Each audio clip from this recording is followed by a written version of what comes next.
After the brutal war of 2204, in which the superpowers of Earth stopped just short of annihilating each other, an uneasy peace settled over what was left of civilization. During the next 50 years, governments of the United Peoples of Earth struggled to rebuild. Prosperity was just beginning to return. That's it, honey. Let out the string. The wind will do the work for you. Look at my kite, Daddy. It looks so pretty. Wish I could fly above the trees. Wild and free.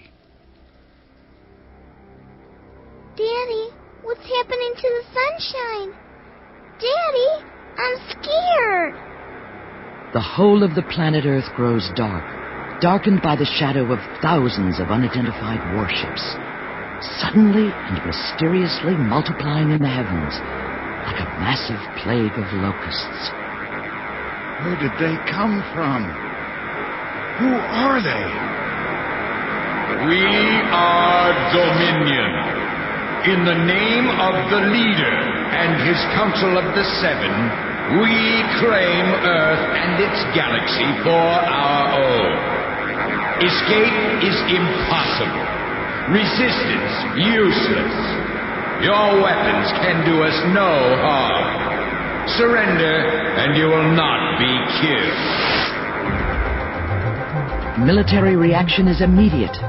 10, 9. Deadly missiles from all nations are launched to seek and destroy this unidentified threat. 2, 1.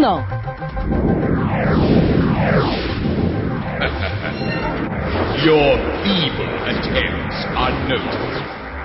You were warned. Now you will feel the power of Dominion. The missiles, Earth's last desperate hope, zero in on the Dominion warships. But before they can reach their target, the missiles smash into an invisible energy force field spread out across space. Peoples of Earth, hear me. If you continue to resist, there will be pain and death.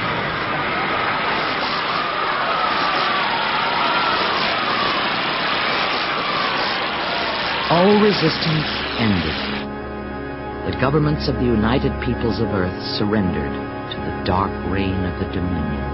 The game begins.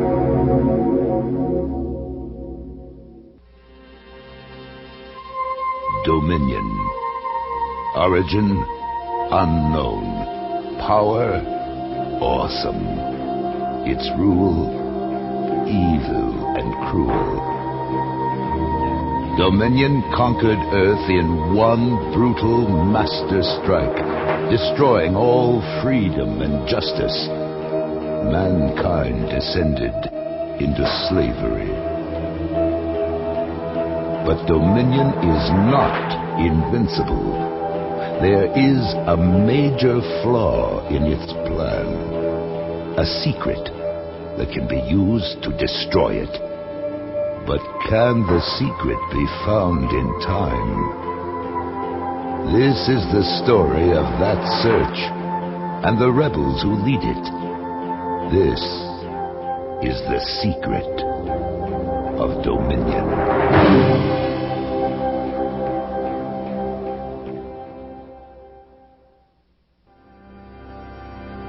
The year is now 2294. For over 35 years, the Dominion has prospered. Where freedom once flourished, the Dominion now rules. A continual state of war exists, and Dominion warships, heavy with arms, patrol interstellar space. No quarter is asked, none is given. Inside the lead fighter of a Dominion squadron, Colonel Stephen Richards notices one of his pilots drifting off course. Richards to Protogen 6. Watch your vectors, Lipton. Sorry, Colonel. Ignition activators are malfunctioning. Try to hang on, Lipton. Yes, sir. I'll try, sir. Colonel Richards, we're coming up on the rebel planet, Cygnus III. It's on my scanners, Major Connors. Closing on Cygnus III at 300 kilometers. Hold it. Lieutenant Lipton, you're out of formation again. Sorry, sir. Can't seem to hold course. Warning lights. Antimatter fuel leaking into the prime chambers. Request permission to break off and return to base. Permission granted.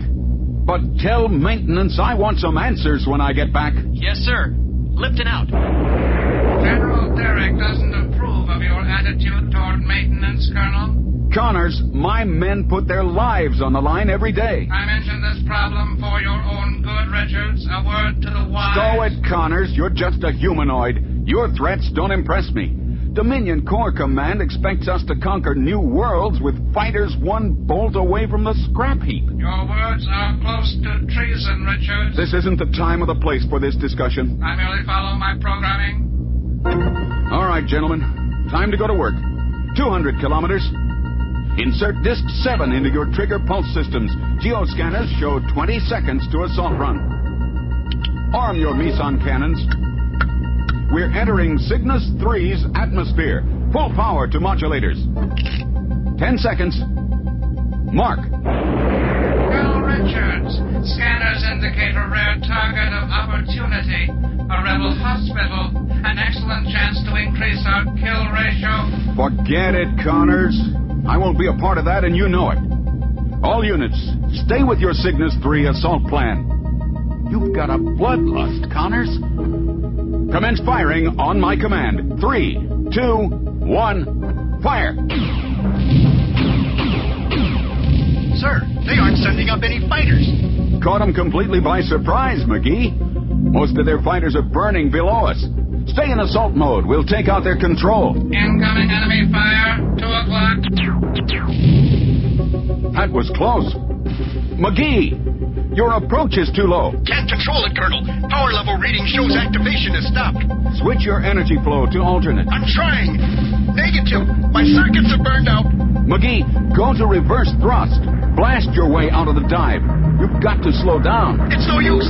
Jumping like crazy. Buffeting. Starting to break up. I can't get... Break off. Break off the attack. Get out of range. Assemble in Sector 9017. Kick in hyperspace. Now. Connors, how many fighters did we lose this time? 3, Colonel. 1 to enemy fire. 2 to malfunctions. If we're going to die in combat, I'd like to think we had protojets that at least gave us a chance. Let's get back to base.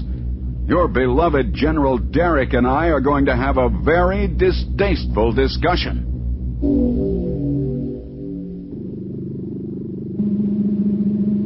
Colonel Richards, come in. Sit down. I prefer to stand while I say what needs to be said. And just what needs to be said? General Derrick, over the past month, 15 of my men died simply because their protojets were unfit for battle.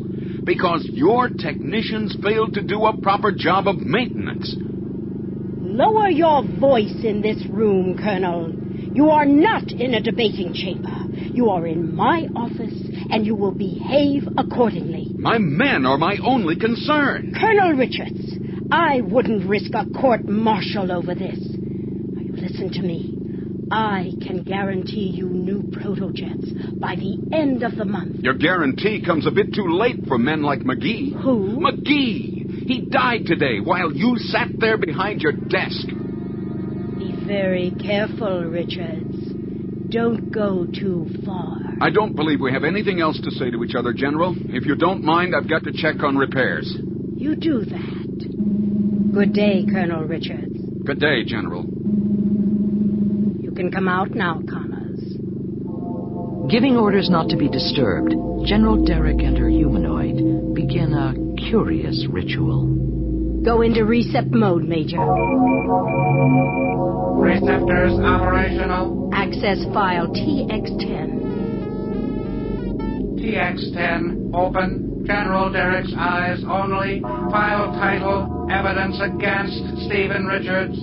Is the file up to date? Completely, General. All mission observations, all conversations in this room, including the one that just took place. There's damaging evidence against Richards. Good. I want him out of my way, Connors. I've never trusted him. But his background... I've told you he's not one of us, haven't I? It's in the file, General. He's a threat to my absolute authority in this sector. And I won't have it.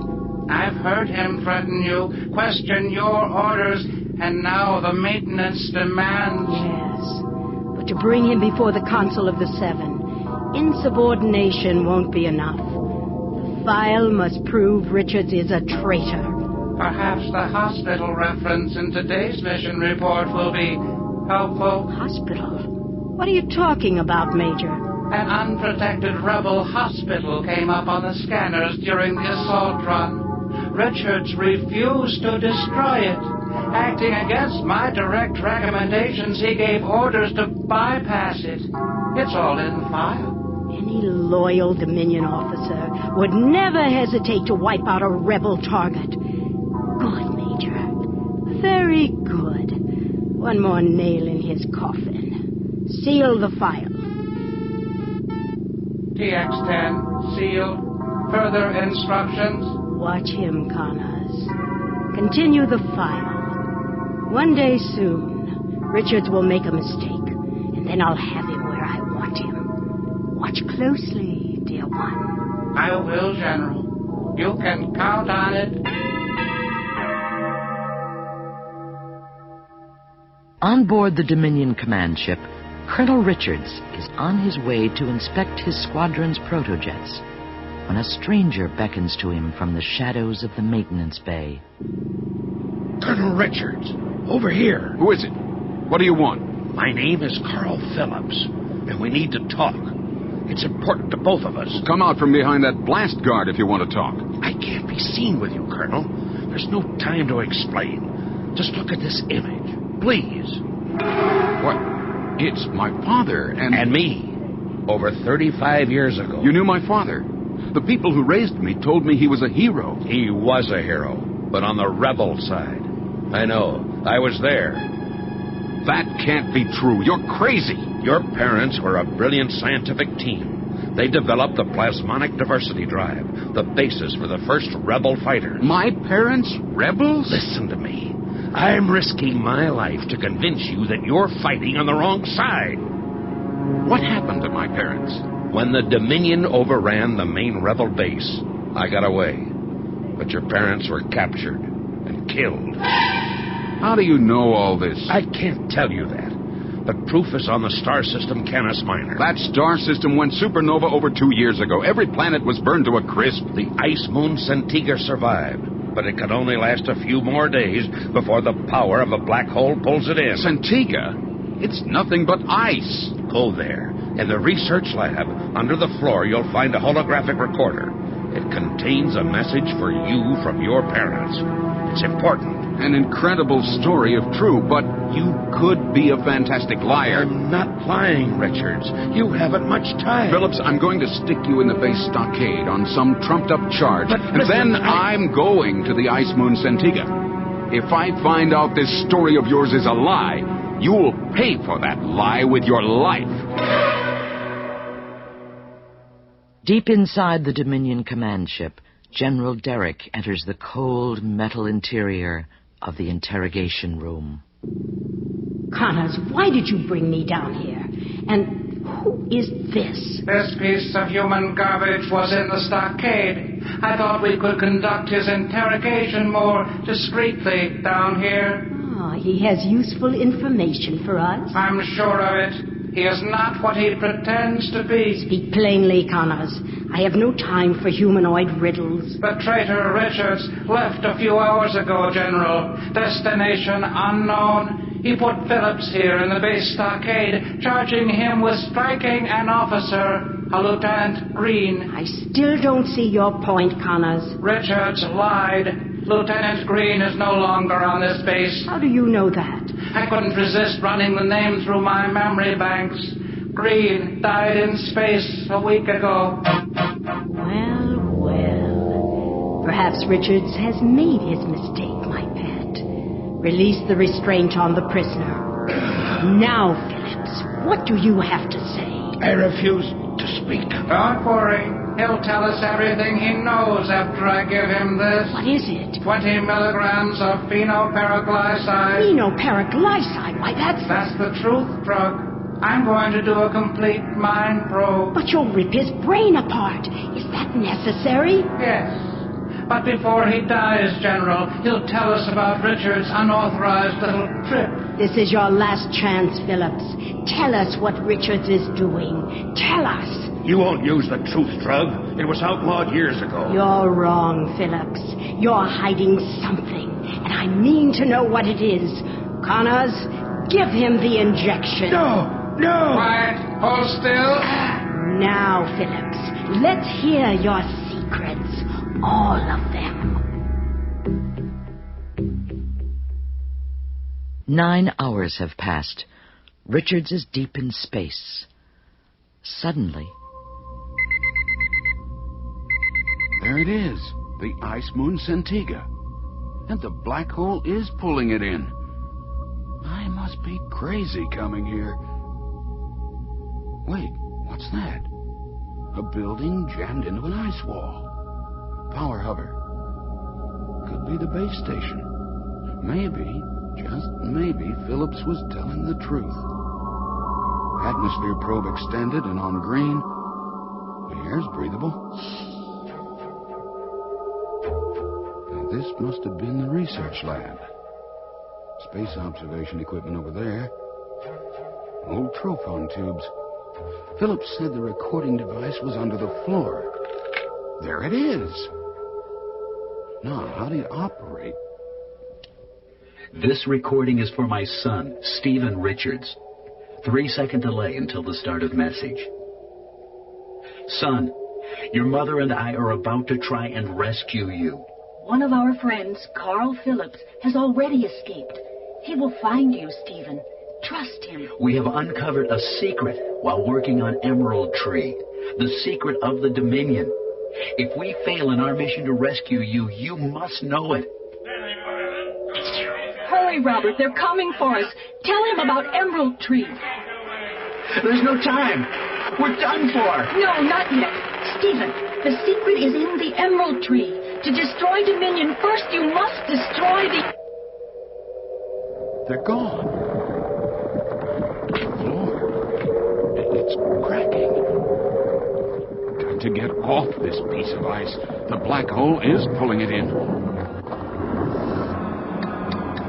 There. Set for blast off.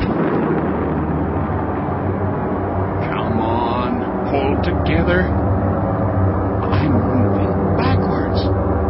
The black hole is pulling me in. Got to break free. Hyperspace. The ice moon. It just disappeared. What were my parents trying to tell me? Secret of Dominion? In an emerald tree? Communications link on flasher. Should I answer? Of course, no one knows where I've been. Colonel Richards, awaiting message. The message is from me, Richards. I'm right behind you. Connors, Derek's henchman. What's he doing out here? Oh, Major Connors, an unexpected surprise. That's right, traitor. And I've brought some friends along with me. The odds are 5 to 1 against you. What are you talking about? The General and I had a long talk with someone named Phillips. He was a spy. Can you imagine it? He told us all about your little jaunt to the ice moon Centiga. He died, Richards, trying to remember how to scream. You killed Phillips? Of course. But you're the one marked for elimination now, Richards. General Derrick gave the order herself. Corps Command wants you dead, traitor. I might prove more difficult to kill than you think, Connors. I sincerely hope not, because the moment you die, I become Squadron Commander. A pity. A brilliant career, and you throw it all away to find your rebel father's memory. Any brave last words, Colonel? No, Connors. No more words. Vectors set. Shields extended. Trigger pulses armed. Bravo! He's right behind you. It's 4 to 1 now, Connors. You'll have to do better than that. Red line. Red line. Power boosters aren't responding, Major. breaking off to return to base. I'm tired of these malfunctions, Lipton. Get it taken care of this time. Daniels, take Lipton's place in formation. 3-1, Connors. Turn inside him, Daniels. You got him. Fire, Daniels. Fire. Good shooting. His starboard engine is torn apart. Yeah, real good, Daniels. Too good. Gotta find a way out. Power re-entry. He's trying to escape. Heading for Cygnus III. I'm right behind you, Richards. Can't miss at this range. Cease fire. Readouts confirm. There is no way he can survive the crash. Mission final. Protojets return to base. Connors out. G-forces. 25,000 meters left, falling at about 1,000 meters a second. There's a forest below. If I can make the angle shallow enough, I just might have a chance. Manual crash shield in place. I'm going in.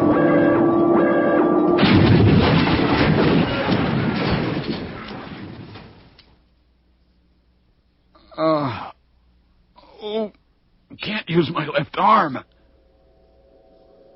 What's that? Hover jets? Hold on a bit longer. Help me. Please. Help me.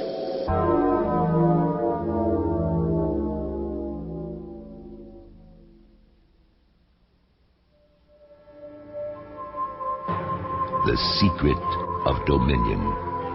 Have you discovered it? And what is Emerald Tree? More clues follow in Episode 2, Rebels Roused.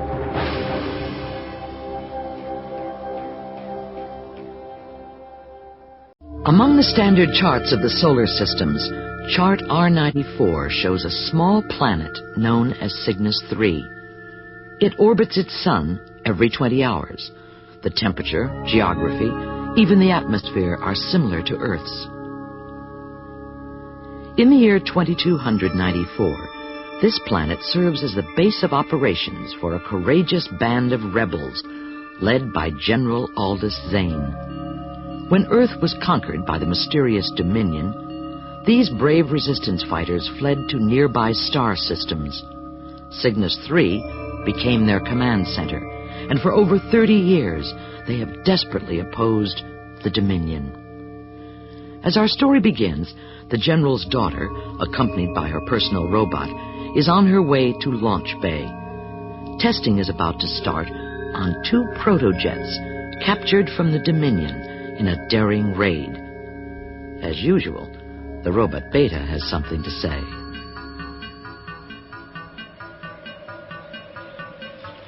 I really don't think you should try the hyperspace system today, Christina. We don't know the Protojet's command center well enough, if I may say so. You may not say so, Beta friend. I won't have you second-guessing my command decisions. Now, I've already given the order. We test hyperspace today. Well, I didn't mean to question your Good. Then there's nothing more to discuss, right? Right, but But what? It's really nothing, I suppose. Forget I mentioned it, Christina. Oh, wait a minute. Don't walk away like that, Beta. You can't just leave me wondering what you were going to say. Do your sensors warn of some danger? Are the Dominion fighters sabotage? Oh, no, nothing like that. Then what is it? Beta, are you all right? I'll put it to you straight. I didn't want to worry you, but I think I'm getting a case of Traeger measles. Measles? Wait a minute, Beta. You can't get Traeger measles. You're a robot. Easy for you to say. I have the same red spots you had when you were 7. It's all in my memory banks. See for yourself. They're popping out everywhere. Now just let me have a look at you. Oh, Beta, that's rust. Rust? Yes. You mean I'm not going to be forced into downtime? Don't worry, Beta. We'll take care of those spots with a nice hot oil dip right after we test those protojets. A lube bath? Now that's luxury. Oh, I feel better already. I thought you would. Oh, here comes a terrafoil. Looks like the General's. You two need a lift somewhere? Thanks, Father. We're on our way to Launch Bay. You know, you and Beta make quite a team, Christina. That's true, Father. Very true, sir. An excellent team. Perhaps even better than excellent. Quiet, Beta. Oh, there are times when I wish you hadn't programmed his memory banks with my life history in such detail, Father. It seems to confuse him about his operating condition. I'll bet he's the only Beta model with a bad case of hypochondria. General, I must protest. I have difficulty diagnosing my own symptoms, that's all. It's not my fault I've been programmed to be as human as possible. Now, don't get upset, Beta friend. I'm not upset. You two be good to each other, hear me? Christina, your whole squadron did great work capturing those protojets during the raid on Argonne. Well, we just happened to be in the right place at the right time. It was luck, really. Lieutenant McCormick and I will complete the checkout flights today. Maintenance still has a few modifications, then the final insignia changes. The protojets will be mission ready soon, General. Dominion protojets will make a big difference for us in the field, Father.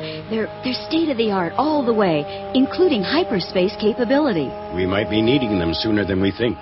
Sector 2 Recon filed a report noting a significant increase in Dominion fighter activity near the planet Ventress. They've requested backup firepower to safeguard their freshwater reservoir. We are indeed lucky to have our own water source on Cygnus III. Many of the rebel planets depend on the Ventress reservoir for all their fresh water. Dominion interest. Doesn't sound good, does it? Come on, Beta, we've got work to do. If Ventress needs support, Father, we'll be ready. Their water supply must be protected at all costs. General Derrick waits impatiently for the results of Major Connor's mission, the shooting down and killing of former Dominion Colonel Stephen Richards. Bridge, this is General Derrick. Has Major Connors returned from his search and destroy mission? No, General, but we have a coded transmission just in from him. Decode it for me. It's already done, sir. Log 6382 reads as follows. Richards fighter located and downed. Survival estimate 0. We have sustained some damages. Returning to base. That's the entire transmission, General. Is there a reply, sir? No. Just tell Major Connors I'll need a full report when he returns. I'll see that he gets the message, General. Bridge out. Richards, I never really trusted your rebel heritage. It was bound to claim your allegiance someday. And your humane concerns were becoming an annoyance. You made a mistake, Richards, and I intend to capitalize on it. Now that you're dead, my precious humanoid Connors can at last be put into a position to advance my ambition. But Stephen Richards is not dead. He lies severely wounded deep in a heavily forested area of Cygnus III, his Dominion fighter a blackened mass of twisted metal. Inside the wreckage...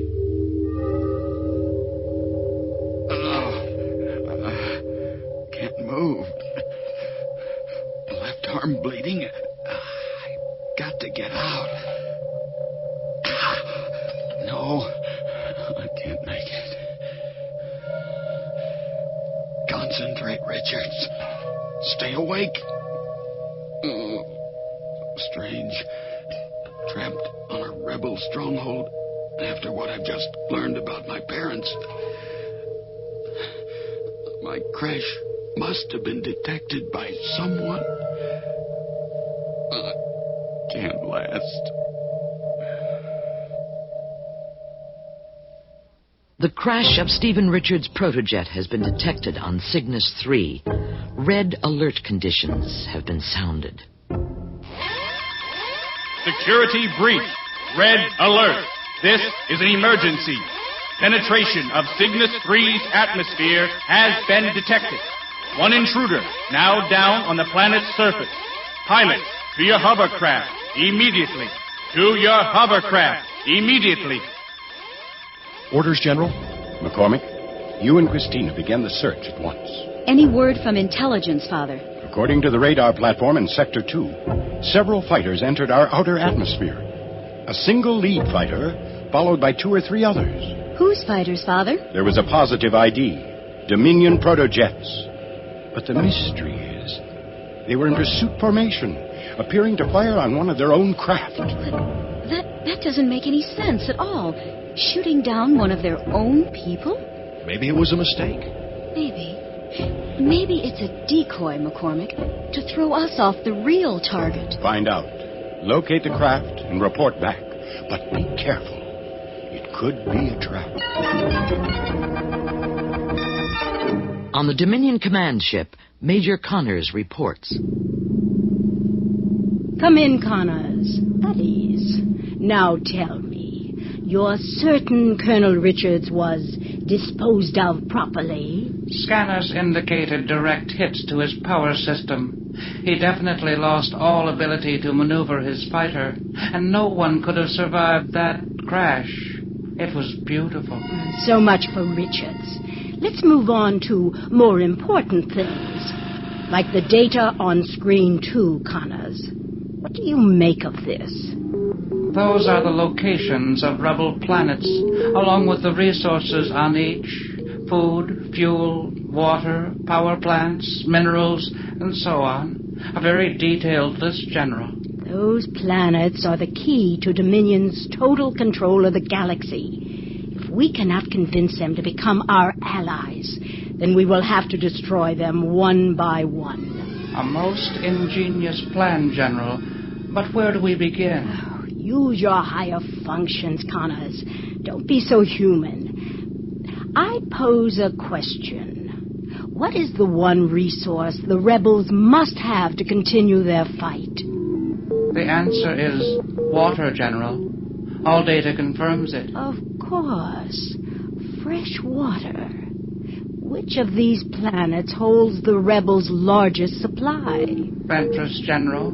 In the star system Gamma Penta. It is the main source from which almost all of the rebel planets get additional water supplies. Oh, excellent. Then Ventress will be our first target. You will prepare the assault plan. Priority 1, Connors, is the water. Destroy it or the planet, whatever gets the job done. Right away, General. Oh, and Connors, your good work in that Richards matter just completed has already been noted in the right places. I've seen to that, Colonel. Colonel? Why, General, I'm flattered. Don't be. I arranged your promotion to make me look good. After all, you are my creation, you know. Yes, General? Is there anything else? Call me when the assault plan for Ventress is ready for my approval. And it better be foolproof, Connors. Is that understood? Perfectly, General. Perfectly. Over a densely forested area on Cygnus III, rebel hovercraft search for the downed Dominion fighter. We're in Sector A-17, Beta. Are we near those coordinates radar control gave us? Coming up on that area. I'm going to need your good eyes, Beta. I can't see much through all this foliage. Keep scanning. That wreckage must be here somewhere. Radar scan's operational. Colonel, I may have spotted something. There's a large area of broken trees to my right. Where are you exactly, McCormick? 60 degrees off your port side, Colonel. Hovering about 100 meters off the ground. Get Beta over here for a look-see. Roger, we'll be right there. What do you think, Beta? Spot anything yet? Yes. There. I'm zooming in now. Positive ID. Dominion protojet. Badly damaged. Do a med scan, Beta. Definite life form. Human. Vital signs extremely weak. But I think we're in time. Can you put us down here? With all these trees, there's not much room, but I can do it. McCormick, lock your controls into auto assist mode 2. I'm taking over. Roger, Beta. Auto assist mode 2 and locked. A bit tricky bringing 2 of these down at once, but here goes. Nice work, Beta. I'd say satisfactory. Okay, McCormick, let's get out and see what we've got. Laser pistols on stun. On my way, Colonel.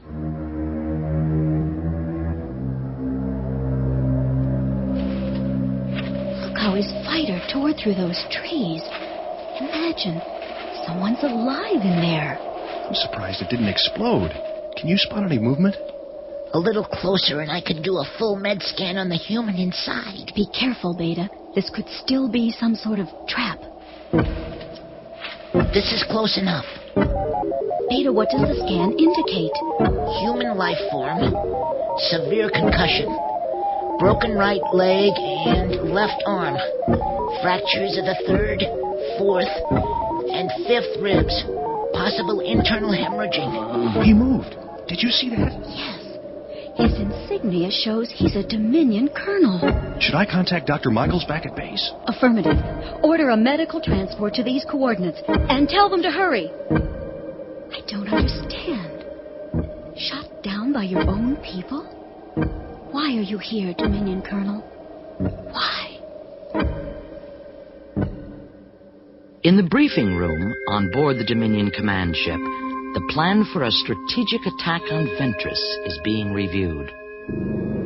The plan is quite simple, General, but very effective. With Lieutenant Lipton leading the assault on Ventress, a total of 5 protojets will be deployed. Lieutenant Lipton? Thank you, sir. We'll rendezvous over the planet's main water supply. Each fighter will have 6 half-ton canisters of the water-soluble poison Cynovore on board. They'll be released into the main channel of the River Oros, disintegrating on contact. Simple, effective.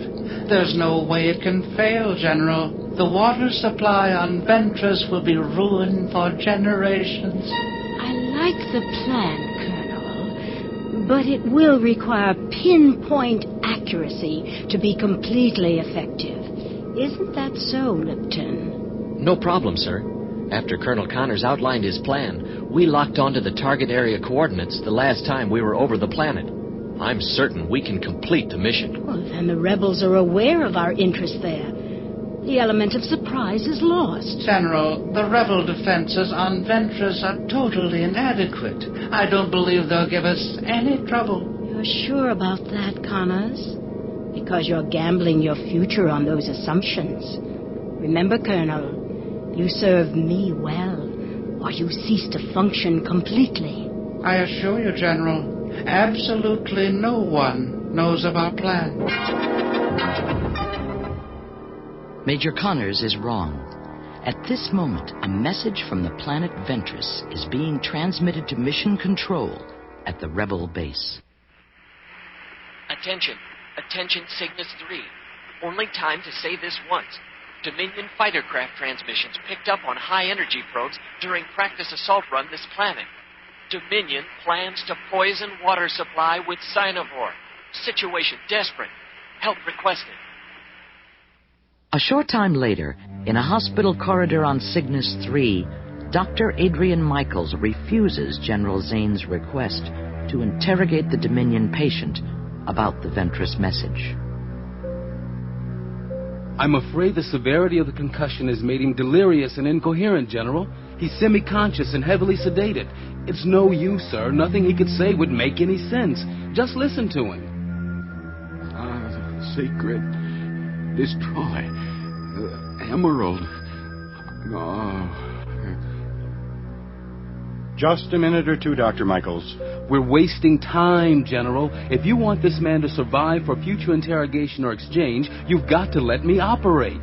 What did he say about a secret? Has he mentioned the planet Ventress? No, definitely not. Oh, first destroy. Secret. Emerald tree. You're right, Doctor. He's not making any sense. Orderlies, move the patient into the OR and prepare him for laser surgery and bone fusion. Let me know the minute he regains consciousness. And keep an armed guard outside his recovery room at all times. Affirmative, General. But I can assure you, this one's not going anywhere for a while. I was hoping for some inside intelligence information on the Ventress assault. Well, he was only partly conscious, Father, and in too much pain. Christina, your squadron is ready for launch. You and McCormick will use the captured Dominion protojets. Remember, cyanivore poison cannot be allowed into the water system on Ventress. The Dominion must be stopped.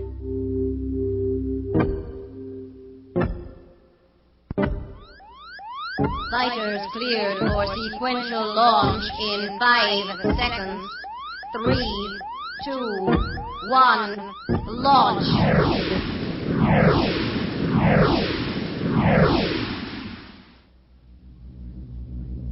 All fighters, stay on frequency 7. Check in, McCormick. Checking in, Colonel. We're all in formation. Myself, Lieutenants Chernick, Baker, and Donaldson. Okay, let's run over this once more. Timing is everything. Beta?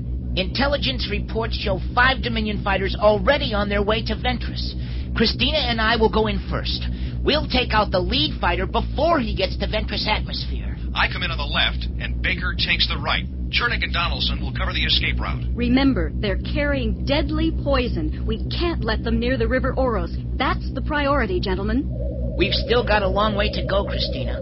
But my long-range scanners show 5 Dominion fighters carrying heavy loads, closing in on Ventress.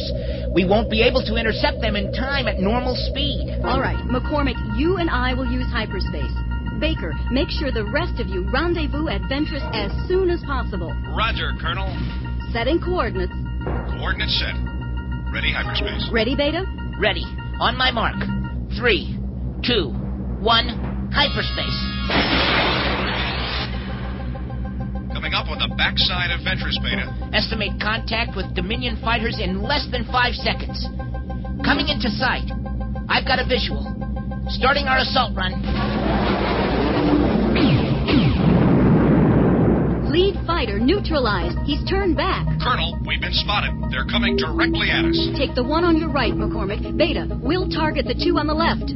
Targets plotted. Vectors coded. Let's go. Good job, Beta. Perfect, if I may say so myself. Mayday, mayday. Hit and losing power. Damage to both lasers. Dominion fighters closing. Using evasive maneuvers. Get out of here, McCormick, and that's an order. Watch it, Colonel. You can't get those Dominion fighters by yourself. I'd better before one of them gets me. You won't have to, Colonel. The cavalry has arrived. Baker, your timing's impeccable as usual. I'm right alongside you, McCormick. You heard the order. Give way to the fresh troops. With pleasure, Hotshot. These last 2 clowns are all ours, Colonel. Come on, let's go get them, Chernick. Look at them run. I like your style, you two. McCormick and I owe you one. See you back at base. Roger. Baker out. A most satisfying way to spend a day. Glad you enjoyed yourself, Beta. Oh, goodness. Oh, my. Something's happening to me. What's the matter now? Auto sensors indicate I have a raging fever. 105 degrees, Christina. It must be Mergon fever. These are the same symptoms you had at age 12, and it was Mergon fever. I remember it. Oh. Nonsense, Beta friend. You're a robot. You can't get Mergon fever. You probably just need a new thermal shield. Trust me. Well, Mergon fever or not, there was something the matter. But you're probably right, Christina. I've adjusted my internal temperature control, and I'm feeling better already. A bit hot under the sockets there. Head us back to Cygnus III, Beta.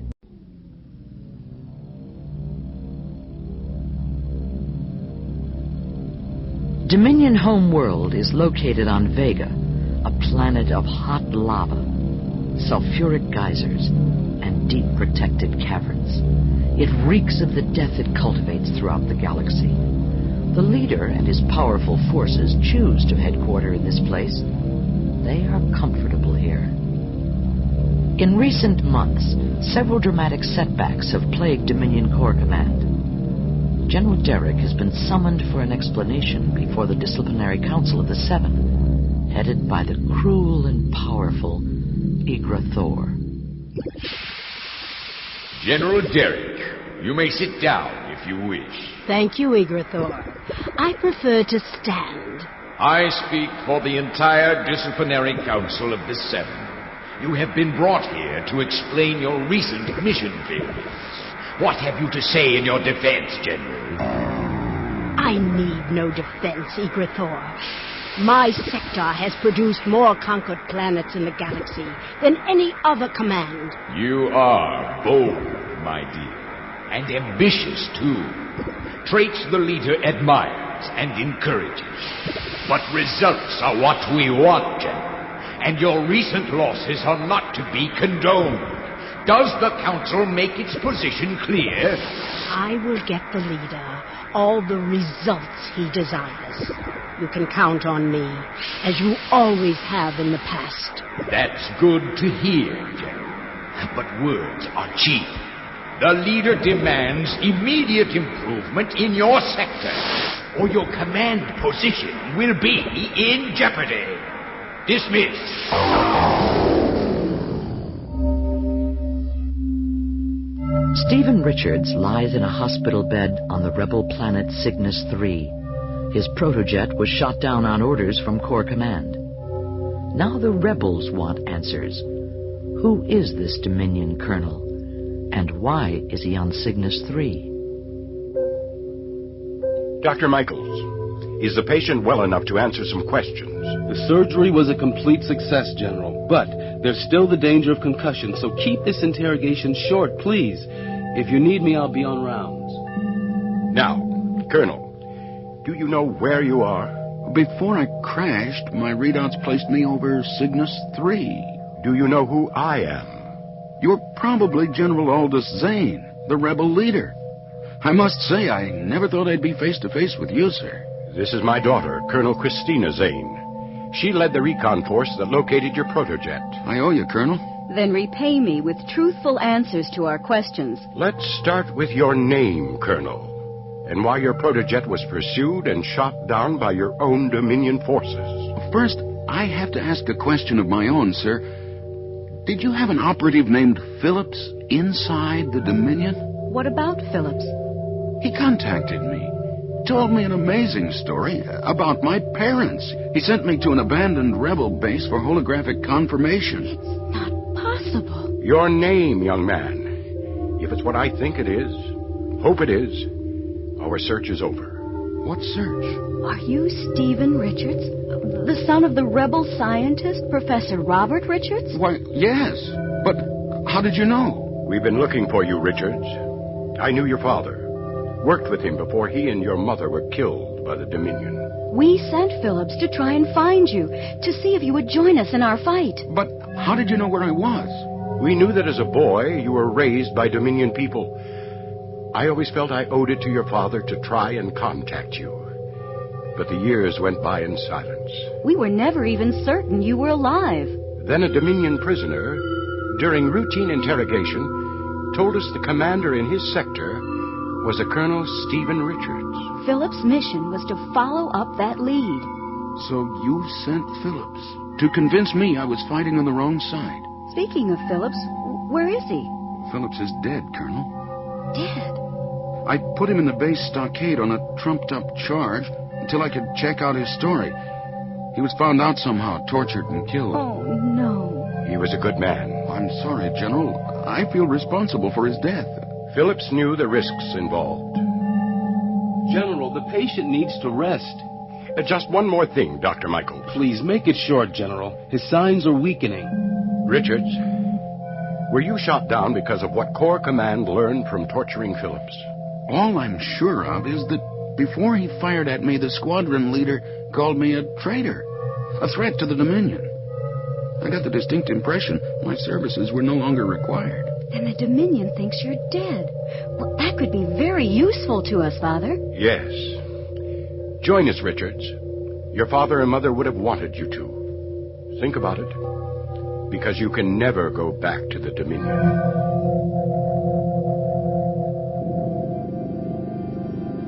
General, your paid informant from the planet Proton is outside. The alien called Krieg. I've been expecting him. Open the door, Connors. Yes, General. Come in, Krieg. You have something for me. First, we agree on the price, General. What I know this time is worth much. And that's what I like about you, Krieg. No sentiment to get in the way of business. Very well. 50 gold standards. 200, and not a standard less. We could get the information out of you other ways, alien. I deal with you, General, not with this slimy excuse for a Dominion colonel. Pay no attention, Connors. All right, Krieg, 200 gold standards. But this information had better be worth it. Here. You know the planet Nitra? Of course. It's a repair station for rebel transports. We've tried to destroy it many times, but their defenses are seemingly impregnable. Not anymore. Tomorrow at exactly 1000 hours, Nitra is going to experience a most unfortunate loss of power due to sabotage. Yours? Mine. The planet's defense shields will be down for about 2 minutes before their backup power source can be activated. Enough time to blast all those Cygnus III transports to little specks of cosmic dust. How can you be certain this power failure will happen so conveniently, Krieg? I just know. Take it or leave it. Will you have inside help? Let's just say money speaks with an alien tongue, too. Some of the proton workers on Nitra have expensive tastes, like mine. You have no taste at all, Krieg. Quiet, Connors. I'm curious, Krieg. What do you get out of this, beside my 200 gold standards? That's what I like about you, General. Let's just say that while those defense shields are down, the alarm on the payroll vault won't be working either. Very nice. So, both of us benefit. Now I feel I can trust your information to be correct. It's always a pleasure doing business with you, Krieg. Thank you, General.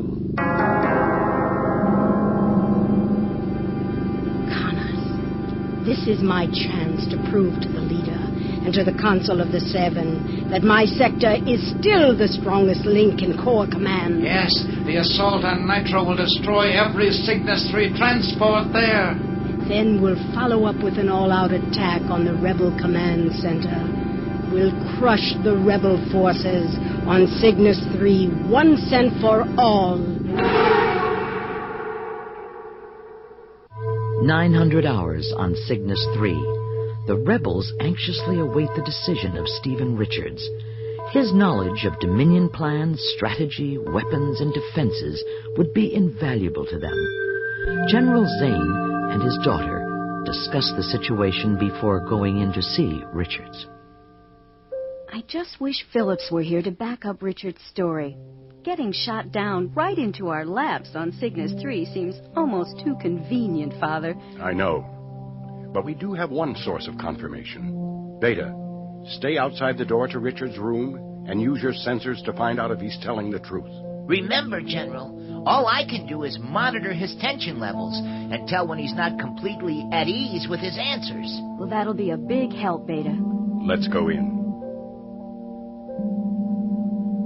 Good morning, Colonel Richards. Dr. Michaels tells me you're much better today. Did you have a chance to think about joining us? That's all I've been doing, General. My head feels like it's about to explode. Colonel, are you absolutely certain that you were shot down in order to execute you for treason? Believe me, Major Connors left no doubt in my mind. The Dominion no longer trusted me. How do you feel about your parents? I still find it hard to believe they were rebels, but I don't doubt it anymore. Have you made up your mind, Richards? Yes. Thinking about Philip's death, the message from my parents, I've decided to join the rebel cause. A wise decision, Richards. You see, my parents told me they found the secret that could destroy the Dominion. Something about an emerald tree. I want to find it for them. Emerald tree? It means nothing to me. Oh, Father, excuse me for a moment. I have to check on a friend. Where's she going? What do you think, Beta? Christina, monitoring his tension levels convinces me he's telling the truth. The door. Oh, that's Beta. You'll meet him later, I'm sure. Ah, Christina, what does Beta say? What we all say, Father. Welcome to Cygnus III, Colonel Richards.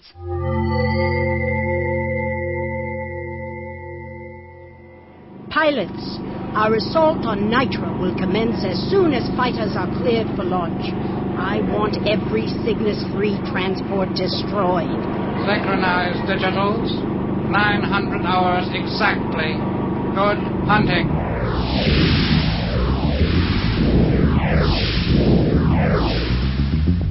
Ready when you are, Lieutenant Lipton. Squadron is on green lights. Right, Barbeau. Ready hyperspace on my mark. Program to Sector 116, the planet Nitra. Roger. And locked. 3, 2, 1, mark.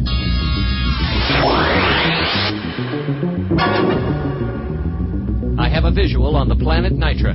Probes continue to read full defensive shield power. There's still a couple of seconds to go before 1000 hours. Sure hope those alien saboteurs down there haven't changed their minds. That's it, Lieutenant. Probes show no defensive shield. All power is out. We have 2 minutes. Fighters flank me at 4, 6, and 8 o'clock. We're gonna take out every transport on those pads. Target area in sight. All fighters, ready lasers. Steady. Fire!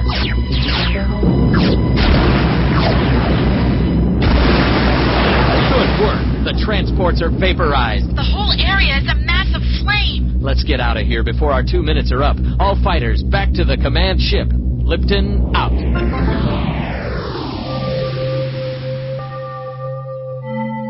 On Cygnus III, General Zane notices a problem with Nitra's communication channel. Unusual. No signal from Nitra.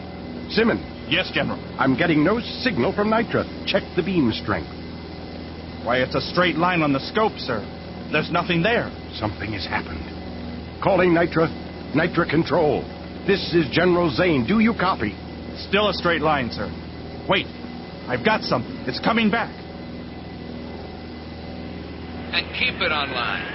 This is Nitra. Can anyone read me? This is General Zane on Cygnus III. What's happened? Power source was out. Sabotage. We're sure of it. Dominion fighter attack was timed to the second. All shields were down. Nitra, what was the exact target of the Dominion fighter? The transports on the maintenance pads, General. They're all destroyed. Are you on backup power yet? Affirmative. Defense shields are back in place. Is there anything we can do to help? Negative, General. Our security people and disaster crews are on the scene. We'll handle it. Sorry about those transports, Cygnus III. Nitra out. Christina, you and Lieutenant McCormick get the rest of the officers together and meet me in the briefing room.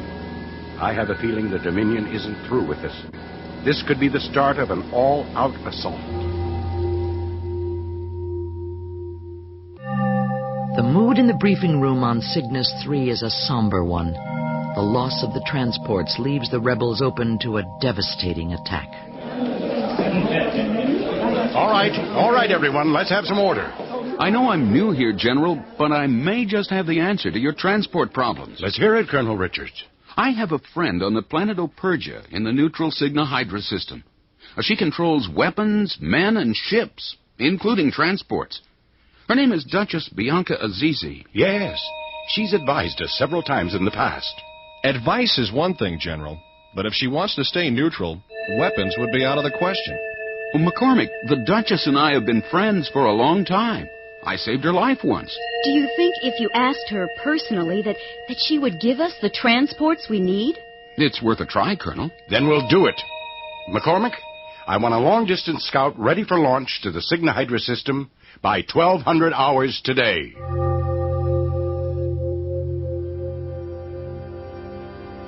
On board the Dominion command ship, the plan for an all-out assault on Cygnus III is taking shape. So far, Connors, you've outlined a rather uninspired fighter assault on Cygnus III, and I am disappointed. But the wave of fighters is just a decoy, General. When the rebels think the worst is over, out of Sector 4 our heavy battle cruisers blast their way in. Ah, that's more like it. Excellent, Connors. Unpredictable and very deadly. It will work. When Cygnus III is destroyed, the rebels will lose most of their ranking officers and their command center as well. They will be like a snake without a head. It can no longer strike. A lovely thought. When will the attack take place, Colonel? Battle cruisers need time to get into position, but we should be ready within 24 hours. You have my approval, Colonel Connors. I await the results with eager anticipation. But even as Connors speaks, a rebel scout is on its way to the Cygnus Hydra system to seek help from the Duchess Azizi. I don't believe we've officially met, Colonel Richards. I'm Beta, Christina's protector robot. Nice to have you on board. Well, nice to meet you, Beta. The protector robot, Colonel Zane? One of the best. Beta, how much further to the Cygnus Hydra system? We're almost there, Christina. I'm picking up a warning signal on the auto-scan system. Opergian command cruiser coming into view, Colonel Zane. Doesn't exactly look like a welcoming committee. Are you sure you know these people, Colonel Richards? Don't worry. Activate the communication channel. Operational. This is Colonel Stephen Richards to Opergian cruiser. This is Opergian Command. You are violating neutral space. Bring your craft alongside immediately. That warning shot was to convince you we mean what we say. Bring your craft alongside. Request contact with the Duchess Azizi. This is Colonel Stephen Richards. Stephen Richards? Is that really you? Ceasefire, men. What are you doing in a rebel scout? It's a long story, Bianca, but I think you will like it. Request permission to come aboard. Permission granted. See you in my quarters, Stephen. Out. Rebel craft. You will dock on level 3, Bay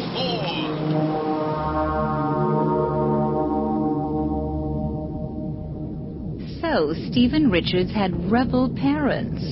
I like it, but I still find it hard to believe. The story is true, Bianca. All of it.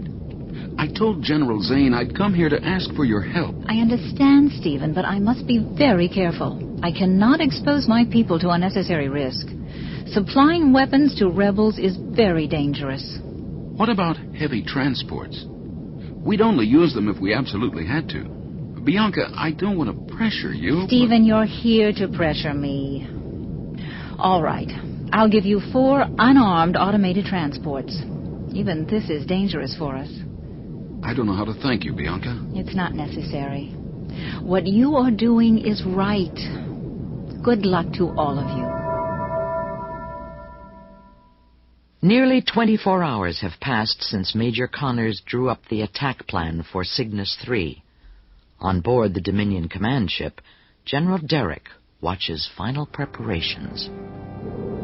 I've waited a long time for this moment, and it's every bit as sweet as I imagined. Punch up visual scan of Cygnus III. Online, General. Our fighters are maneuvering into final positions for a Code 5 attack. The assault will be underway any moment now. And so, it begins. Colonel Zane, I have a visual on the Dominion lead ship. I see it, McCormick. Colonel Richards, you know more about Dominion attack formations than any of us. Take over command, and we'll back you up. But I'm not up on Rebel systems yet, Colonel. Take over. That's an order. Roger. Richards to all squadrons. Lock all sensors and weapons into attack mode beta. I beg your pardon? Correction. All fighters go to attack mode 34. Keep going, Richards. I'll interpret. Sorry about that. Switching to frequency 1502, the Dominion battle channel. Useful bit of information, Colonel Richards. And lock on. All fighters prepare lasers for activation. We will... Sorry to spoil your party, Connors. Richards? It can't be. You're dead. I shot you myself. You must have done something wrong, Connors. I'm still here. Traitor. This time I'll make sure you're dead. We'll see about that, Connors. Out. All fighters ready for Dominion attack, Colonel Richards. Remember, their antimatter storage tanks should be our prime targets. Good luck.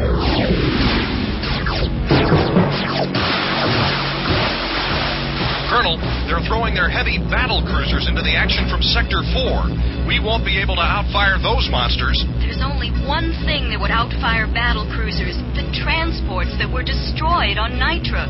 We'll use the Opergian transports. But they're unarmed, Colonel Richards. The Dominion doesn't know that, do they? Richards to Opergian transports. Start your move from behind Cygnus III now. Affirmative. Let's find out if they're taking the bait. Switching back to Dominion frequency. I'm back, Connors. Ready to give up yet? Give up? Your pilots are good, Richards, but not that good. And the game has changed. Dominion battle cruisers have joined us. Very frightening. But a single armed transport could take out 3 battle cruisers. So I agree, but all rebel transports were destroyed on Nitra. Are you absolutely sure of that? Check the horizon, Connors. You have transports. Where did you get them? Going up against those transports would be whistling in the wind, Connors. You may have won this time, traitor, but I'll be back. All Dominion attack units, break off, return to base. Connors, up. Nice job, Colonel Richards. Congratulations. Not bad for a first effort. When Connors tries to explain all this to General Derrick, you'll be lucky if she doesn't have him deactivated and used for spare parts. Really, Colonel Richards? What's your language? This is Colonel Zane to all rebel fighters. Let's head for home.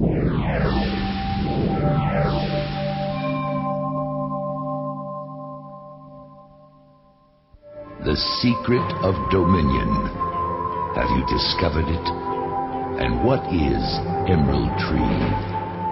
More clues follow in episode 4 of Spiders and Webs.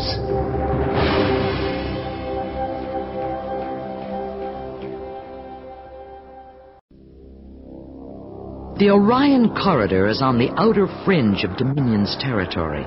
The corridor is formed by a double row of planets listed on the standard charts as the Orion system. Almost all of these planets are uncolonized, their atmospheres harsh, hostile, barely tolerable to human life. Orion 4 is no exception. There is no permanent population here, only the hidden caves of space pirates, renegades who plunder the space lane freely and greedily, preying on Dominion, Rebel, and neutral ships alike. Hiding out on the deserted planets, the raiders wait for an opportunity for profit. Weasel! Yo! Get me another drink. Coming up? I'm blasted bored. Orion 4 used to be right in the thick of things. Transports, gold shipments, weapons transfers. No more. Haven't had a bit of action in this lane for weeks. Relax, Spider. Our luck will change. It always does. My men are restless, Weasel, and that's not good. If they don't get action soon, they'll leave me for Strager's camp. Blast him and his luck. That payroll scout they picked off last week was rich. Well, we could chance a fake signal, boss. It's never failed to bring something down to Orion 4. The fake distress signal. My favorite, Weasel. But it's always dangerous. It pinpoints our hideout. But that's only important if they live to tell anyone. Right. And they don't, do they? Let's set it up, Weasel. We'll see what the spider can lure into his web today.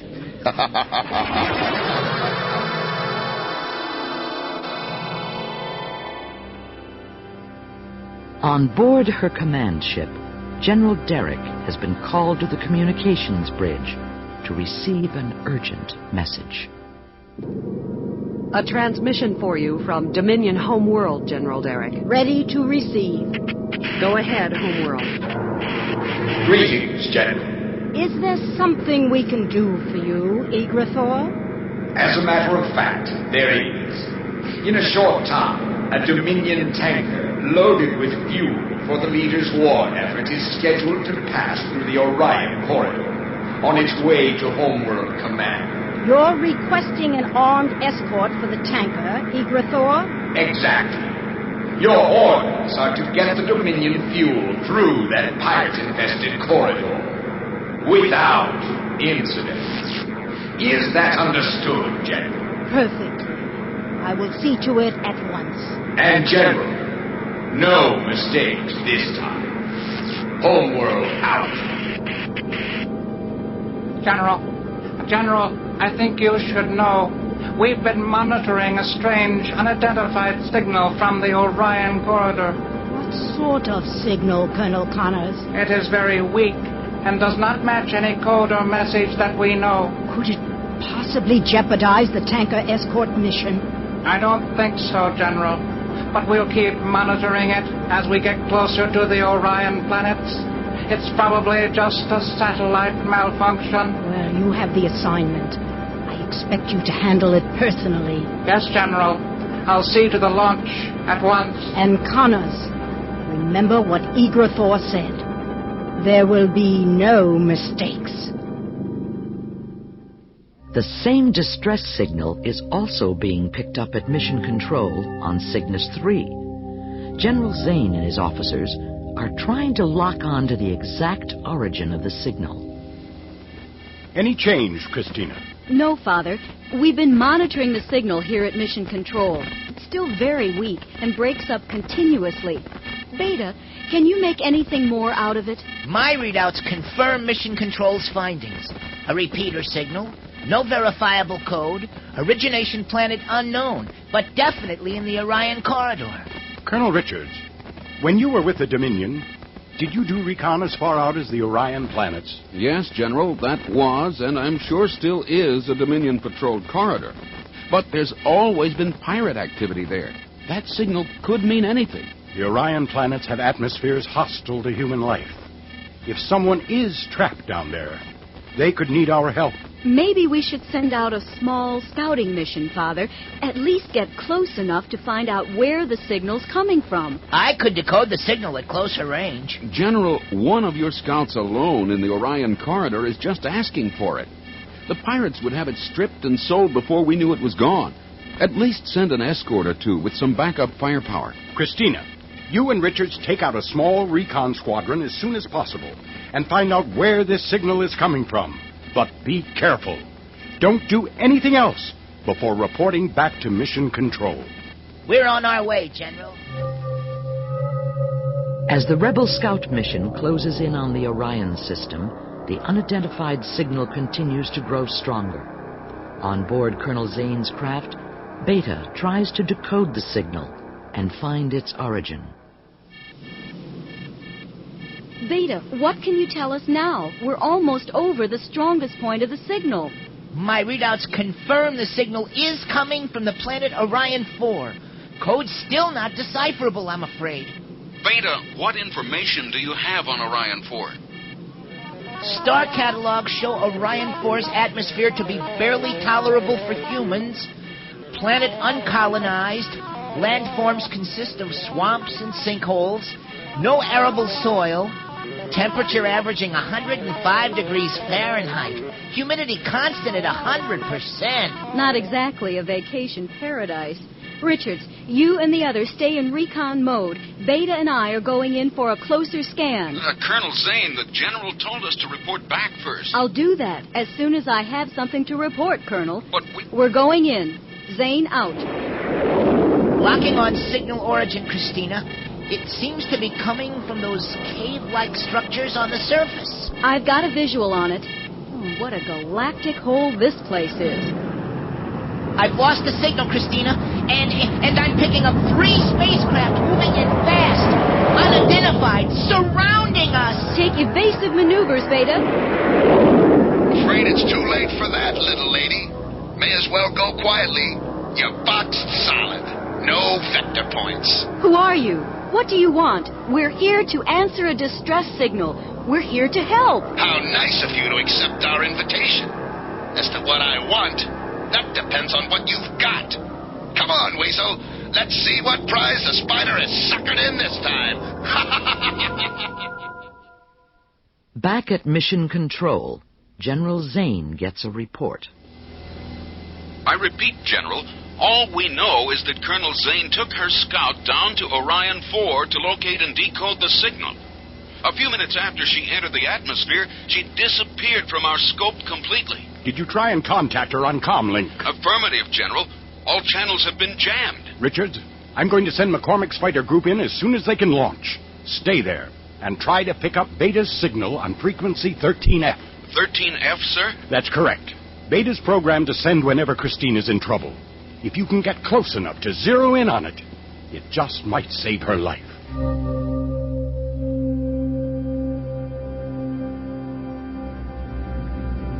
This is Colonel Connors to General Derrick. This is Derrick. Escort Fighter Squadron reporting in. We're about to enter the Orion corridor, sir. We should rendezvous with the Dominion tanker at 1200 hours, as planned. What about that signal, Colonel? Communications lost it completely. The signal is gone, General. It disappeared a short time ago. No doubt just satellite interference, as I thought. Very well, Connors. I want to know the moment you've successfully completed this escort operation. I want to pass it along to Eagerthor personally. Don't fail me, dear one. Never, General. Connors out.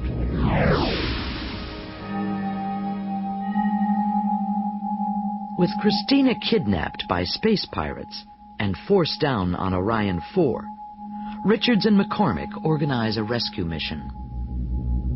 Colonel Richards, this is McCormick on your port side, along with Lieutenants Baker, Collins, and Stamwick. What's the situation, sir? I've picked up Beta's signal on frequency 13F. It's coming from the planet's surface. Are we going in, sir? I've been thinking about Colonel Zane's chances, McCormick, and something tells me the less attention we draw, the better. Baker and I will go in alone. The rest of you wait here for further orders. Give us 1 hour. Roger, Colonel. But if you're not back in exactly 60 minutes, we're coming in. General would have my hide if I let 2 of his colonels disappear. Sounds good to me, McCormick. Ready, Baker? I'm right behind you, Colonel. Then let's go. Head for the open area next to that marshland, Baker, and take her in easy, Lieutenant. We want to be able to get out, too. Roger. She'll go down like a feather.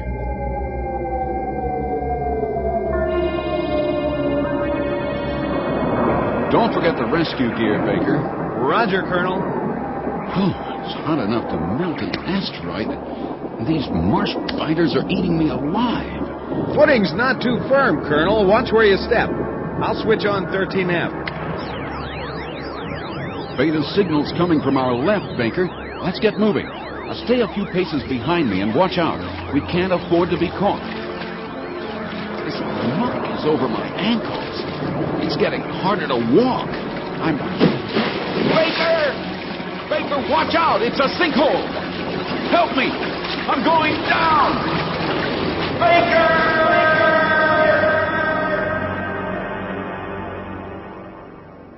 Hidden in a cave on Orion 4, the prisoner Christina Zane is interrogated by the pirate leader. Well, my web has snared a rich prize. Colonel Christina Zane. You look surprised that I decoded your ID tags. Don't believe there's one in the whole galaxy I haven't broken. It's a business necessity. I hope you find the accommodations to your liking, my dear. This whole planet is disgusting, and you and your people blend right in. These ropes are too tight. I demand to be released. Ah, the little lady has some fight left in her. Good. I like that. It should be worth a great deal to the legendary General Alda Zane to get you back all in one piece. What have you done with Beta? Beta? My droid, you idiot. Oh, I'm afraid your Beta has been deactivated and is awaiting immediate sale. He'll bring a very good price. Boss! Yes, Weasel, what is it? Can't you see I'm busy entertaining our guests? Sorry, Spider, but Kruger just came in from the space lane. He reported sighting an unarmed automated Dominion tanker trying to run the Orion corridor. Is she full? What type of escort does she have? She's riding slow and heavy, Spider. With just an armed escort of Dominion fighters, nothing we can't handle, boss. Weasel! This is our lucky day. A famous prisoner to ransom and a Dominion tanker. That fuel will convert into a ton of gold standards. We'll be rich! What do you want to do with the girls, Spider? Yes, that is a bit of a problem now. Using that fake distress signal has made Orion 4 too conspicuous for the time being. After we steal the tanker, we'll need to move on to a new base. We'll take her with us. I don't like having a female along the raid, boss. It's bad luck. Marsh gas has fried your brains, Weasel. Don't question my orders. Just tell the men to get their gear together. Be ready to blast off at my command. But Spider... Do it, Weasel! Do it! Meanwhile, Colonel Stephen Richards is being pulled deeper and deeper into the sinkhole on Orion 4. Hurry, Baker! This slimy muck is up to my chin! I'm going to throw this grappling line so the hook lands behind your head. Grab the rope and I'll pull you out. Got it. Harder, Baker. Pull harder. Don't struggle, Colonel. You're not making this any easier. Just a few more feet. Thanks, Baker. That was close.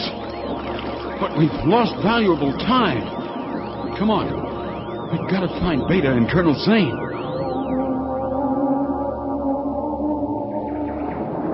Well, will you look at that? Somebody's been collecting scrap metal and spare parts to sell. What a pile of junk. Say, isn't that Beta, sir? Heaped up with those other droids? Yes, it looks okay. Turn that signal off, Baker. We'll alert every guard in the place. I hate to say it, but I think Colonel Zane's been kidnapped by raiders, sir. That's what it looks like, Baker. We've got to get Beta moving again. Oh, no. They've removed the activator core. Well, I guess that does it. Let's get him back to the ship. Well, not so fast, Colonel. I believe it's Lieutenant Baker to the rescue again.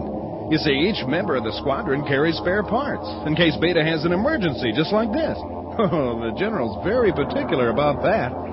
Let's see, I've got an activator core somewhere. Yeah, here it is. Amazing, Baker. The General seems to think of everything. I'll just put the new core inside this slot. There. A, B, Beta, 1, 0, 0, 1, 10, 100, 1,000.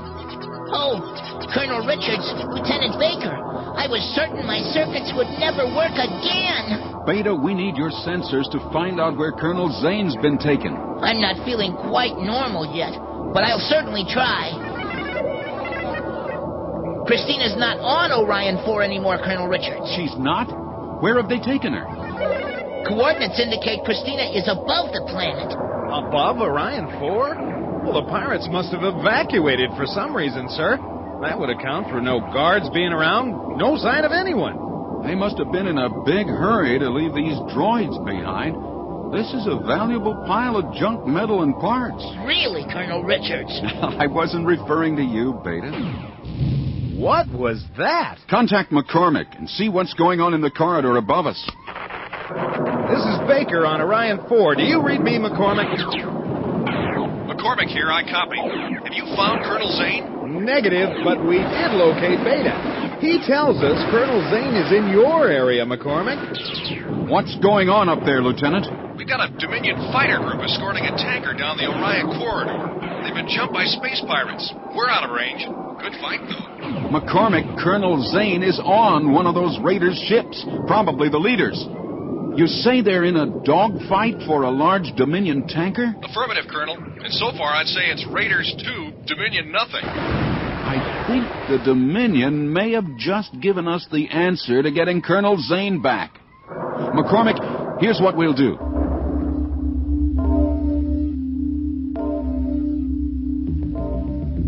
Bravo! Space pirates! All units go to Code 5 assault sequence. Affirmative on Code 5. Scum like this will not be allowed to capture a Dominion tanker. But there's so many of them. Where did they all come from so fast? This is Barbeau. We've lost Butler. Wait, additional fighters coming at us from 9 o'clock. But these aren't pirates, Colonel Connors. The markings indicate a rebel squadron. Rebels, here? Am I having a malfunction? I do not understand. Ian's fighter is down. The pirates plus the rebels outnumber us 5 to 1, sir. Connors to remaining fighters, break off the attack. We'll have to abandon the tanker. We cannot take another direct hit. Hyperspace, let's get out of range. Fire! Okay, McCormick. So far, so good. It's time for the second half of the rescue plan. This part's a bit more tricky. Form up around the tanker. Forming up as ordered. Standing by for further orders. Lieutenant Baker, you've got Beta with you. Is he able to pinpoint the location of Colonel Zane? He's working on it, Colonel. I have a lock, Colonel Richards. Sensors confirm Christina is in the lead pirate ship. Thanks, Beta. This is Colonel Stephen Richards, Rebel Forces, requesting communication with the leader of the raiding convoy. Do you read me? I don't know whether to thank you, Colonel, or blast you out of the galaxy to teach you a lesson. This is my territory, and I don't like to feel crowded. We have no wish to fight you for this tanker or anything else. Tell me what you want, Rebel. I'm losing patience. I'm proposing a trade. We have something you want, and you have someone we want back. The tanker for Colonel Christina Zane. Is it a deal? Deal? Give me one good reason why I shouldn't have both. The lady and the tanker. Every rebel spacecraft you see has its meson cannons and lasers locked onto the same target. Your Dominion tanker. One move to take us out and we'll blast firepower at it like 100 launch towers. We will do it. Count on it. You're bluffing, Rebel. You wouldn't risk an explosion in space so close to your own people. If you're sure this is a bluff, then call it. But if you've guessed wrong, pirate, your profit will be space ash. Can you afford to waste such a valuable prize? It's up to you, Raider. You got guts, Rebel. Your precious lady is worth much.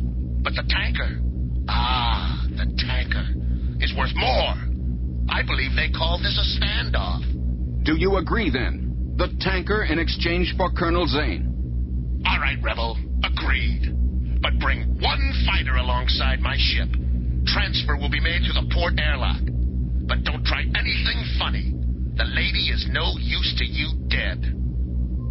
Coming alongside to dock. Docking in 5 seconds. 3, 2, 1. Locking on. Colonel Richards, Steve, I don't know how you did it, but I'm sure glad to leave that place behind. Thanks. Let's get out of here before that thief changes his mind. Richards to lead raider. His name is Spider. Wonderful. Colonel Richards to Spider. The tanker's all yours. The rebel fighters will release it as soon as I give the command. I'll be waiting. Goodbye, my dear lady. For now. But don't be surprised if we meet again someday. You're a prize worth chasing. Christina, are you all right? Just fine, Steve. McCormick, release the tanker. Our business is finished here. Roger. Nice to have you back, Colonel Zane. McCormick to all fighters. Break out of tanker escort formation. Regroup under Code B. Returning to Cygnus III. Colonel Christina Zane's rescue from the space pirates will be cause for celebration on the rebel planet Cygnus III. But for the humanoid, Colonel Connors, the lost tanker will mean yet another failure to report to General Derrick. And so, the conflict continues. The secret of Dominion. Have you discovered it? And what is Emerald Tree? More clues follow in Episode 5, A Galahad for the Dominion.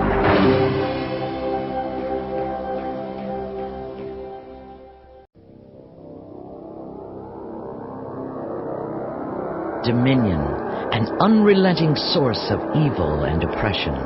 Will its secret ever be found? What is the key to the Emerald Tree mystery? For now, the war goes on. Following the loss of a Dominion tanker to space pirates, once again, General Vera Derrick has been called to account by the dangerously powerful Egra Thor. General Derrick, we meet again. I do not see the reason for these repeated summons, Egra Thor. Do you not, General? It's quite simple. The leader is not pleased with your command. I am not pleased. We engage the enemy more frequently, Egra Thor, so naturally our losses will be greater. An interesting analysis, my dear. However, the Council of the Seven has decided to provide support for your command until Sector D shows improvement.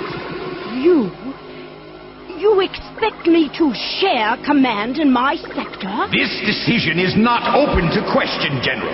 You will obey, or you'll be tried before the Council of the Seven for insubordination. Who is this support person you refer to? You may have heard of him. His name is Vishia. Vishia? A bounty hunter? A murderer who was once imprisoned on the planet Satar? How dare you even suggest that I should take him into my command?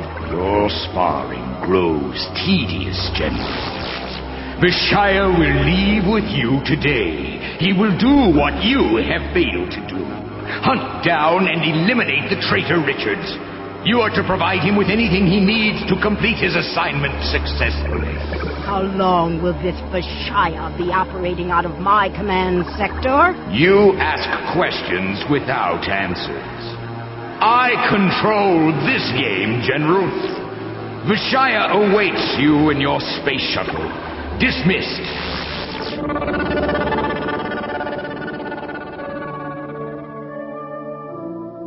The rescue of General Zane's daughter from the space pirates has resulted in Stephen Richards being promoted to Rebel Commander. Although the rescue mission was a complete success, apparently one casualty was overlooked. Christina, I heard you were at the base hospital. Are you all right? I'm fine, Steve. It's Beta here who's feeling a bit out of sorts. You took a robot to the hospital for treatment? I keep forgetting that you still don't know all of Beta's strange little quirks. You see, Beta checked himself into the hospital. Hello, Commander Richards. Beta, you do look a bit under the weather. Ever since Orion 4, I've had a dysfunction in my joints. My metal connectors are expanded and out of shape. I can barely use my grasping and walking appendages. Well, it sounds like humidity got to your mobility connectors. Exactly what I was telling him. We're on our way to robotics maintenance to get him patched up. You see, Beta thought he had a bad case of alpha influenza. But you're a robot, Beta. Some of my symptoms were just like Christina's when she had alpha influenza. The general took her to the hospital. Now, don't worry, Beta. Robotics will have you up to speed in no time. I still don't think I understand. He'll be fine, Steve.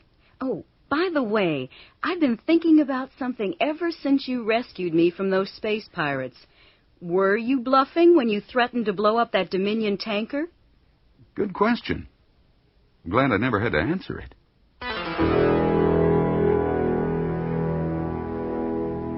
On board a Dominion shuttlecraft, returning to her command ship, General Vera Derrick makes her feelings known to the bounty hunter, Vishia. I want you to know from the beginning, Vishia, I dislike you intensely. But since you're here, and there's nothing I can do about it, I'll give you the help you need to eliminate Richards.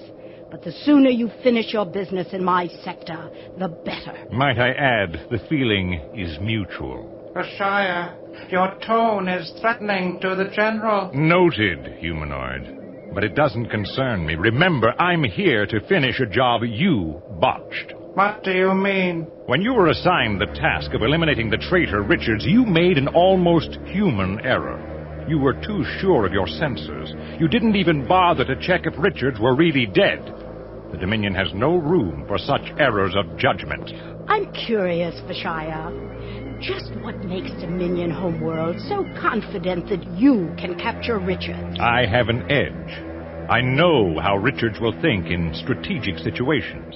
We were in the academy together as cadets. You were in the Dominion Academy? I've led many lives, General. Thor knows them all and makes use of them as he sees fit. It was my background with Richards at the academy that led to this assignment. That's the personal matter. Come to the point, Vishia. Your plan is... to use my knowledge of Richards against him. Example? He's a very soft touch when it comes to people he cares about. A definite character flaw. And you propose to exploit that flaw, Vishia? Precisely.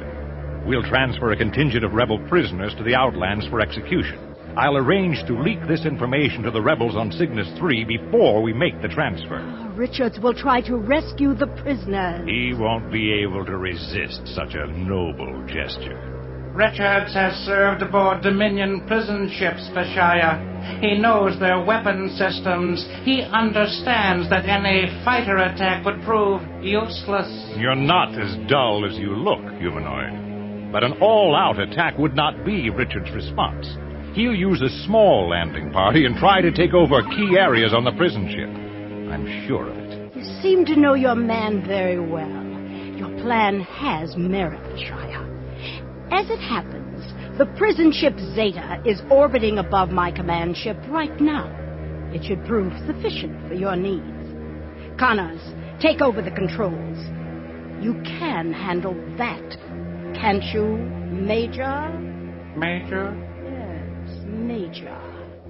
Your continued bungling is responsible for the loss of my high standing with Thor. Someone has to pay for that, Connors. Yes, General. Take notice, bounty hunter. I repay in kind. Never forget that. Cygnus III, 2 days later. Commander Richards is called to a special briefing. So, we know the Dominion is transferring by prison ship over 1,000 rebel prisoners to the Outlands for execution. General, did you say by prison ship? Yes, McCormick. The prison ship Zeta. The transfer will take place within the next 15 hours. How reliable is this intelligence, Father? It came from an alien, a proton mercenary we've dealt with before. Usually his information is sound as long as he thinks he's paid enough for it. What you're really telling us, General, is that the information may not be totally accurate, but you can't ignore it. Exactly, Steve. It could be a chance to save over 1,000 of our people. But, General, any rescue plan will have to be executed with extreme caution. We can't rule out a Dominion trap. You're right, of course, McCormick. Steve, I want you to try something. Think the way Dominion Corps Command would for a moment. It might help us come up with a plan of action. Let's see. What strategy would Corps Command use in this situation? There was a flight training exercise from my Dominion Academy days. It involved camouflaging our fighters with meteors. Meteors, Commander? Yes. We used tractor beams to hold the meteors in position while we hid behind them. Now, that way we were able to sneak through the enemy's scanner range without getting caught. A bit unorthodox, but I don't see why it wouldn't work. Steve, how many people would you need to carry out such a plan? 5. Myself, you and Beta, McCormick, and one more. All right. I'll go collect Beta from Robotics. Meet you in Launch Bay after McCormick and I recruit our 5th pilot. Lieutenant Stanwyck, I think. Good choice. Remember, there's no time to lose. The lives of over 1,000 of our people are at stake. 73, 74, 75 gold standards. There you are, Krieg. The balance due now that the job is completed. It was almost too easy. The rebels took the bait. Now it's up to you to spring the trap. Tell me, Krieg, how did you get the information about the prison ship transfer to Cygnus III? That's not part of the deal, General. My methods are my own business. Unfortunately, your services are necessary, Krieg. But you are a mystery. And I don't like mysteries. How do you manage to know all you know? And why are you never caught? You ask questions without answers, General. So I have been told. Don't worry, General. You got what you paid for. You might say it was your move this time. General, Vishia, Krieg at your service. You'll hear from us again. Ah, Connors. General, Command Control said you wanted to see me. Major, I want you to hear the final details of the plan to capture Richards. Proceed, Vishia. I'll allow Richards and his landing party to come aboard the prison ship Zeta with little or no difficulty. Once on board, I'll have them trapped. There will be no escape. Very well, Vishia. Since it's been almost 13 hours since Krieg planted the information with the rebels, it's time for you to transfer to the Zeta. If Richards is coming, he'll be arriving soon. There's a viewing console on level 3 of the prison ship. You can scan every section, see and hear every move they make. Excellent. Once Richards is captured, all the praise will be mine for eliminating the most dangerous traitor the Dominion has ever known.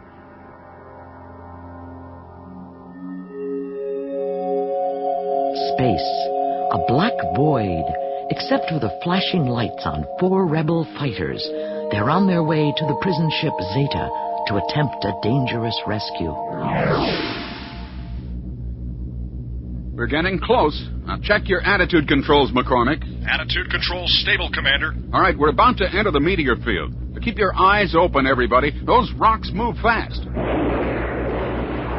Lieutenant Stanwick to Flight Leader. I think I found a meteor I can handle, Commander. Well, which one, Stanwick? Everything I see is too big for tractor beam control. Over to the left, Commander. I'm almost behind it. That meteor's too big, Christina. His tractor beam will overload. Veer off, Stanwick, and that's an order. I can handle it, Colonel. Wait. What's happening? Red line. Overload. Malfunction in the power unit. Commander! Break off, Stanwick. Again, it's too close. It's going to... McCormick, take over Stanwick's point position. I copy, Commander. Concentrate on the mission, everybody. Commander, over there. 2 o'clock. Readouts confirm those meteors to be within tractor beam limits. Good work, Beta. Let's tractor on and get out of here. We can't waste any more time.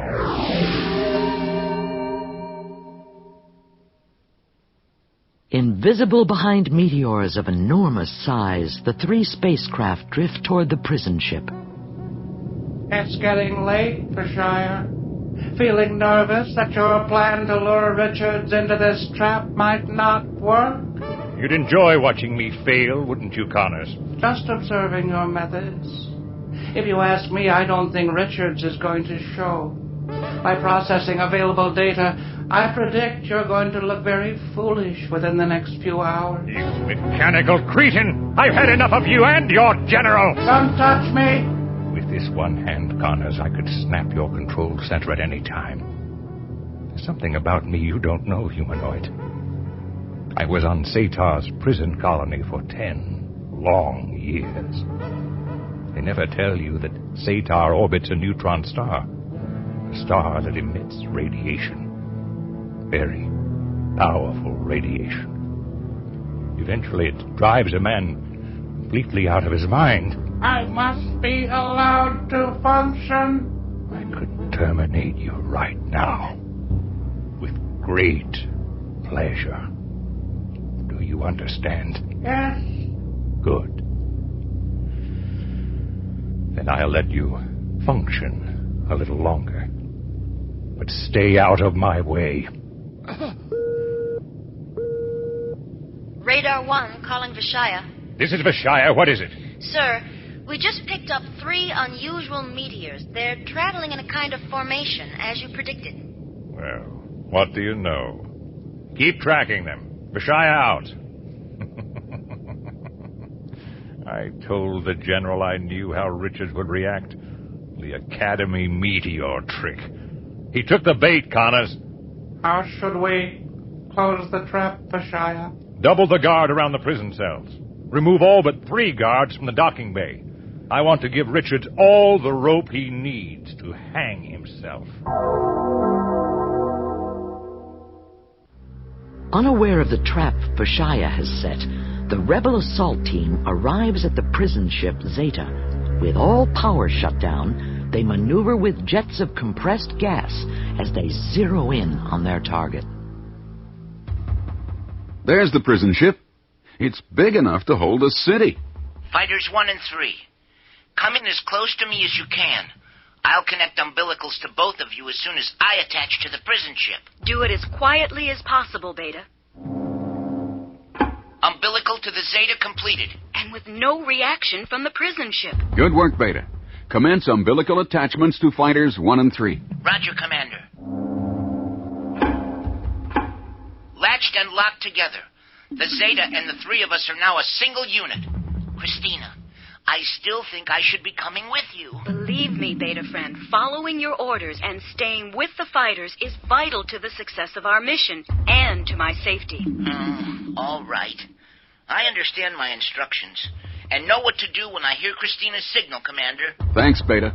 Now, McCormick, Christina, get into your pressure suits. We'll all rendezvous outside the Zeta docking bay. Remember to use the handholds on the umbilicals and stay close together during EVA. I copy, Colonel. Depressurizing. Okay, this is it. Here we go.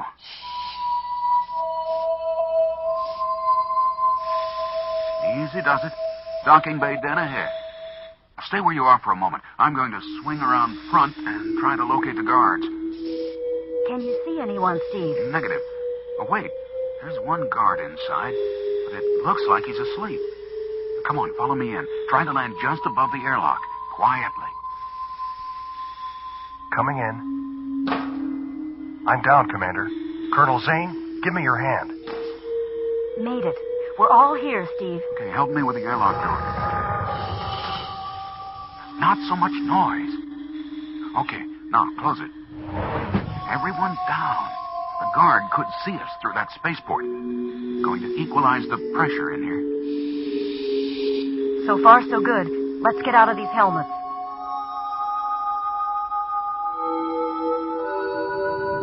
Commander, there are only 3 guards in this whole docking bay. That's odd. There should be at least a squad, if I remember correctly. We're going to have to take those guards out, Steve. Right. Phasers on disable. And don't miss. If we hit those refueling tanks, it's all over. Now, as soon as the door is clear, we move. Now, let's lock up these guards and get to the cell blocks. Hurry! Look at them, Connors, wandering around in total ignorance of their fate. Are the men in position? Yes, Vishia. All right, Richards. Just keep coming. Only a little further. This is too easy, Commander. I'm getting a bad feeling. I agree. This has setup written all over it. How right you are, Richards. Drop your weapons. Guards, move in. Beneduzzi says. Very wise decision. Take the girl and her friend to a cell. Bring Richards to me. I've waited a long time for this.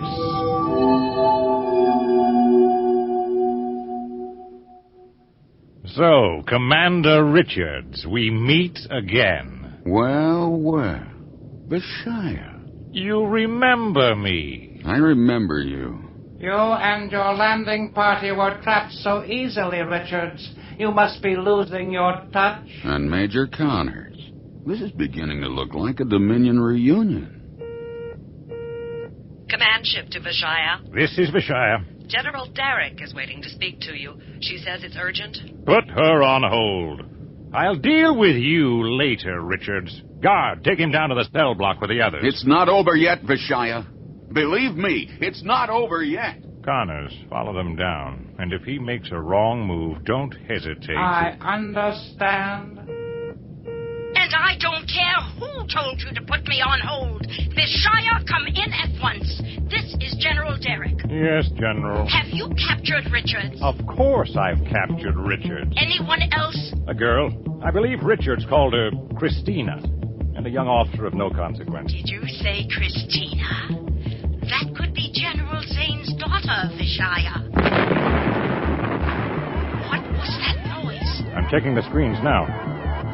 That explosion just blew off the starboard side of the ship. This is Radar 1, sir. Rebel fire has disabled warp drive. We're a sitting duck, sir. I demand to know what's happening. Impossible. We're under attack. Surrounded by rebel fighters. Vishia, you and Connors take the nearest escape pod and get out before it's too late. Losing that prison ship will cost you. I promise you that. Aboard the crippled prison ship Zeta, General Zane joins his victorious rebel officers.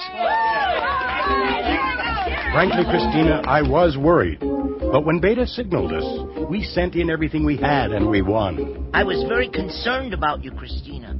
It took so long for you to signal that you had taken over the ship. Oh, Beta friend, I appreciate your concern. It just took McCormick and me a little longer than we thought to overcome our guards. Colonel, that sprained ankle trick of yours was great. Those guards were so surprised, the rest was a cinch. It works every time. And with all power gone on the Zeta, there was no way for them to escape or retaliate. Great work, Beta. Why, thank you, Commander. But it was nothing, really. So what's next, General? After we offload our people and the Dominion prisoners, I suggest we blow this prison ship to pieces. I want to make sure it will never be used to keep anyone in chains and misery again. The rebels of Cygnus III have a victory to celebrate, but it's fleeting and temporary at best, for the Dominion never rests. They will be back.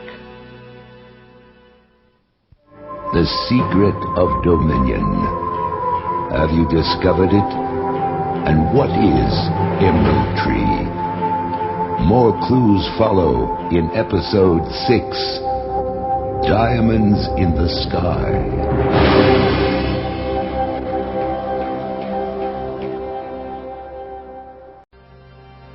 For the past several weeks, Vishia has secretly been working on a deadly ray designed to destroy entire solar systems. He's called in an expert to make final adjustments. The expert is Dr. Michaels, the same doctor who saved Commander Richard's life on Cygnus III. Lured to the other side by promises of wealth and fame, Dr. Michaels prepares to test the deadly new weapon, the Cryon beam.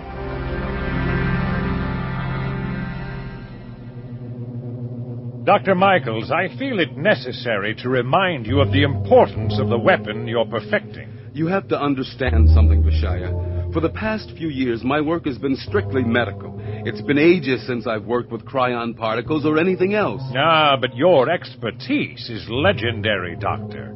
However, I will be keeping a close watch on you. I made a bargain, Vishia. Remember what happened to the last scientist on this project. I know.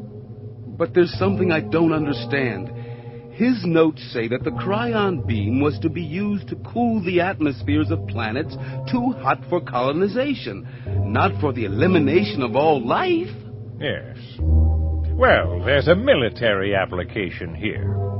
I understand this device is capable of extinguishing the suns that rebel planets orbit. Am I right, Doctor? Yes, but Vishia, the moment those suns die, the planets will grow colder and colder until, why, the deaths of those people living on those planets would be... I'm aware of the end result, Doctor. Now get busy and order that test beam fired. Dr. Michaels to generator control. Generator control standing by, Doctor. Transfer power from all levels to the cryon beam on the test star. Acknowledge. 10 seconds to full power. We will fire on your command. 5 seconds to test firing. 3 seconds. Freon insertion. 2, 1, fire.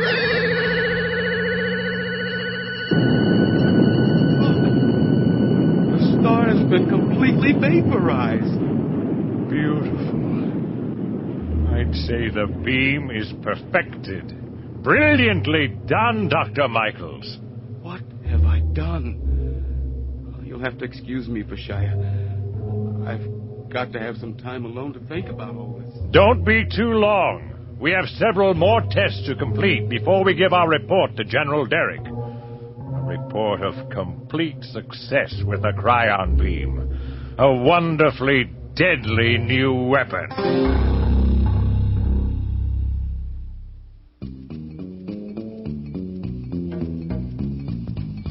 Unaware of Vishia's new weapon, Commander Richards accompanies his friends to one of the recreation centers on Cygnus III, Club Tri-Space 17. In the dimly lit interior, a turbaned host with a twisted smile greets them. How do you like it so far, Steve? They sure don't have places like this in the Dominion. As crowded as this is, maybe the Dominion has a good idea. Is it always like this? Oh, most of the time. Too many people. Too close together. Breeding places for pestilence and disease. Oh, really, Beta? Just an observation. What did he say? Watch your step. Oh. Thanks, buddy. Here's a little something for your trouble. Ooh, danku. What was that? Oh, he's one of the Tri-Space aliens, Steve. I hate to interrupt, but I must state that I am very uncomfortable in this place. Your discomfort is duly noted. Now be quiet, Beta. Tri-Spacers run all these clubs, Commander. Excellent managers, even if they are a little difficult to understand. I shouldn't even be here. Oh, you can't work all the time, Steve. When you're not flying missions, you and Beta are trying to trace references to the Lost Emerald Tree project. So far, I'm afraid we've uncovered very little. And all that data search is most taxing on my modulating converters. The Colonel's right, Commander. We all need a little time off now and then. Order. I am your service droid. Punch up your favorite selection, please. Quite a list. Let's see. I think I'll have that. I haven't had triclon stew in years. Make it 2. Why not 3? Punch. Order complete to release me from this position. Thank you. Order received. Oh, look. It's Valamenia. She's going to sing.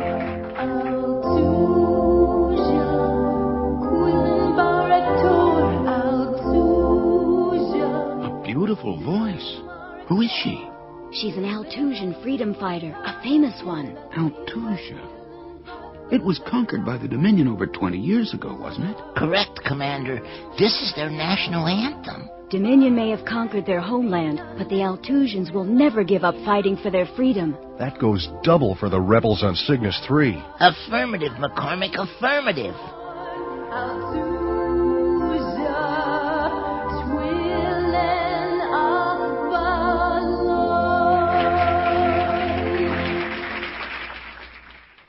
On General Derrick's command ship, a secret meeting is in progress. Good morning, General Derrick. Good morning, Connors. You seem cheerful. I take it your mission was successful. Routine. A trip to the Earth mines to rotate workers. I always marvel at them. Gray, listless beings without hope. You wanted to see me about something, Major? I have correlated the information you wanted about Vishia, General. Good. What are your findings? As you know, Vishia has been with us only a few weeks, but already he's been responsible for allowing over 1,000 rebel prisoners to escape, not to mention the loss of the Zeta itself. And just what do you suggest we do about that, Major? Bridge to General Derrick. This is Derrick. Vishia on the warship Burgess is waiting to speak to you. Patch me through. Go ahead, sir. We've tested the Cryon beam. A complete success. The rebels will die, General, without ever knowing the reason. Excellent. Is the beam ready to be used on Cygnus III? We need to do one more test, General. I want to try the beam directly on a planet instead of its sun to see if the end result will be the same. The planet Caspia, I think, will be a nice guinea pig. I'll be in touch. Vishia out. Well, Connors, I think we'll have to allow Vishia a little more time to finish his work on this new weapon. There will be plenty of time to resume our previous discussion. But the beam will be Vishia's success, General. Your command position will be in even more jeopardy with Igor Thor and the Council of the Seven. Don't be too sure of that, dear one. If the Cryon beam is a success, I'll make certain the credit is mine.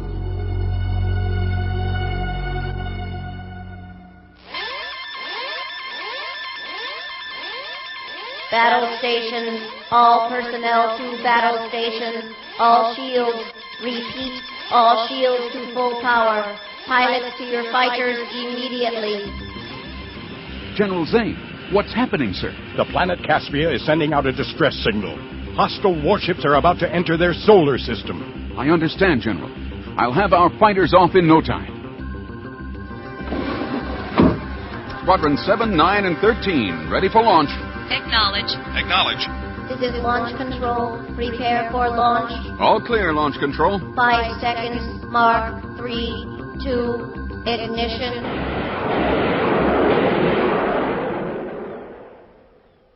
The battle to save Caspia has begun. Richards, to all rebel fighters, form into attack groups.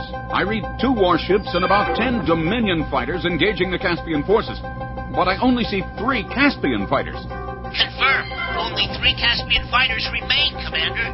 Steve, concentrate your squadron's attacks on the Dominion warships. McCormick's group will help the Caspian fighters. Copy. I have the warship Burgess on my scope. Wait a minute. What is that on top? Running Dominion warships. Confirm Burgess outline, but there are new additions on top, Commander.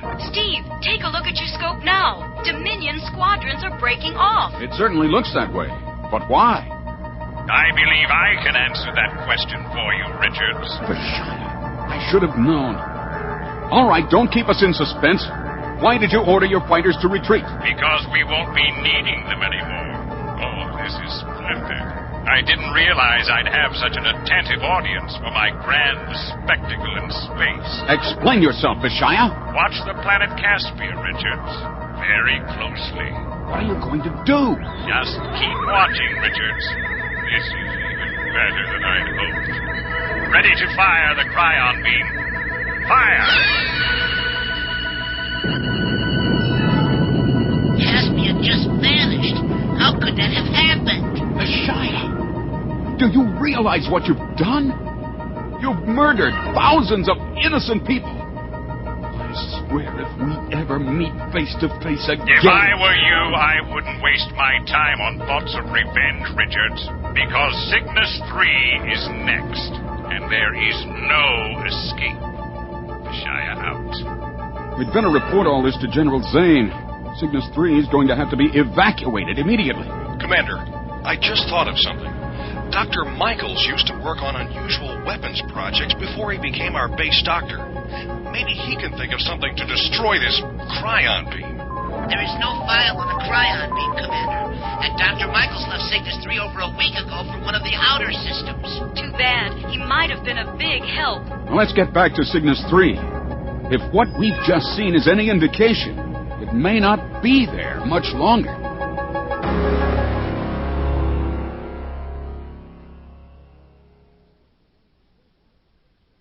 On board the Burgess, Dr. Michaels is having second thoughts. Ah, Dr. Michaels, you asked for a meeting. Vishia, I don't want to continue working on the Cryon beam. You want to leave this project? I don't have your stomach for it. Dr. Michaels, so far I've been patient with you, but don't push me. My tolerance for weakness is very low. You can't threaten me, Vishia. Can't I?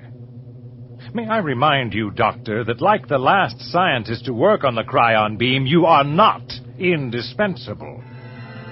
Do I make myself clear? Very clear, Vishia. Now, Doctor, within the hour, you and I will be beaming over to General Derrick's ship to watch the destruction of Cygnus III. So don't go far. I'll be in my lab. Oh, Doctor, one final word. The Cryon beam will be a success, or you will become a memory. Yes, the beam will be a success.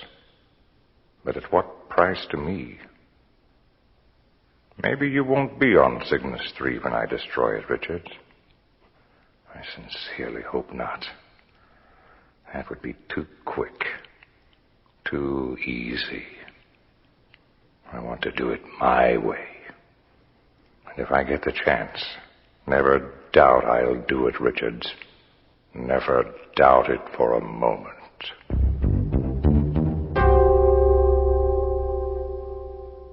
Evacuation from Cygnus III has begun, but Stephen Richards is missing from Mission Control. He sits in the almost deserted Club Tri-Space 17, nursing his feelings of guilt and helplessness. Double for the laddie? No. I was looking for that gentleman over there. Listen, you and your people had better get out of here before it's too late. I wouldn't wait much longer. Oh, danke. Steve, everyone's been looking for you. What are you doing here? I wanted to be by myself, Christina. I had some thinking to do about my part in all this mess. What do you mean, your part? What's happening to Cygnus III isn't your fault. How can you even think that it is? Christina, the Dominion knows I came here after I found out about my rebel heritage on Centiga. But they can't be sure what else I may have learned on that ice moon. That's why they tried to kill me once. They said I was a danger to them. You feel the Dominion has targeted Cygnus III for destruction by this cryon beam? Because you're here? Because they want to kill you? No. That's only part of it. Don't you see, Christina, if I could have figured out the secret by now, Dominion would have been destroyed. There wouldn't be any cryon beam trained on Cygnus III. Well, you can't blame yourself for that. You've done everything you could to trace the Emerald Tree Project and its secret. I know, but it hasn't been enough. Steve, we need your help at Mission Control now. Beta's waiting outside to take us back. Evacuation is underway. We can't stay here. The end of Cygnus III. But I guess there is no other way. How do you overpower a death ray?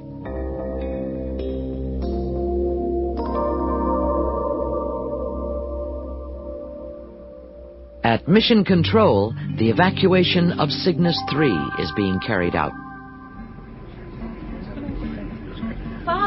Father, Steve and I are back, and Beta is plugged into Comlink.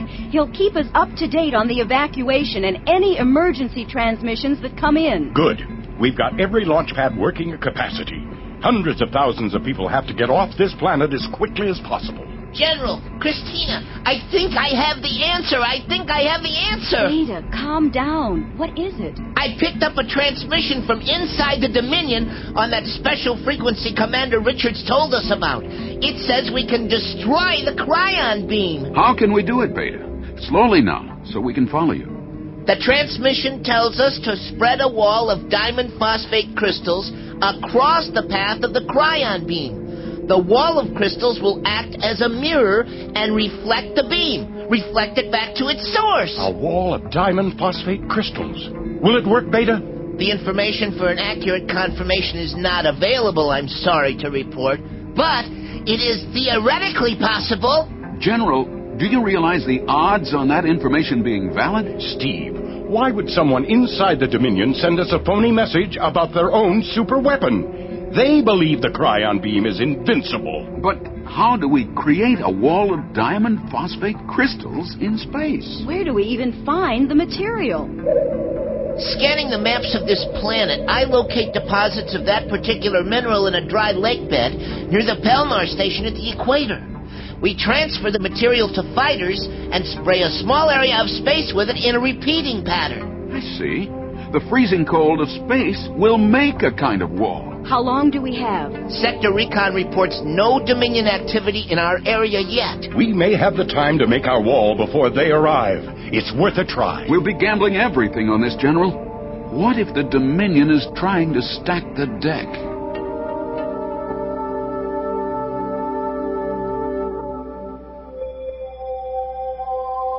Working against time, the rebels have accomplished the impossible. An almost invisible wall of shimmering crystals floats in space. Above it, 3 tiny rebel fighter craft hover. Okay, McCormick, increase power to your tractor beam. The wall's drifting off course. Roger, Commander. Increasing power. I sure hope this is going to work. Wait a minute. Did you hear that? Scope indicates several warships coming into range, including one with that same strange outline. Yes, Commander. The outline fits Dominion warship Burgess. Christina, climb upstairs and get us cover. We'll position the wall between the Cryon beam and Cygnus III. Copy. Zane out. McCormick, are you ready? Anytime you say, Commander. Okay, lock tractor beam on 9. Advance power slowly. We can't afford to lose it. Keep advancing power. And the wall moves. The fighters maneuver it into position. The last hope for Cygnus III. Observation Deck 5, General Derrick's command ship. General Derrick, this is the bridge, sir. We're picking up 3 rebel fighters on an intercept course. Stand by for further orders. Obviously a suicide squad, General. Bridge, this is Vishia. Tell the people on the Burgess to disregard the fighters. They'll never arrive in time. Yes, sir. Bridge out.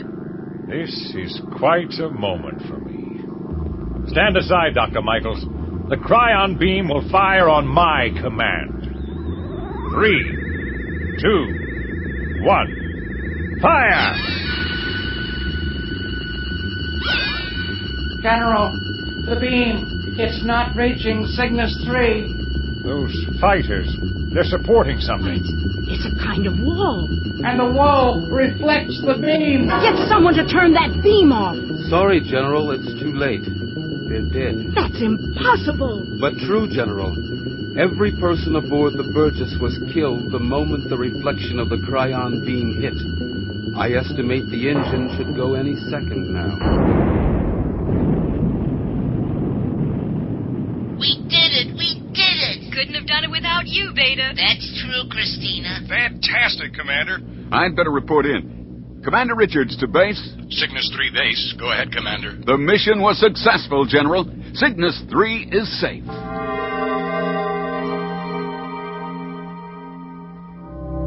On Observation Deck 5, there is a long moment of silence. Dr. Michaels, what went wrong out there? I don't know. Bridge to General Derrick. Derrick here. A regular check of the daily log shows a transmission you might be interested in, sir. Play it for us. Attention, attention, all rebel forces. I am a scientist with information on a Cryon beam.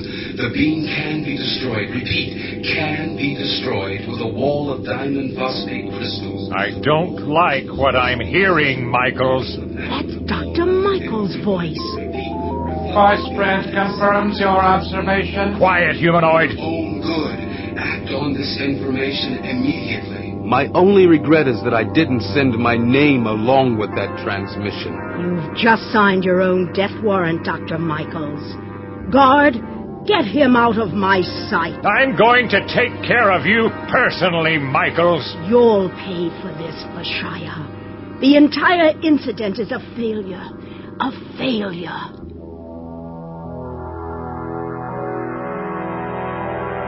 Richards, you've won this time. But remember, all those who crossed me in the past have died, and none pleasantly.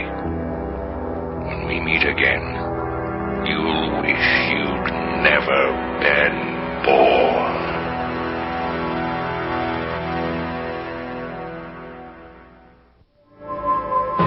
The secret of Dominion. Have you discovered it? And what is Emerald Tree?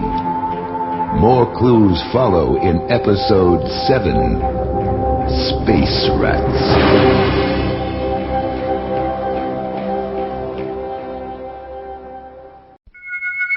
A Dominion battlecruiser hides in the blackness of space. Its orbit is circular, miles above the planet Earth. In General Derrick's personal quarters, Major Connors displays a small, furry animal inside a special cage. It's ugly. Incredibly ugly. Yes, I know. Look closely. Don't worry. The plasmacine cage is very safe. Those little red eyes are hideous. They shine in the dark, General. What is this creature called, Connors? Rattus spatium, a mutated form of rat, able to survive in almost any environment. Space rat is the common name. It looks too small to be so dangerous. 10 centimeters of carnivorous fury. It lives to eat, General. Notice the enlarged head and the teeth, little daggers of ivory. I'll drop a bit of food into the cage. Oh, vicious little animal, isn't it? Imagine an army of these creatures loose on Cygnus III, eating their fill. I am imagining it. I like it. If I were to place a pair of space rats on the rebel planet, within 6 hours their reproductive cycles would result in thousands of these creatures.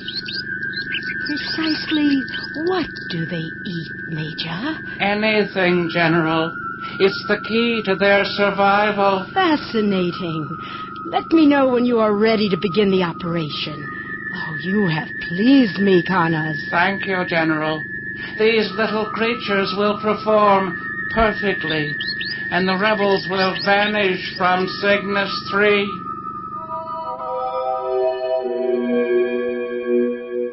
Deep in a hole carved out of the rocky, windswept rebel planet Cartone, General Zane explains the installation of a large metal tank.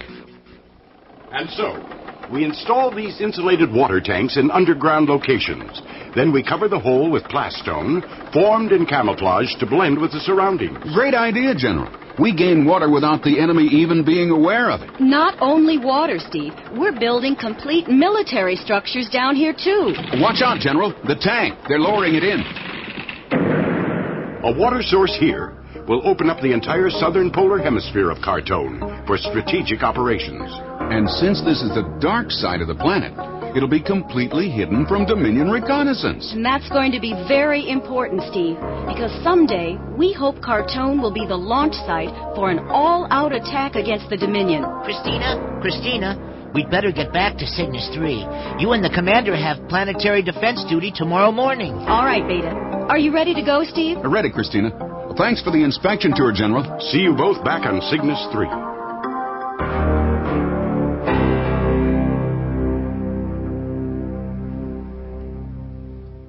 Vishia receives a visitor on board Dominion's command ship. Major Connors reporting as ordered, sir. Ah, yes. I just wanted to inform you, Connors, that I know about your matched pair of Rattus spatium, carefully separated in plasmacine cages. I also know that you intend to set them free on Cygnus III. But I told no one except... I've never trusted you, Connors. So last week I had a small transmitter planted in your arm socket while you were in humanoid sleep mode. Transmitter? Arm socket? You had no right... I overheard your conversations with the General. No matter. I want you to go ahead with your plan. You do? Of course. With one difference. If it's successful, you'll share the glory with me, Connors, if you value your ability to function. Do we understand each other, humanoid? Perfectly, Vishia. Good. Now get moving. I want those space rats on Cygnus III immediately.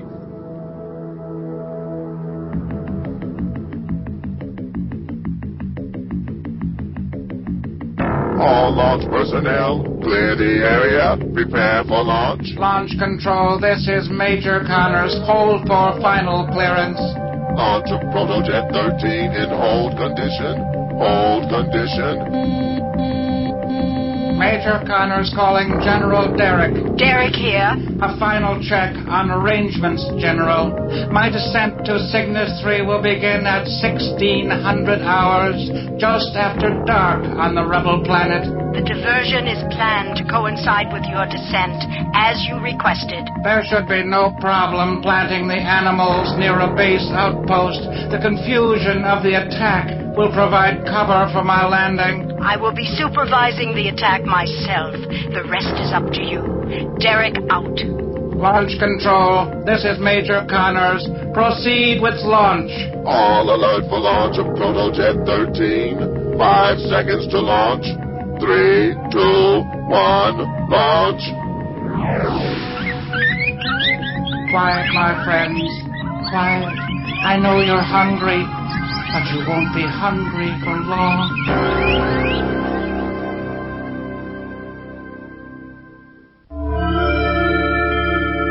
Cygnus III, minutes away from 1600 hours. Richards, Christina, and Beta enter mission control. Taking Christina by the arm, they lead her to a door marked Command Personnel Only. This way, Christina. There's something you need to see before we go on duty. Affirmative. The commander is right. You must see. Beta, you're giggling. Affirmative. I can't wait. You're behaving very strangely, both of you. Right through this door. Surprise! Happy birthday, Christina. But how did you know Never mind. Beta has something special for you. Now, go ahead, Beta. Happy birthday to you. Happy birthday to you. Happy birthday, dear Christina. Happy birthday to you. What's happening? We're under attack. Take cover. Take cover, everyone. Beta, where are you going? Christina, this way. This way.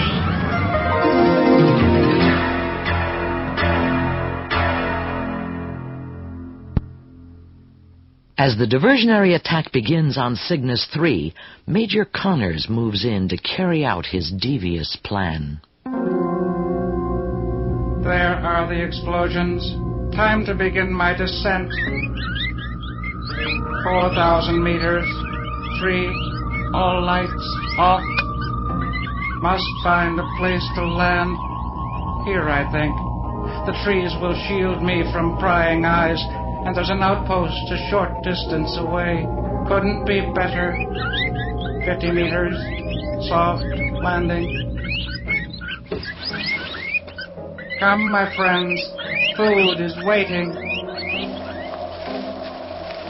I'll use the trees and the darkness to reach the outpost building. Set the auto releases on the cages. Soon you will be free, my pretties, and I will be on my way. Now, back to the protojet. Carefully, I must not be observed. Halt! Who goes there? Keep your hands where I can see them. Well, a Dominion Major. Quite a surprise. Yes, I'm as surprised as you are. Turn around. Move it. Welcome to Outpost 19, Major. Inside. And don't try anything funny. I'm going to do a weapon search. Don't even twitch. Into the cell. Go on. You're a strange one. No weapons, no papers. Just the name Connors on your jacket patch. This is Sergeant Benton at Outpost 19, calling Command Control. Command Control, what have you got, Benton? I'm holding a prisoner here, Lieutenant. A Dominion Major named Connors. Good work, Sergeant. I'll be there in 5 minutes. And keep a watch. There could be more. Out. Gonna leave you here in the cell, Connors. But I'll be right outside that door with a laser pistol in my hand. Got it? Yes. You fool, thinking I would be unprepared for capture. Inside my thumb cavity, a vial of powerful acid poured into the lock. Now I can get out of this cell. Inside this flap on my body cavity, a small but effective phaser. Activate thermal sensors. And aim for maximum body heat. No need to even open the door. The laser burst will go right through it. Goodbye, Sergeant.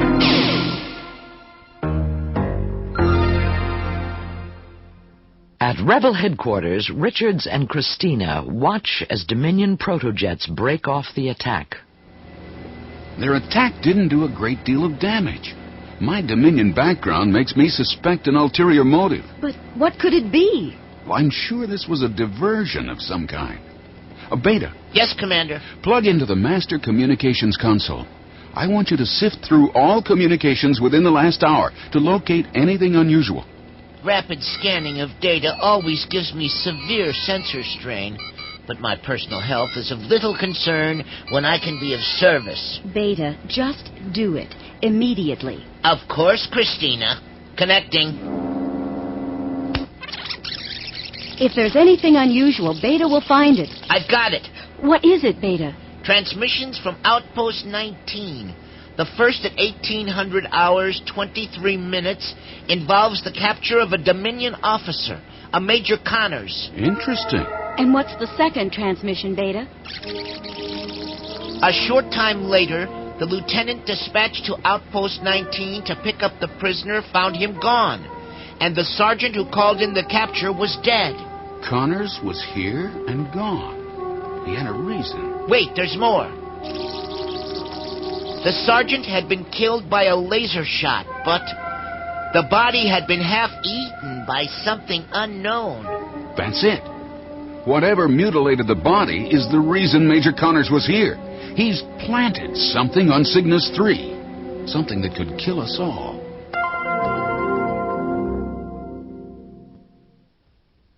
Beta has located the Henderson reports. Reports of unusual events.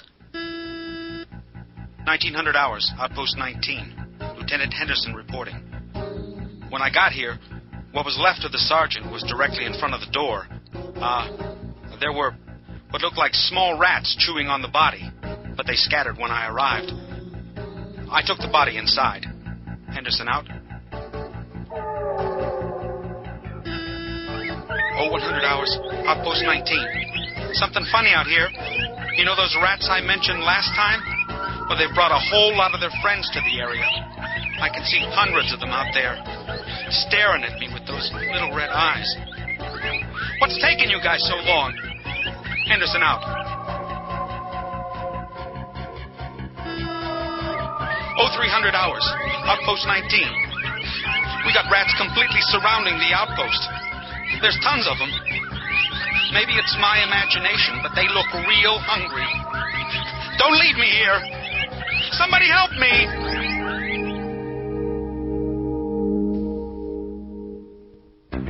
Using a terrafoil, the rebels speed across Cygnus III, heading for Outpost 19. Get us there as quickly as possible, Beta.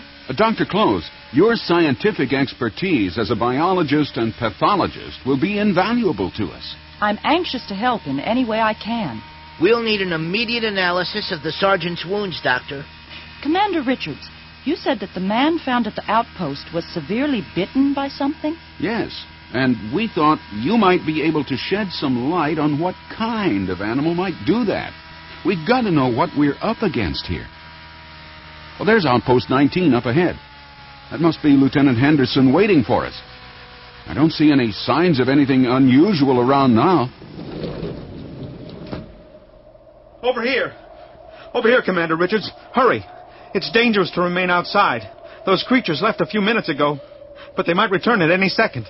Where's the body, Henderson? I moved it inside the post, sir. I'll stay with the terrafoil, Christina. There may be a need for quick departure. Good idea, Beta. Well, there he is. Not a very pretty sight. What do you make of it, Doctor? Hundreds of tiny bites. And look at this. A bite that goes completely through a bone. Christina, hand me that book on animal taxonomy in my medical bag. That's the one. Thank you. I can't believe it. I certainly never thought I'd see it. But it must be. What is it, Dr. Close? A rare animal, a mutation, but one that fascinated me as a student. What kind of monster caused this, Doctor? Far from a monster, Commander, at least in size. This is a tiny creature, no more than 10 centimeters in length, with very sharp teeth and strong jaws. Rattus spatium. That's what they look like, all right. Why would Connors deliver such an animal to Cygnus III? He must have set 2 of them loose. They reproduce very rapidly. I'm sure he intends to have them overrun the planet. And they will. They'll eat everything in their path. We've got to get out of here immediately and warn the others. Space rats, they're coming back. Christina, we're being surrounded. There are tiny red eyes all around the terrafoil. Beta, move next to the outpost door. We're coming out. Roger, out. Christina, Henderson, put your phasers on kill. We'll blast a path to the terrafoil. Ready? Go!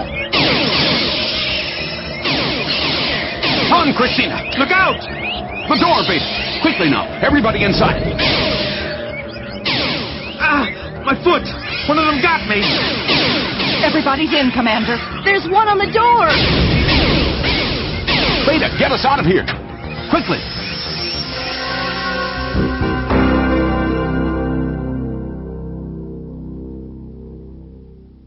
On the command ship, General Derrick lifts her glass in a toast. To Major Connors, may the planet Cygnus III be overrun with space rats, eating their fill.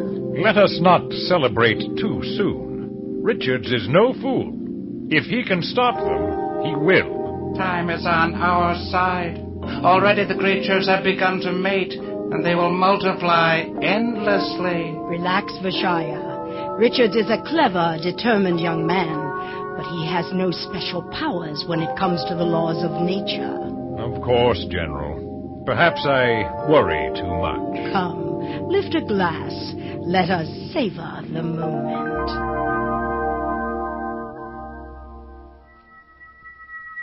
Dr. Close and Colonel Zane are above Cygnus III in a hovercraft, collecting data and viewing the destruction caused by the exploding population of space rats. Dr. Close, look at that. The space rats have already eaten their way through half the forested area beyond outposts 18 and 19. Luckily, it's an area of low human population, but the plant and animal destruction is devastating. Reports from Mission Control, Christina. Nothing seems to work against the space rats so far. They've tried force fields, poisons, explosives. Do the reports indicate human death? We broadcast an emergency all-points bulletin to remain inside. Some humans were caught between destinations, Dr. Close. The death toll stands at 63. Based on the way the space rats are multiplying, I'm afraid Cygnus III will be a desert in less than 4 days. And then we'll starve to death behind locked doors. Is there a solution, Dr. Close? There may be. Let's get back to Commander Richards at Outpost 19. There's something I want to try. It may be our last hope.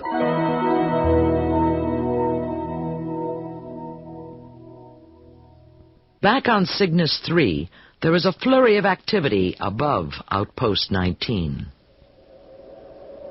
Okay, out there. Lower the tank. Dr. Close, the system we installed in this hovercraft baffles me. What can a receiver and 4 loudspeakers do to rid the planet of space rats? Those speakers will broadcast 4 tones played by the synchronator here on board the hovercraft. The space rats should be irresistibly drawn toward the sound.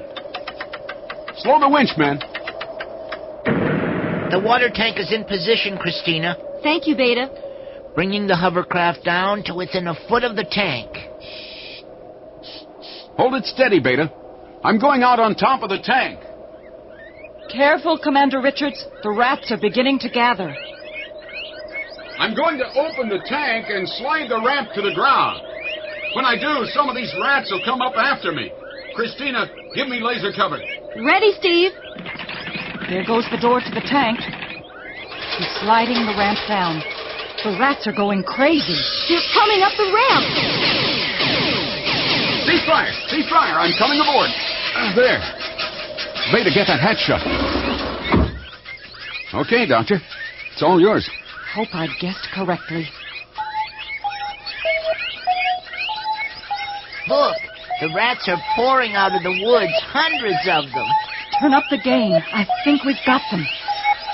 They appear almost mesmerized by the tones. The rats are moving up the ramp. One just fell into the tank. And more and more. They're tumbling in by the ton. Wait! What's that sound? The rats are imitating the tones. That's the last of them. Christina, use your phaser to cut the cable that holds the door of the tank open. The rats are still repeating the tones, Dr. Close, even though you stopped the syncodator. Yes, hearing it is eerie. It's a ritual, a death ritual. They've stopped. Soon they'll go into a frenzy. Then, their final act of life. What do you mean, Doctor? Space rats refuse to wait patiently for death, Commander. When there is no alternative food source available, they become cannibals. Space rats live to eat, and they die the same way.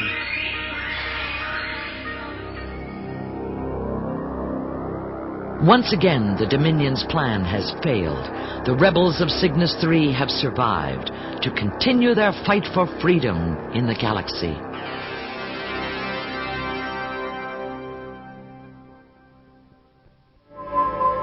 The secret of Dominion. Have you discovered it? And what is Emerald Tree? More clues follow in Episode 8. Double Trouble.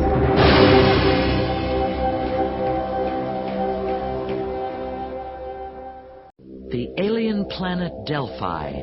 Hot, burning acid rain slashes across the surface. Boulders wet with death litter the pockmarked face of a forgotten world. Lightning reveals a rebel shuttle on a rough landing site. Standing alongside the spacecraft, Commander Stephen Richards and General Zane are encased in full protection body shells to shield themselves from the planet's deadly rain. They are on a desperate mission seeking fuel from the hermits of Delphi. The seal on the shuttlecraft protects it from the acid rain. Same goes for us, as long as we wear these shells.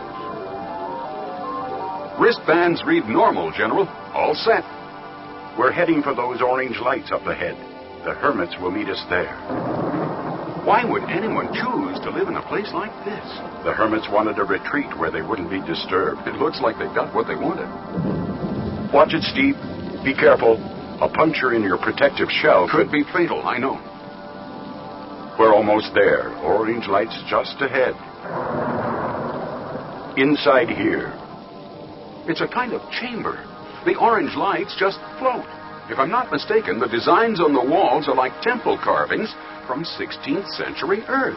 We wait here. They will know. Ah, Excellency. You will follow me. We can't follow him. He's passing right through that rock wall. Follow, humans. Do as he says. We walked through that wall like it was smoke. This is my third trip here, and I still don't understand how they do it. Stand in the yellow cone of light for decontamination.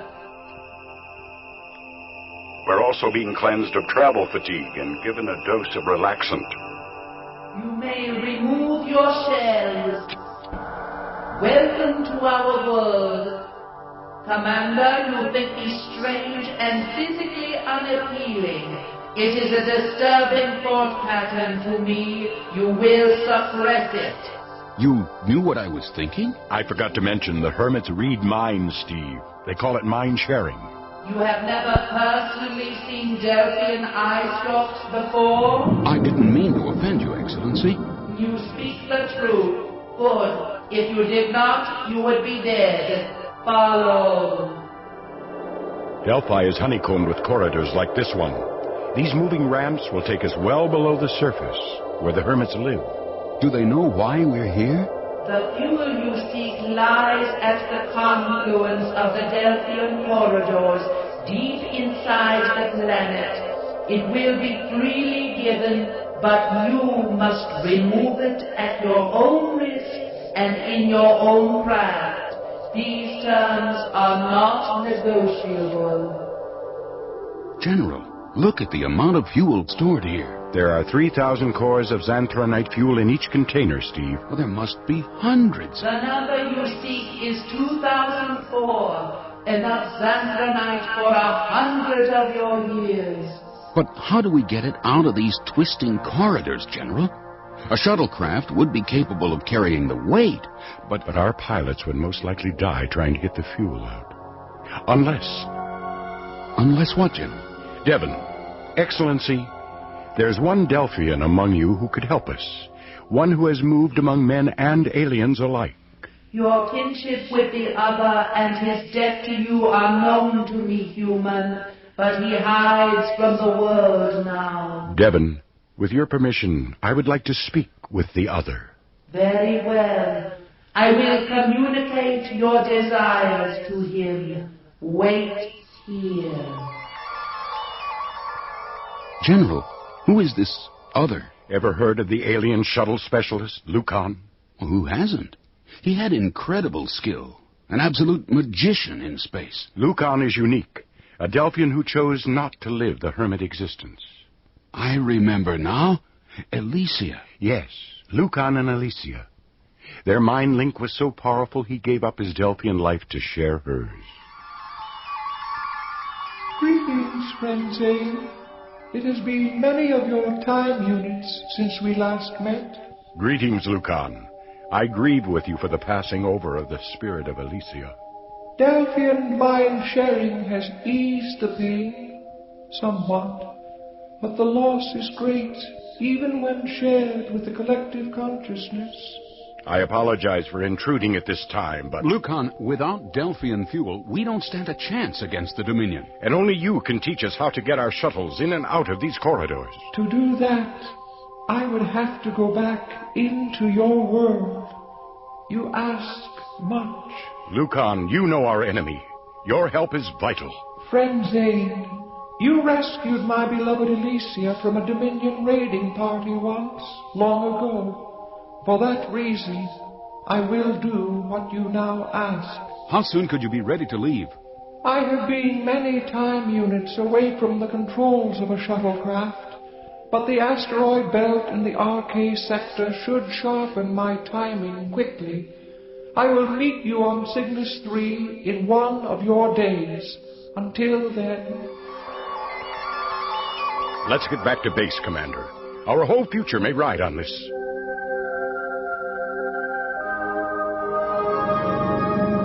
Good morning, Vishia. Who is this? Major Connors, meet Lucan. Lucan, the alien shuttle specialist? How did he get here? I captured him, you idiot. Do you think he walked in here and begged to have his vocal cord severed? You severed his... He called me a lunatic. Me! Besides, his Delphian voice grated on my nerves. But he could have given us valuable information. How dare you question my methods, you simple-minded collection of spare parts? What's this? What's going on here? Who is this Delphian? That, my dear General, is the famous Lucan. Oh, I'm impressed, Connors. How did you capture him? The humanoid had nothing to do with it. I captured him. He was near my home in the RK sector when I spotted him. You live in an asteroid belt? Of course, General. A place both dangerous and strangely quiet. Do you find that unusual? I don't find it unusual, considering the condition of your mind. I warn you, Connors. A toy like you can be broken. Leave him alone, Vishia. Tell me about the Delphian. I intercepted Lucan's spacecraft and forced him down on a small asteroid. Well, what information did you get out of him? None, General. Lucan can't tell us a thing. Vishia severed his vocal cords. You did what? The important thing, General, is that I found his log showing his destination. Cygnus III. He was to instruct rebel shuttlecraft pilots in precision maneuvers. Cygnus III? We could have used this alien's knowledge to our advantage. Why, you egotistical fool. Lucan called him a lunatic. Truth can be difficult to hear, General. This time you've gone too far. Stop it at once, Vishia. Let me go. I must continue to function. Humanoid imbecile! Just be thankful I'm leaving you a voice. Inoperative, non-functional. You will not get away with this, Vishia. Connors was mine. I command this sector, and don't you forget it. Listen to me, General. Our speechless friend's destination suggests a wonderful plan. An exchange of identities that will result Whatever you have in mind, Vishia, it is your last chance to prove yourself useful. If you fail, I will not allow myself to be brought down with you. I will cut my losses. This plan is brilliant. Simply brilliant. Now, if you will excuse me, my dear General, I'll throw Lucan into a quiet cell. Then I'm going to take his place on Cygnus III. With a little help from medical science. Inoperative, non-functional.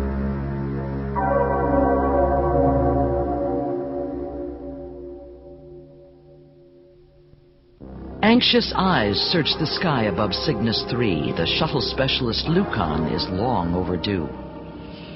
I can't understand it. He should have been here hours ago, McCormick. He could have been delayed by Dominion fighters, sir. They were noted in Grid Area 9 on our scanners. Are we ready for him, Steve? Duplication of the Delphi corridors is complete, sir. 120 kilometers of lights, 300 meters apart, making corridors that intersect at odd angles. If Lucan can train our pilots to move through that... Clear area for spacecraft arrival. Incoming vehicle. Tunnel number 1. It's Lucan. Did you see that? He's coming in upside down. Unorthodox methods can prove very effective at times. He's on final. Hovering now. Look at that roll. A 180 from a hover just before touchdown. Exactly the kind of maneuver we need. Greetings, friend Zane. Greetings, Lucan. We were becoming concerned. Welcome to Cygnus III. An unavoidable delay, I'm afraid. Lucan, this is my daughter, Christina. Pleased to meet you, sir. We're grateful for your help. I shall do everything in my power to make this visit worthwhile. And now, Christina, could you show me to my quarters? It's been a long trip. Of course, Lucan. Right this way. Follow me. Sir, I know this sounds crazy, but does Lucan seem different to you somehow? Different? I'm sure it's just the strain of adjusting to the world again. But now that you mention it... Oh, this is ridiculous. See you at the morning briefing, Steve. I'll be there, General. Tomorrow could be the most important day of our lives. Pre-dawn on Cygnus III, Vishia's diabolical mind reviews his plan. 0300 hours. Black as the inside of a tomb. Good. Time for me to plant the limpet mines on every shuttle I can reach. With a skill born of long practice, Vishia moves noiselessly from building to building. But as he reaches the hangar... Halt! You there!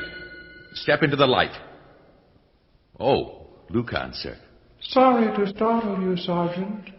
Just taking some spare parts out to my ship to do a few minor repairs. Yes, sir. Will you be needing any help, sir? No, but I thank you for your kindness. Your ship is docked with the rebel shuttle, sir. Just around that corner. Thank you, friend. That's perfect. Gullible idiot. Actually believing anyone would repair a vehicle at this hour. This must be the door. There they are. Now, all I need to do is attach a charge to as many shuttles as I can. And turn on the radioactivated detonator. The shuttles will explode on command. All right. Hold it right there, mister, and don't move. What is the meaning of this? You told me you were going to repair your ship, but you went right by it. Then I saw what you're putting on the shuttles. Explosive charges with tuners preset to a radio frequency. You would have made a very good investigator, my friend. Whoever you are, I'm taking you to security for questioning. Move it. Of course, you have the upper hand, except for one thing. The wonderful element of surprise. Now, what to do with the body? Oh, brilliant idea. My friend, your funeral will be spectacular. I'm going to stuff you into the thrust output of this shuttle. And tomorrow morning, when they fire up, you'll fry like a pig on a barbecue spit.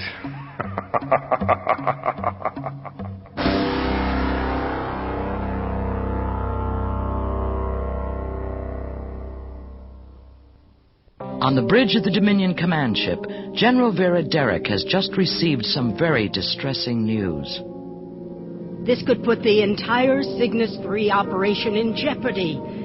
Has this unexpected development been verified? Lucan has escaped, sir. His cell is empty. Oh, I don't understand. He was thoroughly searched before he was put away. All we know is that the guard on level 6 is dead and Lucan has disappeared, along with one of our observation pods. Is it possible to alert Vishia about the escape? No, sir.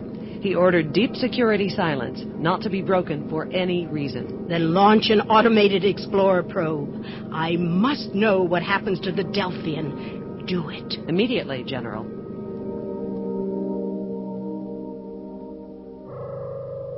You're on your own, bounty hunter. Succeed, and the glory will be credited to my sector. Fail, and the rebels will have done my work for me. Oh, it's perfect.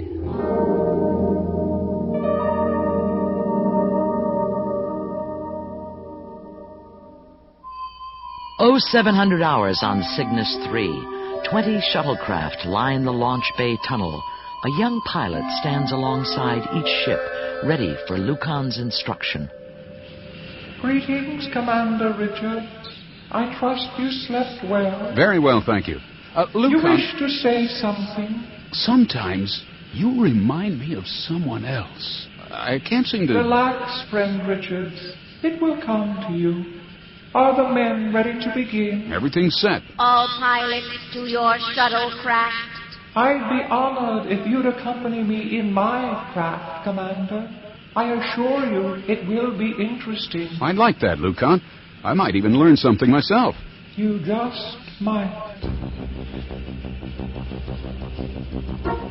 Sequential launch in 5 seconds. Mark 3, 2, 1.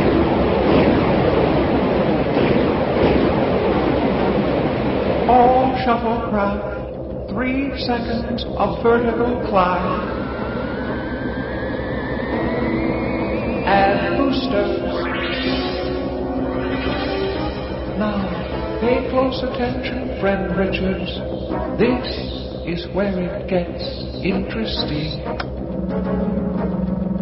Try to move, Richards. Well, I can't... Paralyzing isotron beam. I don't understand, Lucan. Lucan, just let me turn this voice coder implant off. Voice coder implant? You see, I never told you My name was Lucan. Vishia? What's the meaning of this masquerade? Look outside, Richards. 20 shuttles in perfect formation.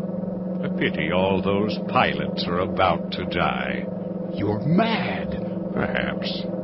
You're about to see a chain of explosions, synchronized to every other tick of this timer. It all starts with the 5th tick. Sort of a countdown to death. No! Don't do it! Do you feel the power of this moment, Richard? Stop it! Stop it, Vishia! It will stop itself, Richards. There.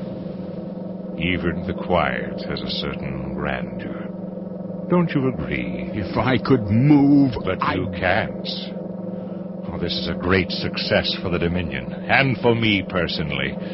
20 rebel shuttlecraft. Oh, beautiful. I suppose it's my turn next. How unimaginative. No, Richards, you will live. Live with the knowledge that the rebels will suffer and die because you're one of them. That's part of my own personal revenge. What are you talking about? Don't you remember? Your testimony sent me to prison on Satar. 10 years of my life on a radioactive wasteland.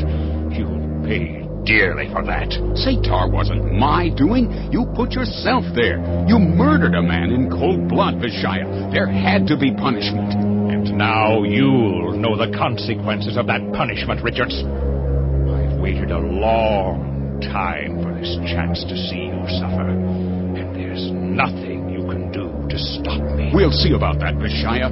Soon I'm going to destroy you and all of Dominion. I know about Emerald Tree. Emerald Tree? You're starting to rave, Richards. Enough talk. Time for you to go back to Cygnus III. I'm turning the isotron beam off, but I remind you, I have you covered. So don't try anything heroic. Get in that ejection capsule behind you. Move. I'll be back, Vishia. I promise you. You haven't seen the last of me. You're beginning to get on my nerves, Richards. Goodbye, rebel fool. Auto rotation to eject trajectory. Eject. In a different sector of space, a Dominion automated explorer probe discovers a tiny observation pod in orbit around a featureless moon. The explorer's data sensors lock on, noting sector, time, and location, as well as the absence of life. Inside, a crumpled form slumps awkwardly over the control panel. The orbiting mass has become an icy casket, a final resting place for a lonely fighter who could not speak. Lucan, whose escape led only to the cold graveyard of space. Lucan, your spirit has passed over, and we mourn your loss. But a Delphian life is not taken without consequences. The Dominion will pay.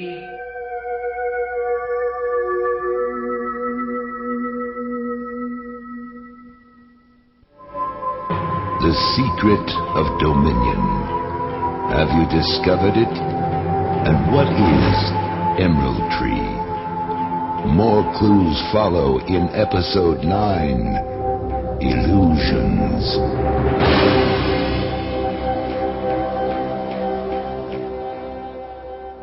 From the moment Stephen Richards learned of something called Emerald Tree and of the existence of a secret that could destroy the Dominion, he's been obsessed with the need to uncover it.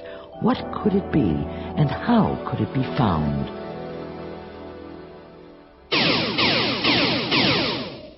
This target practice may be necessary, Christina, but it's not one of my favorite things to do. Here comes your score, Steve. 13 out of 15. A .8666 accuracy rating. Final target group in place. Fire 5 shots when ready. Oh, my concentration's off. I've got something on my mind I can't seem to shake loose. Well, finish up here and we'll go someplace and talk it out, okay? Commander, a comment if you please. Angle your right shoulder toward the target a bit more, and your accuracy will increase by 13.4%. Are you sure, Beta? Affirmative, Commander. It will place you directly on line. 100% accuracy on final target group. Total cumulative score, 96.500. Next, please. Well, that did work better. Thanks, Beta. My pleasure, Commander. Let's walk back to base for lunch, Steve. I'm starved. You can tell me what's on your mind on the way.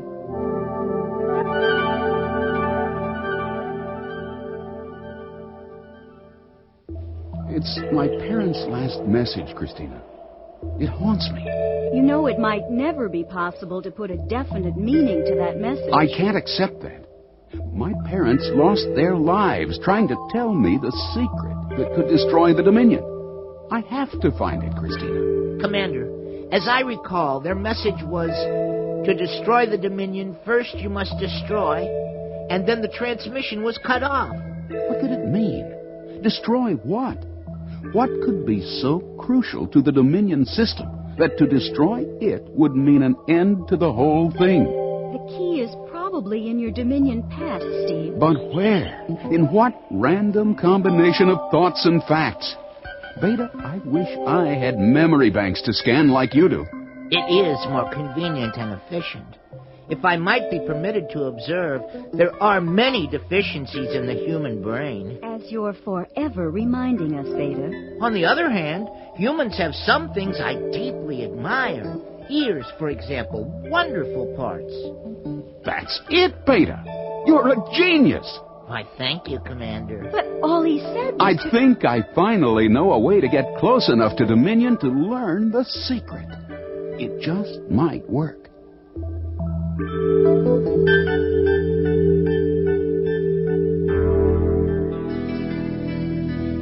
During lunch, Richards outlines his daring plan. I know I'm right, General. I've spent months trying to figure this out, and finally I think I have a plan that'll work. Sounds interesting, but extremely dangerous. However, I'm willing to listen. Christina, pass the meat enhancer, the beef. And Beta, I believe I'll have a refill on the Opergian beer. Send out for Opergian beer, me. I'm not the service droid, really. I'm listening, Steve. Well, first a question, sir. How much do you know about Dominion home world? Not nearly as much as we need to. We know it's on the planet Vega, that Yggdrathor appears to be in charge, and that the planet's surrounded by a deadly, high-energy force field. As far as we know, no one's ever seen their leader. Precious little is known about Yggdrathor. And every attempt to penetrate the force field has resulted in death. Ah, Beta, thank you. Just set it down here. I've alerted the service droid if you need anything else. Have I missed anything? Quiet, Beta. General, when I was with Dominion, nothing of importance was decided without definitive orders from Vega. No questions asked. Vega? Not Corps Command? Correct. Now, if we could somehow penetrate Dominion home world, I feel sure we could learn the secret, the way to destroy this stranglehold on the galaxy. You're not suggesting a direct assault on Vega. It would be suicide. No, not an assault, sir. A way to eavesdrop on the planet's internal communications. A listening probe planted on one of the Vega moons. A space ear. An extremely bold and intriguing possibility, Commander. What exactly are you proposing, Steve? Well, the standard catalog shows that Vega has 3 moons. Now, one of them, Luna 1, has an atmosphere tolerable for humans. Correct, Beta? Affirmative, Commander. But the atmosphere on Luna 1 is quite thin, approaching the dead zone. Barely breathable for your life form. But breathable. Sir, a small landing party would plant a listening device on Vega. What it picks up could be monitored from our long-range scanners recently installed in the Cartone bunkers. It's a long shot, Steve. But is there any alternative, Father? If this works, it could be a major breakthrough. The mission is within the limits of probability, General. It's high risk, no matter what the probability. Sir, if the Dominion is vulnerable, if it is hiding a fatal weakness, it'll be found by listening in on home world. All right. If you're convinced the secret can only be found on Vega, Steve, then we must try to find it. Get your landing party together. Permission to go to Luna 1 granted.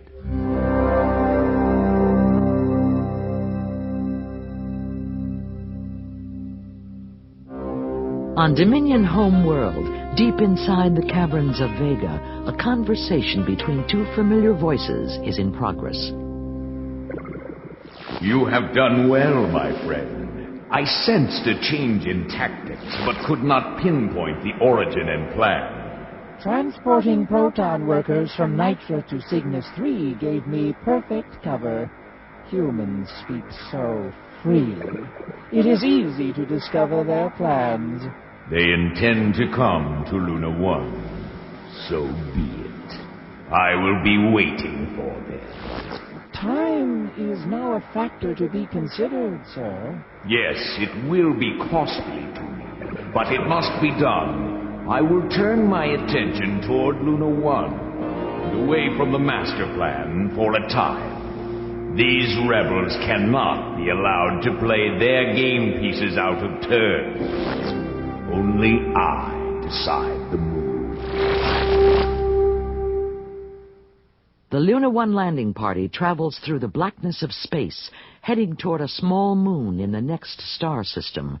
The long and perilous journey has just begun. Course plotted and locked in, Commander. Computer will course correct as needed. Estimated time to the Vega moon, Beta? ETA 1 day, 3 hours, 57 minutes. Let's put the time to good use then. Dr. Close, as our mission scientist, what can you tell us about Luna 1? Beta, scan the standard catalog for Luna's raw data, please. One of 3 Vega moons. Luna 1 is in the star system Cagulus Epsilon. It is barren, waterless, and cold. The atmosphere, a marginal mix of oxygen and nitrogen. Pressure equivalent to 18,000 feet of Earth's altitude. That's mighty thin air, Commander. Computer course correction 019. Mark. Acknowledged, Computer. An interesting fact. We are not the first Luna 1 landing party. You mean the moon is inhabited? Not exactly. Does the name Dr. Armin Brewer mean anything to anyone? Or the Brewer Expedition? Wait. I came across that reference when Beta and I researched the Vega system. An exploration team from Earth, searching for possible colonization sites in the galaxy about 40 years ago. Those expeditions to find settlements were common before Dominion came to power. My father was navigator for the one to Cygnus III before it was settled. Computer course correction 008. Mark. Acknowledged, Computer. I don't recall seeing the findings of the Brewer expedition, though. That's the mystery, Commander. After making a verified landing on Luna 1, the entire expedition disappeared. All attempts to locate the team or its ship's log were a failure. No sign of the spacecraft or any of the crew was ever found.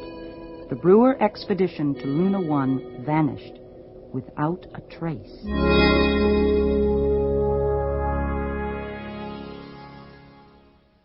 The Rebel mission begins its landing on Luna 1.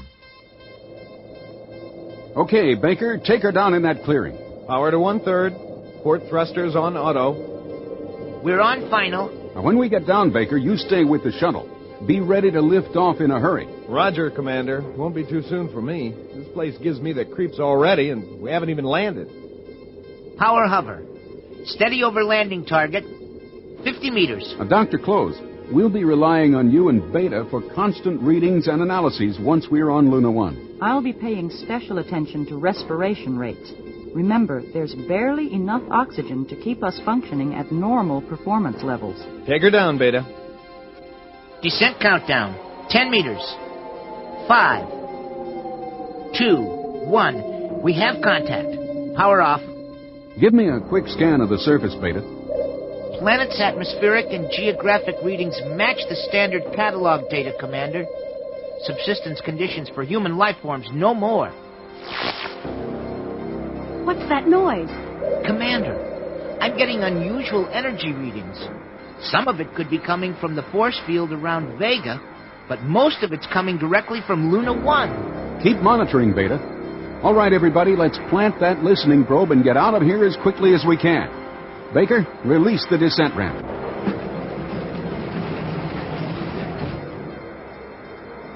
As the landing party leaves the safety of the Rebel shuttlecraft... What was that? Here it is again. I'm scanning. Indications of a large mass of energy behind those rocks, coming directly for us. Try to reach the safety of those boulders. Fire as you go. Phasers on kill. What is it? Must be 12 feet tall. Look at those claws. And its teeth. It's obviously some kind of mutation. Run! Run for it! Phasers don't seem to affect the thing. It just keeps coming. Wait! What's happening?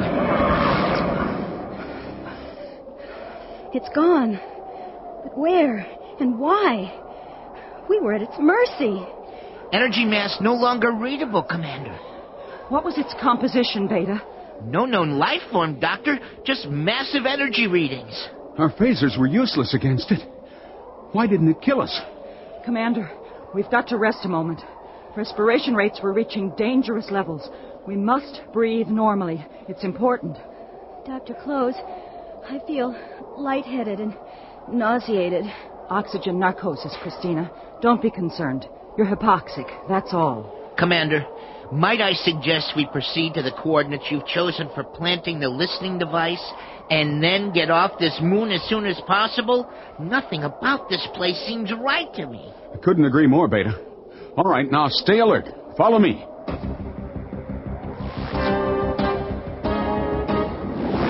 Did you feel that? Yes. A seismic disturbance of some kind. Rock strata on Luna 1 is shifting. Tremendous pressure from below the surface. A rock slide, Steve, and it's heading right for us. Try to outrun it. Head for that clearing. Beta! Steve! Can't move! Something's holding me! Christina, this way! Break free! Can't! It won't let me! The rock slide! It's coming straight at me! Help me!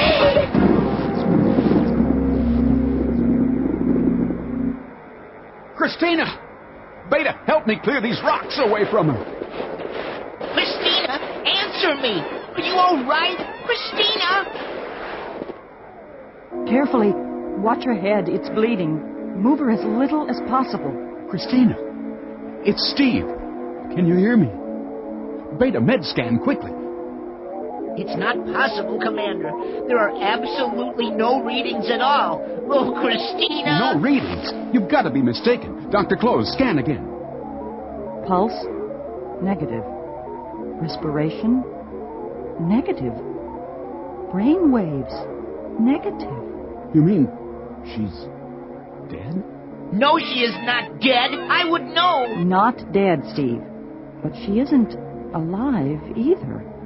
She appears to be in stasis, a suspended state of some kind. I have no other satisfactory clinical explanation. We've got to get her back to Cygnus III. Maybe something can be done for her there. What about the listening probe, Commander? Oh, forget it. I dropped it back there somewhere. Beta, take Christina. We've got to move fast if she's to have any chance of survival.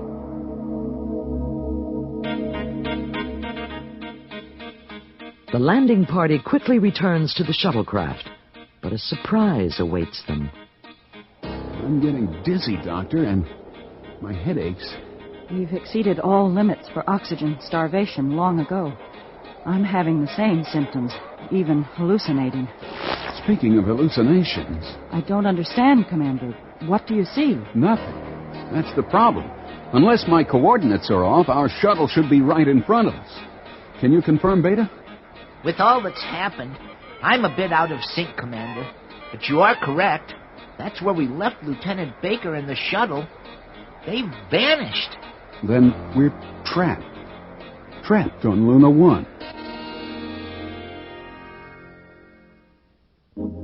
While the rebel landing party struggles with the unknown, unexplained events have also been happening within the Dominion system. Krieg, 2 of Dominion's top commanders are missing. Their ships simply disappeared from our observation scopes. You were paid to find out what happened to them. I've already given my report. The facts cannot be altered. The next move is not yours to make. You've given no report, Krieg. You just said, watch the scope, and your patience will be rewarded. Oh, you call that intelligence information? Why, if Major Connors were here, he would know how to deal with this incompetent fool. Unfortunately for us all, your humanoid is still being refitted and reprogrammed. Never fear, General. I can handle Krieg myself. Then do it. You will tell us what we want to know, alien. Are the Dominion commanders dead? Have they been purged by Homeworld? Is it possible to broaden our base of power and take command of their sectors, too?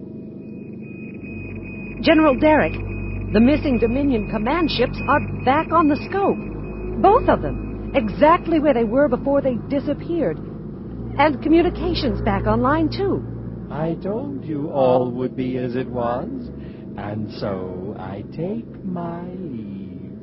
I don't understand. Were they really gone or not? Was it a trick, Vishia? Probably just a communications malfunction. Don't waste any more valuable time on it. There's nothing in it for us. So where's Krieg? No one dismissed him. I believe the alien is gone, General. He seems to have slipped away, as he so often does.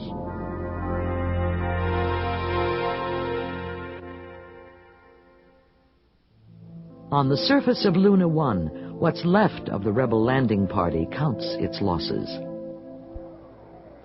Let's see. Baker's missing, along with a shuttlecraft. The listening probe's buried under tons of rock. And then there's Christina. We're alone, Dr. Close, except for something that's out there. This is how the Brewer expedition must have felt. What a barren place to end one's life. Wait, Commander. The energy field is receding. Readings show it's losing power rapidly. Beta's right. It's fading away. Should reach normal levels right about now. Christina, she's moving. Medscan, Beta, hurry. Her life signs are all returning. And the head wound and body lacerations have disappeared. It's as if she were never hurt at all. Amazing. Why is everyone staring at me? Oh, Beta, stop hopping around like that. You're giving me a headache. Besides, you look ridiculous. That's the Colonel saying we all know. I'd say she's going to be just fine. What are we doing out here in the cold anyway? Why aren't we in the shuttle? Christina, the shuttle vanished. We're trapped here. You must be losing it, Commander. The shuttle's right behind you. What? Well, I'll be... This is all totally illogical and a terrible strain on my circuits. Commander, if you could manage to tear yourselves away from the beautiful scenery here, the shuttle is standing by for immediate liftoff. Is everything all right over there? Just fine, Baker. We're on our way. Did you plant the listening probe, Steve? Destroyed in the rock slide. Or at least, I think it was. Come on, I've had enough of this place. Let's get back to Cygnus III. Debriefing this mission's going to be interesting. How do we know what actually did happen to us on Luna 1? Well, the mission wasn't exactly a success. Without that probe working, discovering the secret seems as far away as ever. And yet, I have the nagging feeling that we did discover something of importance while on the Vega moon. The question is, what?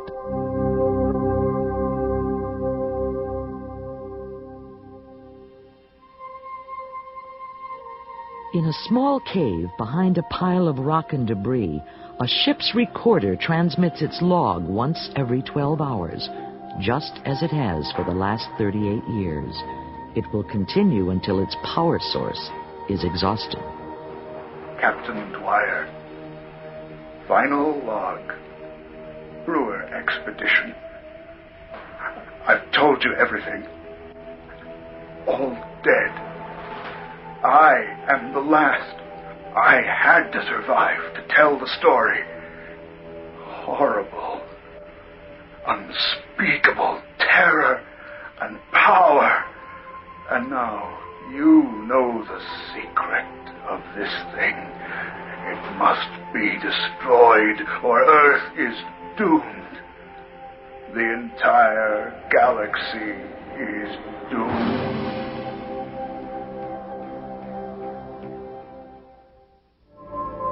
The secret of Dominion.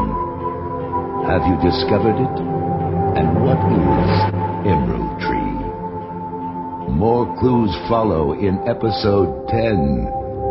the search party.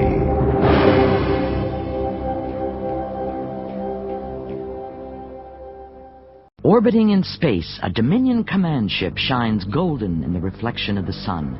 Inside, General Derek confronts her enemy, Vishia. You may have the ear of Yggdrathor, Vishia, but I am not impressed with your performance, and I command this ship. General, you're overreacting. Just because I broke your toy. Connors. You dare refer to Major Connors as my toy? What then? A humanoid? An advanced robot at best? You behave as if he were human. You tore him apart. Yes, and I enjoyed it. Connors is my second in command. He is valued and trusted. Not is, General. Was. Major Connors is being reconstructed. Meanwhile, your actions have put my command in jeopardy once again. My actions? Your humanoid led the all-out attack on Cygnus III that failed. He turned back. He was facing 4 armed transports. His decision was entirely logical. I disagree, General. I reviewed the log. Perhaps you should do the same. I'll put it on the screen for you. You'd better have your facts right, Vishia. This is what Connors was facing. I'll use the multiplier and that enhancement. Now, look closely at the outline of those transports. I see. He should have caught that. They're unarmed. Notice the Malcon rails? Only one planet uses them. The Epergians. The alien informant Krieg confirmed their involvement. And they call themselves neutral. They must be taught a lesson. They will be. A lesson they'll never forget. With your permission, I leave within the hour. Epergian homeworld will be totally annihilated. Good. Vishia, though I dislike you intensely, I must admit, you do your job with admirable enthusiasm. There's much to be done before I... General, Are you in pain, Vishia? A knife being turned inside my head. Sit down. We'll apply Q system immediately. Hurry! Unbutton your shirt. The applicator must be over the heart. Relief. The sharp pain inside my head is almost... It's gone. Readout confirms a physical exam required. You must contact Dr. Ariel Jodma immediately. Is she the only doctor on board? Yes. Why do you ask? Let's just say we don't get along. An examination is a most unwelcome interruption, but I suppose it must be done. Nevertheless, expect Epergian homeworld to disappear from all scanners by noon tomorrow. Good day, General.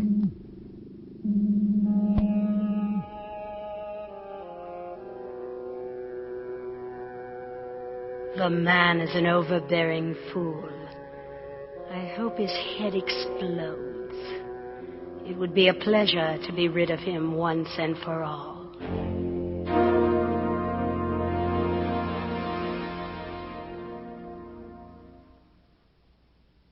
On the dark side of the rocky, wind-swept planet Cartone, Commander Richards marvels at the progress of the new launch platforms that will soon be used against the Dominion.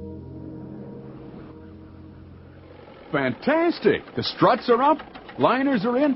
Hey, your crew's made remarkable progress, Baton. Thank you, sir. It's such a great feeling to be pulling out ahead of the Dominion for a change. Are we talking about the same thing?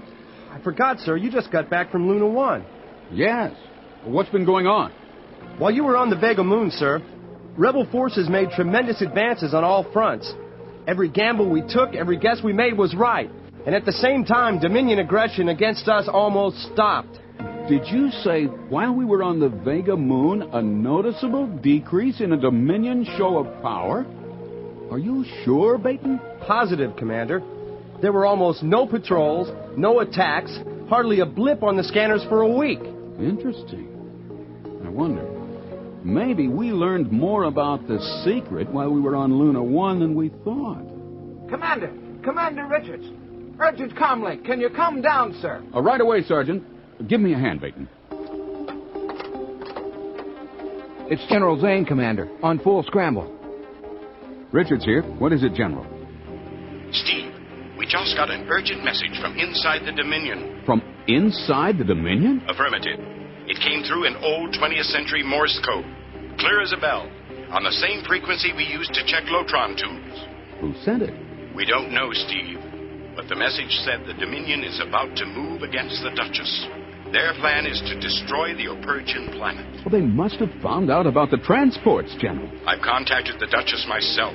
She's taking the message seriously and evacuating the planet. Evacuating? Why? She's only got 5 hours, Steve. We owe the very existence of Cygnus III to the Opergians, General. They're in this trouble because of us. I agree. The location of the Opergian ship is on your computer in Sub 3. Leave immediately, Steve. You must get them out safely.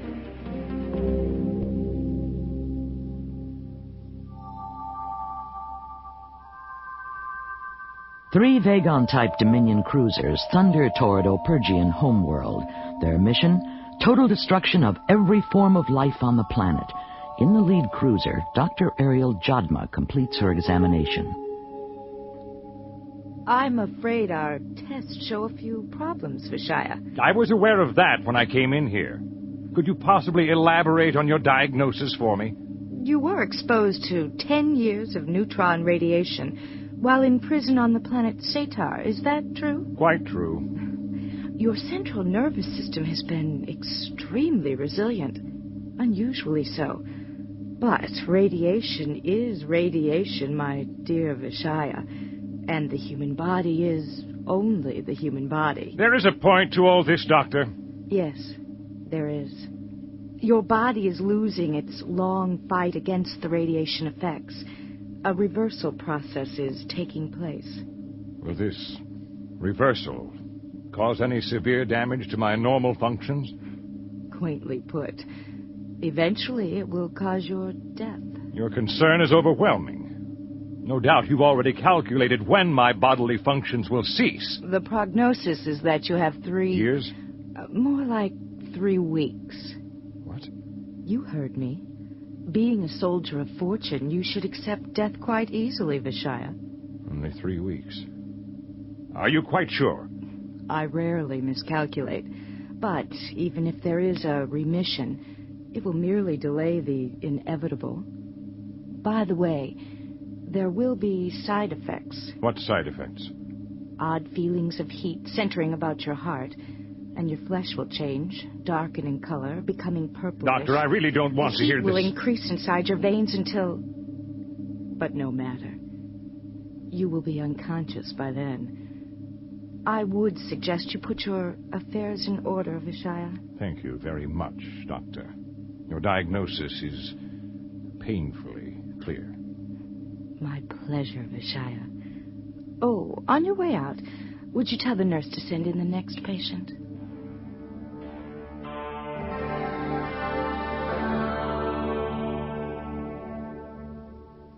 An Opergian command ship slowly moves towards Cygnus III. Its outline reveals hundreds of spacecraft clinging like lice to its surface.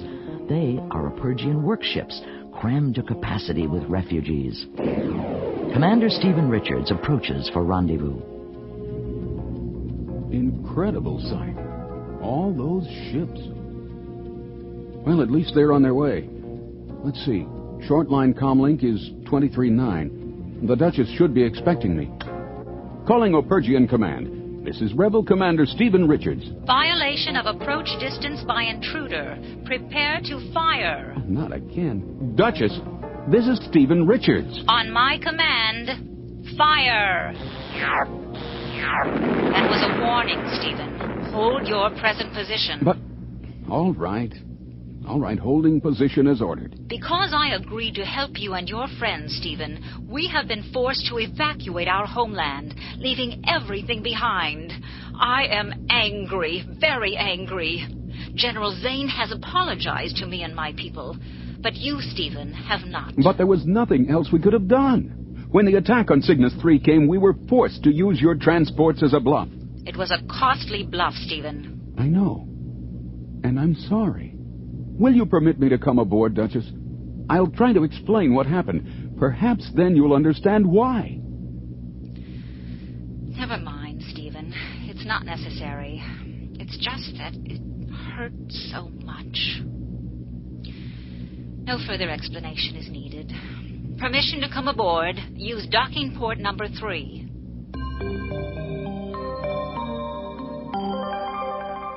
The bridge of the Epergian command ship is crowded.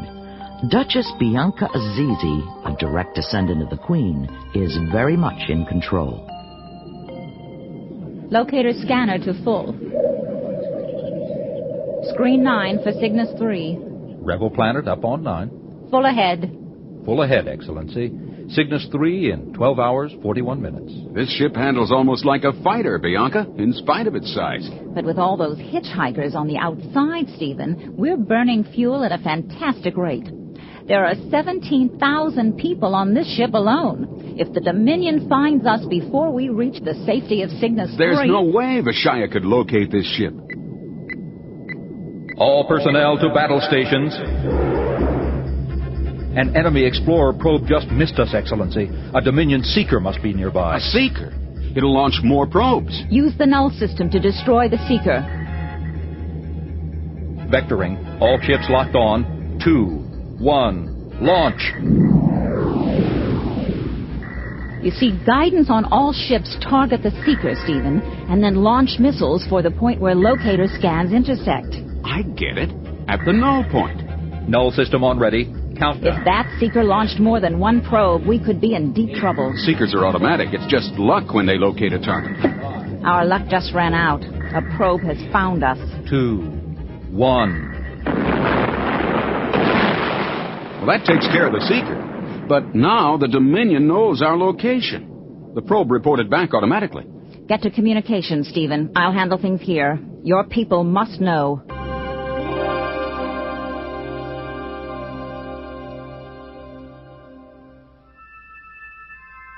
Inside Vishia's lead war cruiser, a young officer reports. Backup scanners confirm previous readouts, sir. Human life forms are totally absent from the Epergian planet. Only small mammals and gill breathers remain. Do you stand by your report, Lieutenant Kerr? Yes, sir. I checked the scanners twice to be absolutely sure. Where can they be? Where? I can't think with this headache. Are we still going to use the Christon cannons on the planet, sir? Naturally, Lieutenant Kerr. The Epergians may have eluded us for the moment, but we can make sure they have nothing left to come home to. Comlink, sir. It's General Derrick. What can the old witch want now? Patch it. This is Vishia, General. Vishia, one of our seeker probes located a large ship near the outer limits of Epergian space. I thought you'd like to know. A large ship. Anything else? The report indicates the presence of over 17,000 life forms on that ship. The Epergians. We've got them. Their coordinates are on your screen, easily within range. We leave immediately. Vishia out. Lieutenant Kerr? Yes, sir. Patch me through to the other Vagon cruisers. They're armed and ready, sir. Green lights on all the other units. And we're online, sir. Attention all units. This is Vishia. We leave immediately for the coordinates on your screens. Armed Christon cannons. Full destructive force. Prepare to fire on the Epergian home world. Fire!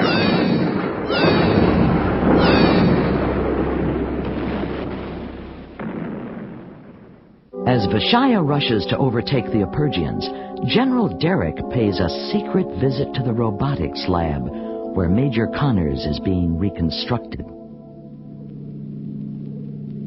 Welcome, Exalted One. The General honors us.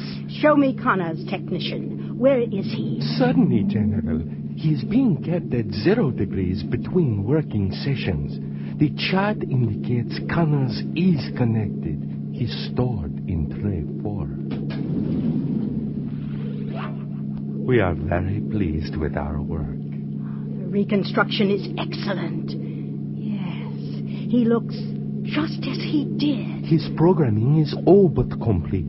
Do you require activation? I want to add a personal touch to his program. Certainly, but implantation must take place in the twilight state, a precondition that triggers an auto sequence. You understand? Bring him to the twilight state now. It is always gratifying to watch them come to life, so to speak. Humanoid, Class 1, nameplate Connors. Moments now, a few adjustments. Humanoid, Class 1, nameplate Connors. Technician, this is a very private moment between the humanoid and myself. Do I make myself clear? Oh, 1,000 pardons. I shall wait outside. Twilight state. Receptors targeted for programming. Connors, can you hear me? Voice recognition. Storage activation. Good day, General Derrick. Programming receptors are available. Connors, this is a primary command. Primary command. Accepted. Motivational implant. Vishia is dangerous. Vishia is dangerous. For my protection, Vishia must die. He must be eliminated. Vishia must be eliminated. Action command. You will arrange for Vishia to be killed when I give the order. I'll choose the time to implement. I will arrange to have Vishia killed at your command. Programming complete. Complete. Welcome back, my pet. Unaware of Connor's new instructions, Vishia races to a rendezvous in space. Fast and brutally efficient, the Vagon cruisers are nearing the intercept point. Closing. Visual in 3 minutes. Prepare for retrofire. Retros to computer positive. Hold the retros, Lieutenant Kirk. I just thought of something. A straight line from a Purgian home world passing through their last reported position would end at Cygnus III, sir. At our speed, delaying retrofire only 0.4 of a second will place us between the Opurgians and Cygnus III. They would be unable to get past us. Affirmative, sir. We would be directly in their path. Reprogram the retrofire. Yes, sir. Plus 0.4. Retrofire in 20 seconds. Set Kriston cannons for the Opurgian command ship on main scanner. Retros to computer positive. 3, 2, 1. Give me open channel on comlink. Channel open, sir. This is Vishia. Enemies of the Dominion must die. It's Vishia. Dominion warships dead ahead. We're trapped. He'll destroy us all. Is the reward for treachery. All ships prepare to fire Kriston cannons. Fire!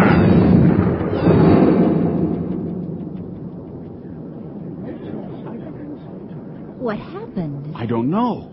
The cannons fired, but the charges never reached us. It's Devon from Delphi. Devon, what have you done? I have interfered with your world, Richard. For the moment, time has stopped, and all in the war machine wait with it. Stephen, we're moving past the Kriston charges. They're frozen in space. Yes, my friend, and they shall stay frozen until your party reaches Cygnus III. It is written, the hermits of Delphi may stop time, but there is a condition. We may not touch, may not harm, may not interfere. And you will not upset this delicate balance, Commander Richards. This act is coldly taken in direct retaliation against the Dominion for the brutal death of Lucan, our brother. Look, we're passing under the Vagon cruisers, and they can't do anything to stop us. Engineering to bridge. This is the bridge. Go ahead, engineering. There's a mystery here, Your Excellency. Suddenly, our fuel supplies have increased 3-fold. We have no explanation. For the brutal death of Lucan, our brother. Devon again. The fuel is to help us return to Cygnus III. Remarkable. He's given us our lives. Engineering, full power. We're heading for Cygnus III, and we're going to make it.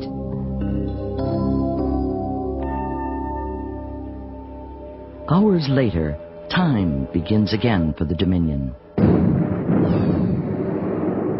The Opergians. They've disappeared. Where are they? Where have they gone? The answer to Vishia's question is home. Home to a new life on Cygnus III.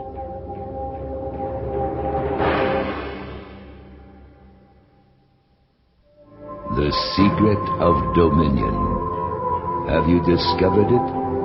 And what is Ember Tree? More clues follow in episode 11, The Plot Against Vishia.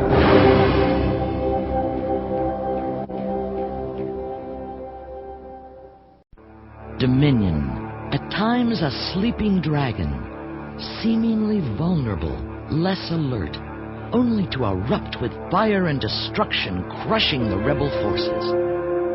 1900 hours on Cygnus III. An event has already taken place that will have startling consequences. As Christina Zane opens the door to her room, she notices a familiar form on her bed.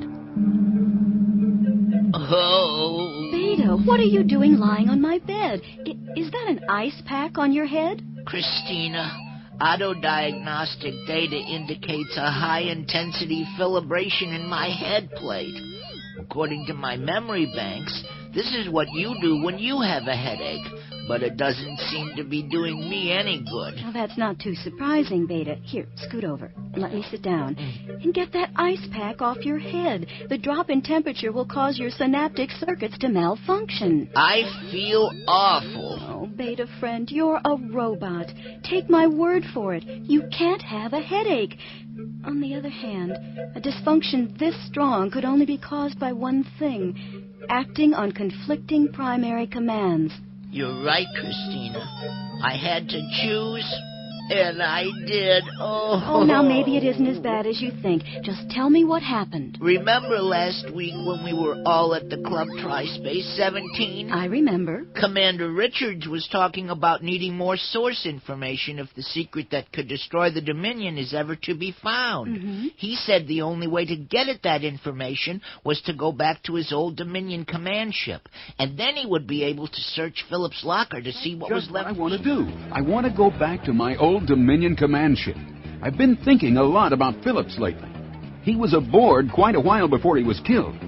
If I could get into his locker, there might be some clues in his personal effects. Just can that idea, Commander. The General would never agree to your going back inside a Dominion command ship, no matter what the reason. McCormick is right, Steve. It would be suicide.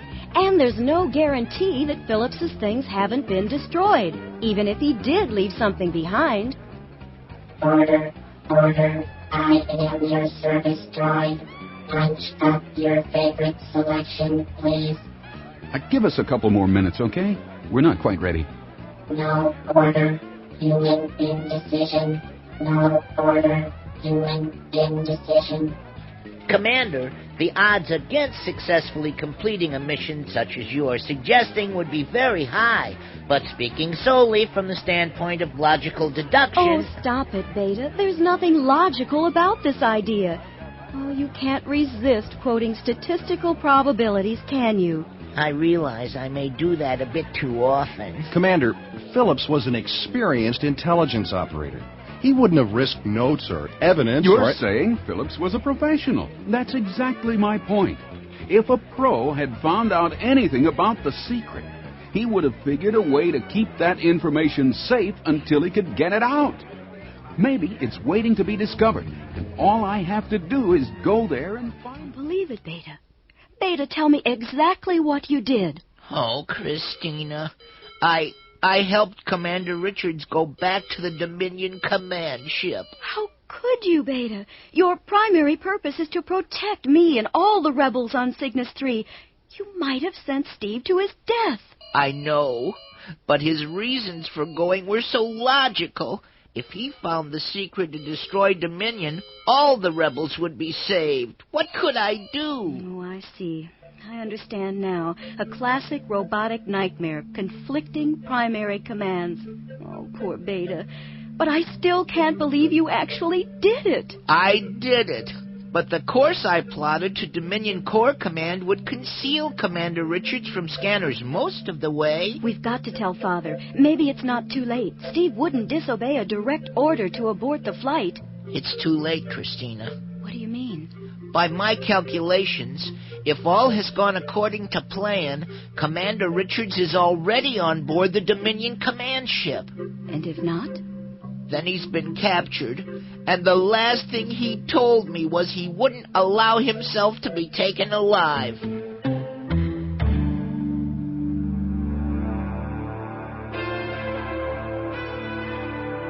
Aboard the Dominion command ship, in General Derek's private quarters, a game of quadrimensional chess is being played, a game with moves made for keeps.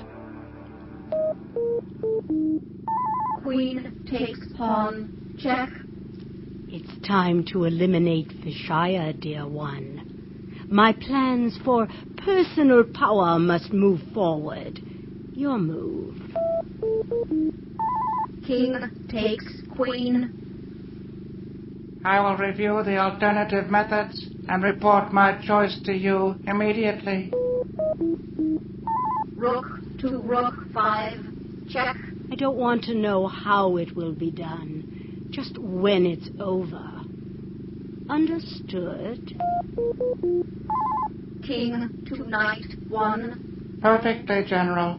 I will not disappoint you.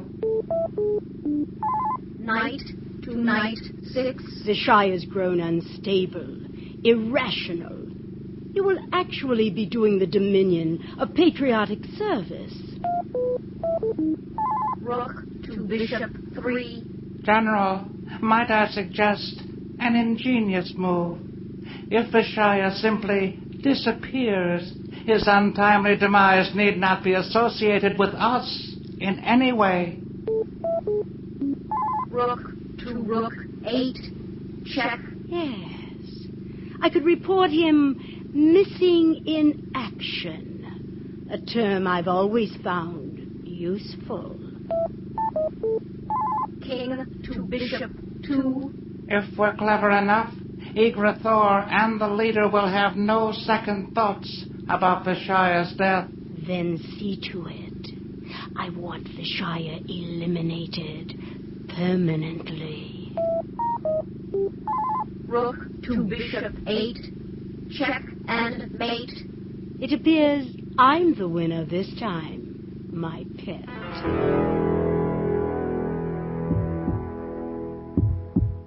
Deep in the labyrinth of passageways on General Derek's command ship, Stephen Richards makes his way down a long row of storage lockers. His heartbeat loud in his own ears, Richards checks the locker nameplates reflected in the glow of his handlight. Getting close. Let's see. Bennington, Peters, Phelps, Post. No Phillips. His locker must have been cleared out. Another dead end. What's that? His heart about to explode in his chest, Richards freezes and waits for his fate to be decided. Hold it right there. Hands over your head and turn around. Very slowly. Do exactly as I tell you, or you're dead.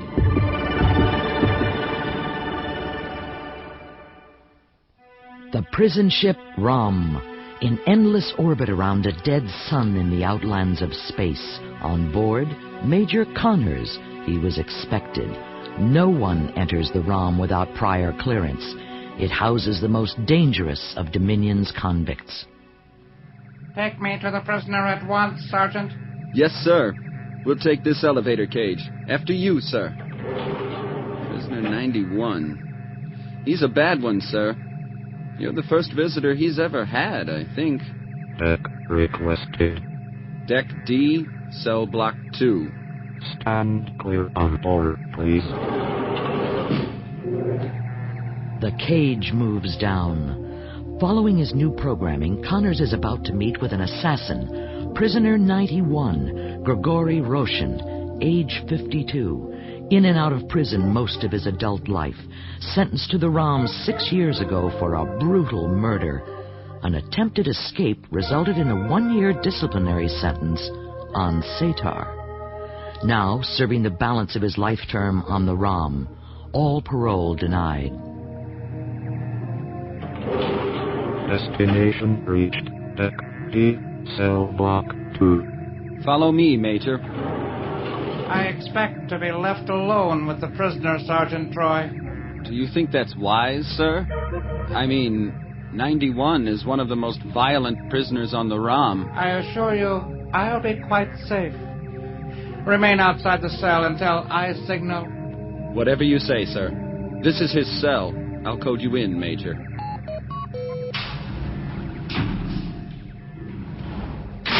Well, well, a visitor. And if I'm not mistaken, a humanoid. I'm here because I need your talent, Roshan. Which one? I have so many. Your speed, Roshan. Your deadly accuracy. And your knowledge. Knowledge of what? Not what, Roshan. Whom? Ah, you want someone eliminated. Do I know him? Your cellmate on Satar. Vishia. Vishia? That sadistic maniac. He's a crazed animal. You've made a good choice coming to me. He is fast and smart. He won't be taken out easily. If I agree to your plan, what's in it for me? Freedom, now, today, and the promise that you will become the richest man in the galaxy. Explain. Say a freighter loaded with rich cargo enters my territory. I could alert you. I'm sure an old pirate like you would know what to do with that information. Yes, that could be very lucrative. Wait a minute. Why don't you just kill him yourself, humanoid? My programming does not permit it, and it is wiser to be once removed from an event of this nature. I owe Vishia. Eliminating him will be a pleasure. We have a deal, then? Deal.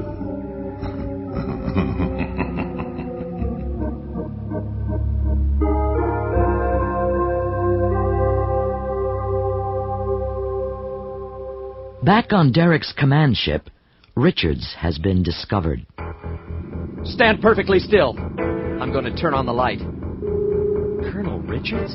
Lipton, wait, I can explain. What are you doing here? How did you get inside? Lipton, believe me, it's not the way it looks. I was just trying to... Wait, quick! Get behind that partition. Someone's coming. He might recognize you. What do you mean? What's going on? No time to explain. Just do what I tell you. Lipton. Hey, Lipton, is that you?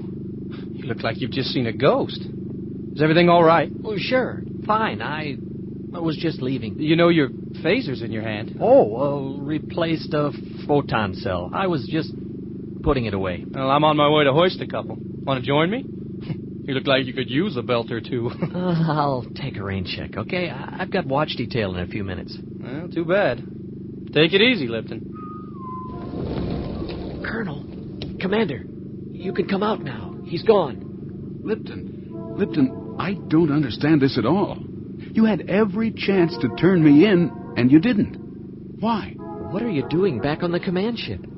I'm not sure why, but I'm going to trust you. I came here looking for Carl Phillips' personal effects. Anything he might have left behind. Anything that we could use against the Dominion. By we, you mean the rebels? It's all right. I knew Phillips. You did? And I've got something that might be useful. His personal diary. It's in code, unbroken so far. When we learned he'd been tortured and killed, we raided his locker before the Dominion could get to it. We? What's going on here, Lipton? Why would you know where to find Philip's personal diary? He was an undercover rebel spy. I knew that long before you did. You see, Phillips organized a resistance group on board, a fifth column. I'm part of it. Was even when you were still here. Rebel sympathizers aboard Derek's command ship? Unbelievable. After your visit to Centiga, you were supposed to be our most important recruit, Commander. Listen to me, Lipton. I've got to have that diary. Will you help me get it out? Count me in, Commander. My days here are numbered anyway. I've been a little indiscreet sabotaging missions lately. Major Connors has his suspicions, I'm afraid. Well, then come with me, Lipton. Help get the diary where it belongs. You don't need to ask twice, Commander. But we're going to need quite a diversion to get out of here in one piece. Don't worry about it. We'll take care of everything. But I'll have to hide you until the night watch. Then you'll come back with the diary. You bet. It's my ticket to freedom on Cygnus III.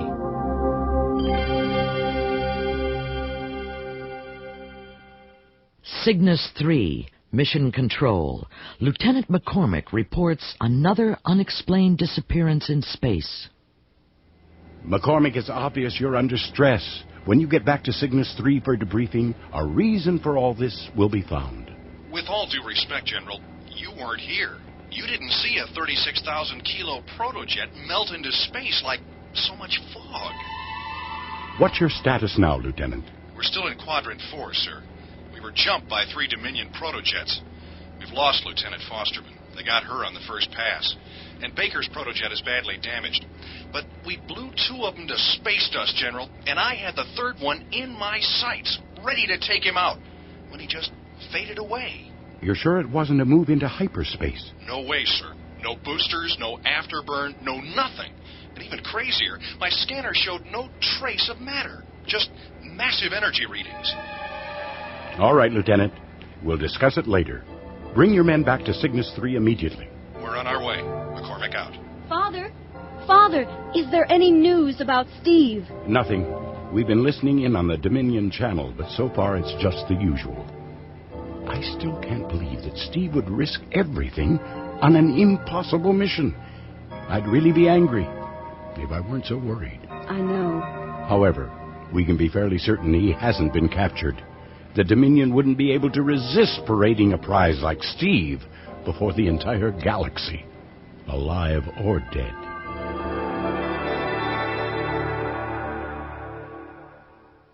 On General Derek's command ship, the greenery of a hydroponic garden exists side by side with the Dominion machinery of death and destruction.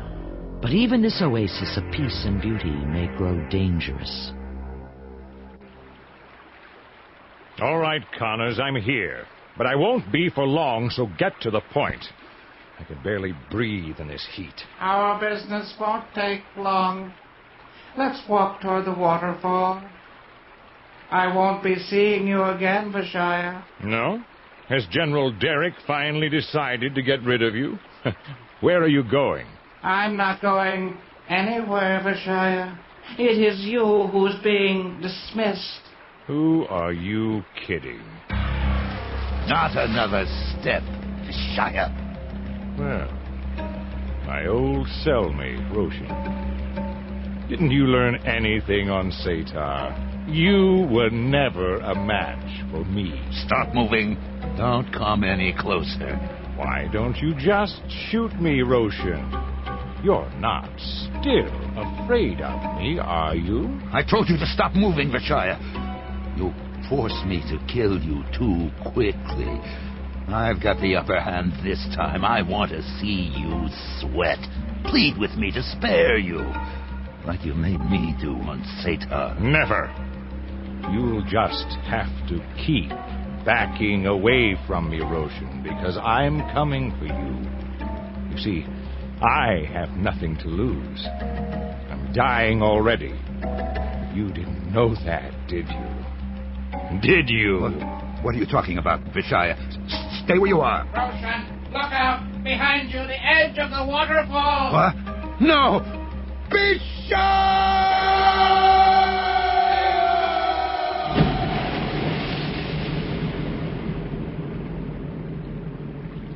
So much for old cellmates.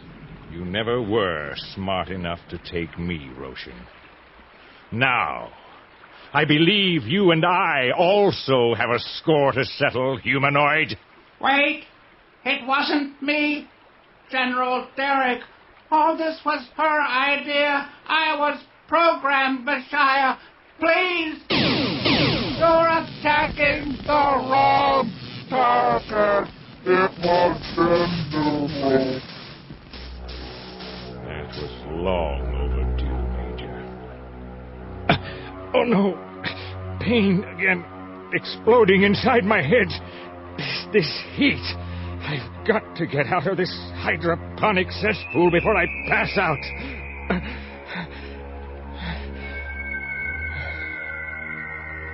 What to do with you, Connors?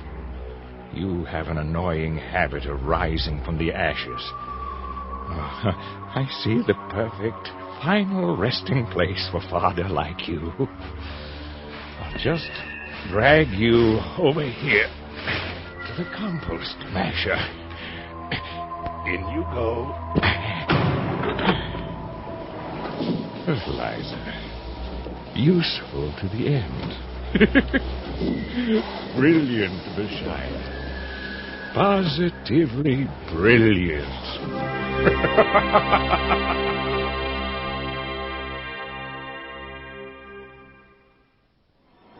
Red alert. Fire in the launch bay. Firefighting personnel and equipment to the bay on the double. That's it, Commander. The diversion. We'd better get out of here while they have their hands full. Ready for blastoff, Lipton. All systems go. So long, Dominion. Next time I come back, I'll have the secret to destroy you and all you stand for. 3, 2, 1. Hang on, Lipton. We're going directly to hyperspace. Fire! All clear, sir. No immediate pursuit on the scope. Your resistance group is amazing, Lieutenant. General Zane is going to want to know everything about them. It could be an important tool. I'll help in any way I can, Commander. You already have, with Philip's diary. What a find. We've got to break that code. I'm convinced there's something important in there, Lipton. Maybe even a secret.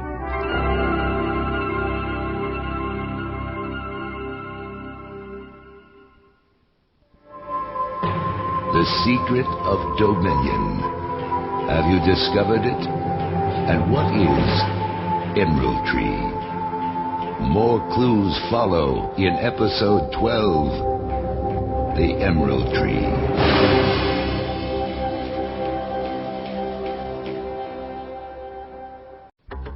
Vishia's protojet moves through Starlane 47, half crazed from the unchecked effects of the deadly radiation sickness. His tortured mind is motivated by one thought: revenge. Revenge against Stephen Richards. Time is running out. I feel like I'm boiling inside. Constant hammering in my head. Got to stay conscious a few more hours. Got to. The lone fighter heads toward a Dominion checkpoint. Sergeant Nick Perchek is the duty officer inside the control center. Suddenly, the bank of scanners in front of him lock onto a flickering dot that appears on the screens. He opens the comlink. Dominion Checkpoint 8 to unidentified protojet. Unauthorized use of this star lane is forbidden. What is your security clearance? Repeat, you are entering a restricted area. Identify yourself immediately. This is Vishia, you fool! Are you challenging me? Code me through on my personal authority. I can't do that, sir. My orders are clear. I must have your security clearance. No exceptions, sir. I have no time to play your games. You can't stop me. No one can stop me from killing Richards. No one. Sir, I'm going to have to alert Corps Command. Authorization for your pass-through of this area does not show on today's log. I don't care what you do. It won't matter anyway. I'll be gone. Nick stares at his scope. In seconds, the tiny blip has evaporated. Reaching up, he rewinds the tape and plays part of the verbal exchange between Vishia and himself. Fate is unpredictable, for Sergeant Nick Perchek is a member of the 5th column inside the Dominion, and Lipton's contact, because he is on duty at this distant checkpoint on this particular day. The course of the war is about to alter forever. I've got to get this information to Lipton on Cygnus III, but I can't risk a transmission until night watch. Please, don't let it be too late.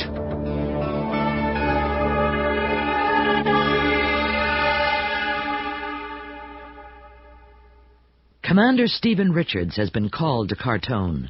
Startling intelligence information has been uncovered. Nice to see you again, Commander. Oh, Sergeant Baton, I'd like you to meet Lieutenant Lipton. Pleased to meet you, sir. Nice to meet you too, Baton. So what's this information that's so sensitive it can't be transmitted to mission control, even on full scramble? Don't ask me, Commander. I build towers, remember? The intelligence work belongs to Bunker Room 1, and my orders are to escort you there on the double. Right this way, gentlemen. By the way, Lieutenant, that 5th column group of yours was great news. Thanks, Sergeant. I hope we made a small difference every once in a while. Oh, Lipton's being too modest. They've made a big difference. They warned us of Vishia's attack on the Epergians and of the assault on Ventress water supply a while back. Here we are, sir. Bunker Room 1. Baton, all I see are solid rock walls. That's what they all say. Just pull that lever, sir. Very impressive, Sergeant. One final security check ahead, sir. The double helix area. Follow me, gentlemen. Did he say double helix? Stand on the metal plates, please. This is the genetic scan, isn't it? That's right, sir. You see, Lipton, each person's cellular genetic code is like a fingerprint. Only this fingerprint is tamper-proof. Index fingers on the lighted panel, please. Reading dominant and recessive genetic configuration for 2 subjects. Scanning complete. Welcome to Bunker Room 1. Commander Richards and Lieutenant Lipton, you may enter. Bunker Room 1, a beehive of intelligence-gathering devices, listening to the secrets of a galaxy. Welcome to Cartone, Commander. McCormick, how's your squadron attack training and surveillance work coming? We'll be ready when you need us, sir. Lieutenant Lipton, pleased to have you with us. Likewise, McCormick. Commander, I'll get right to the point. We've had the planet Vega under intensive surveillance. Data's been collected that, well, just doesn't make sense. Exactly what is so mysterious, Lieutenant? Take a look at this readout on the screen, sir. These are the geoseismic readings from Vega for the last 14 hours. Have these figures been verified? Commander, I can tell you that this data was also recorded at Corps Command recently. I've seen it myself. Dominion home world appears to be undergoing major crust and plate shifts. Readings all the way up to factor 6. Okay, tremors, volcanic activity. But I still don't see the mystery. I'll advance the findings. What do you make of this conclusion, sir? After seismic shifts of major consequence, the planet appears to repair itself? Impossible. A planet that repairs itself? Even more strange, Commander. The high-energy force field around Vega has been steadily diminishing. This was the level 12 hours ago recorded by our space probe. And this is the level right now. Explanation, Lipton? None, sir. I hate to say this, but there's still more, Commander. Actually, this is the real reason you were called to Cartone. Take a look. Vita scans of the planet Vega, capable of recording emissions of any life form, produce no readings at all. Nothing. What are you saying, McCormick? The life forms on that planet are not being picked up by our scanners. That can only mean one thing, Commander. They do not represent life form as we know it.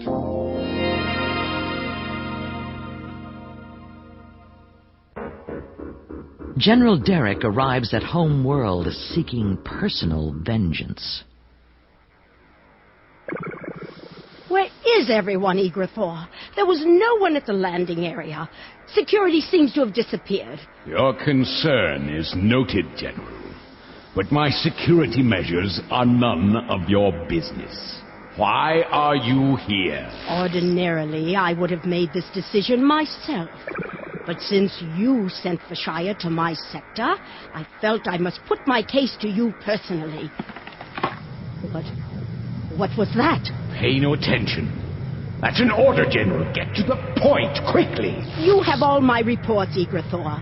You are aware that Vishia has been incompetent, unable to produce results, and he's grown unstable, maybe going out of his mind. What is it you want? What I want, Eagerthor, is permission to eliminate the bounty hunter.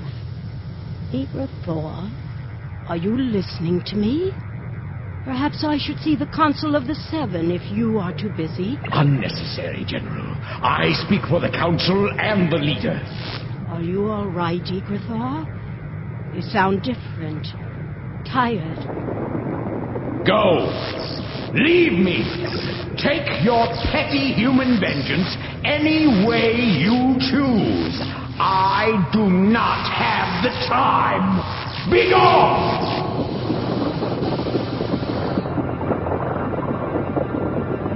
Suddenly, the ash-gray Vega planet convulses violently. Before Derek's terrified eyes, the walls around her crack and split into hundreds of fine, spidery tracings. Then they begin to disintegrate.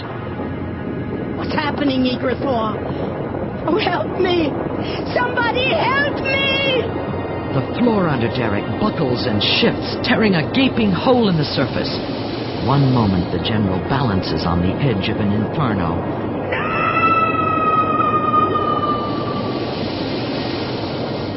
Then she's gone, swallowed up forever as tons of white-hot lava explode from the core of the planet in liquid fingers of death. Without warning, something extraordinary begins to happen. The Vega world appears to heal itself, to cool, to repair the awful damage. Finally, not yet. It's too soon. More time. I must have more time.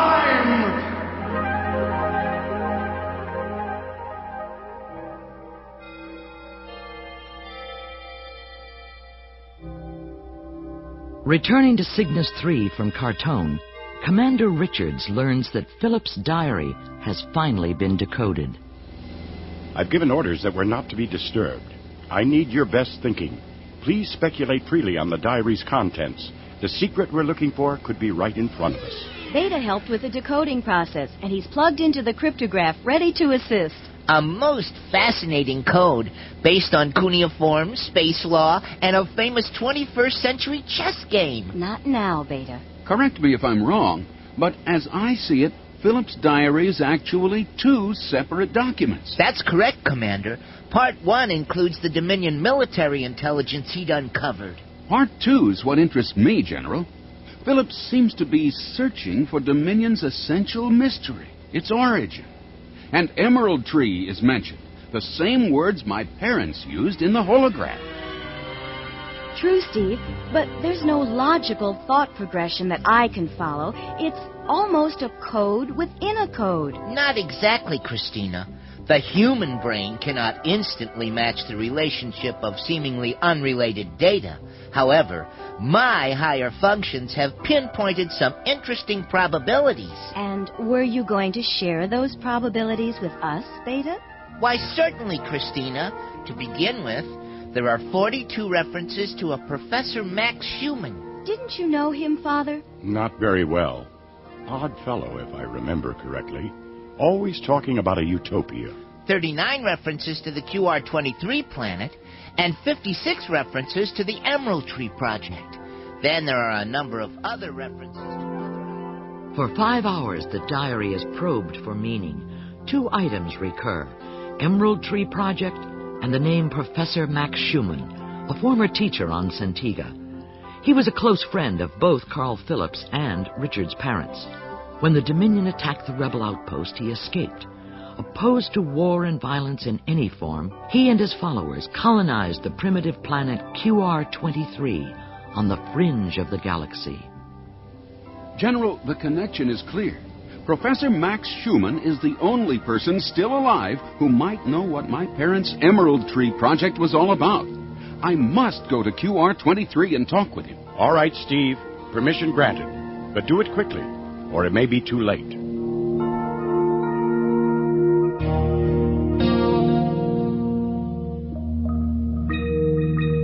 1,600 hours on Cygnus III. After his evening meal, Richards returns to his quarters. Who's there? Hello, Richards. Vishia! I've come to kill you, Richards. And there's no way you can escape.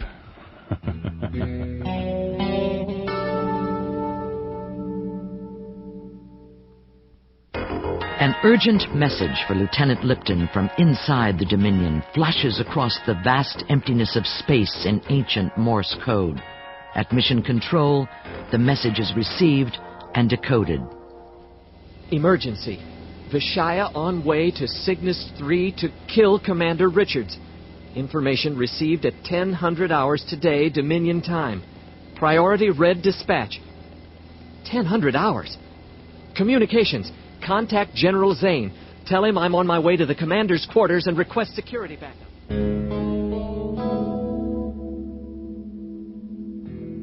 Behind a locked door, Vishia points his laser pistol at Richards. I'm going to kill you, Richards. Give it up, Vishia. I'm dying, Richards. And you're going to die with me. You're crazy. Perhaps I am. But it's because of you, Richards. You did this to me when you sent me to Satar.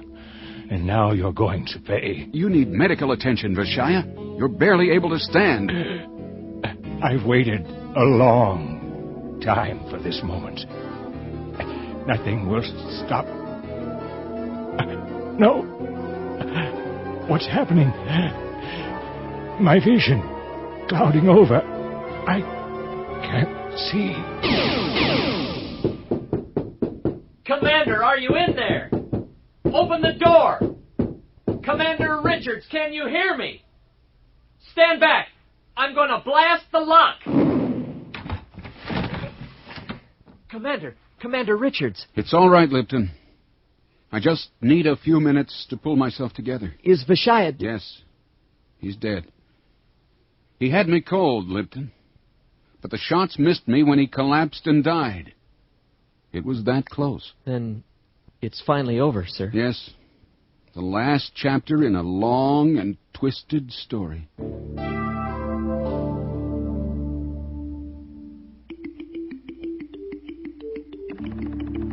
QR-23, a gentle, primitive planet on the rim of the galaxy.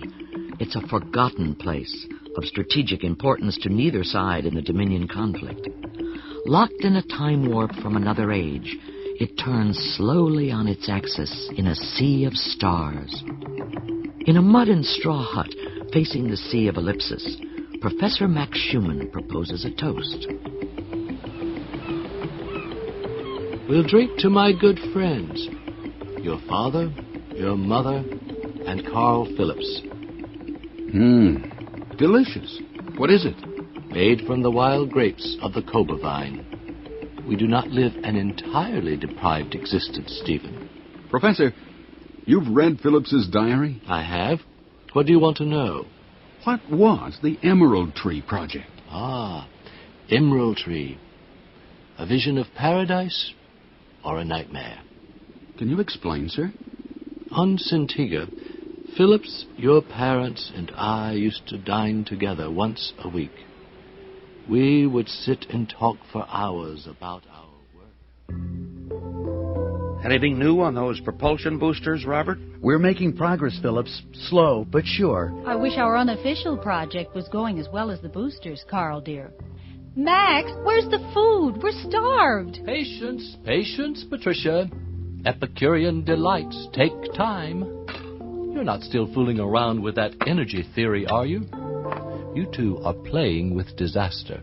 We don't agree with you, Max. Our energy device would be a miracle worker. Wait a minute. What's all this about an energy device? Go on, Patricia. I can't stop you. Tell Carl about your emerald tree. Well, in a nutshell, Robert and I have a theory. Just a theory at this point. As you know, technology already exists enabling us to move matter, beaming objects from one location to another.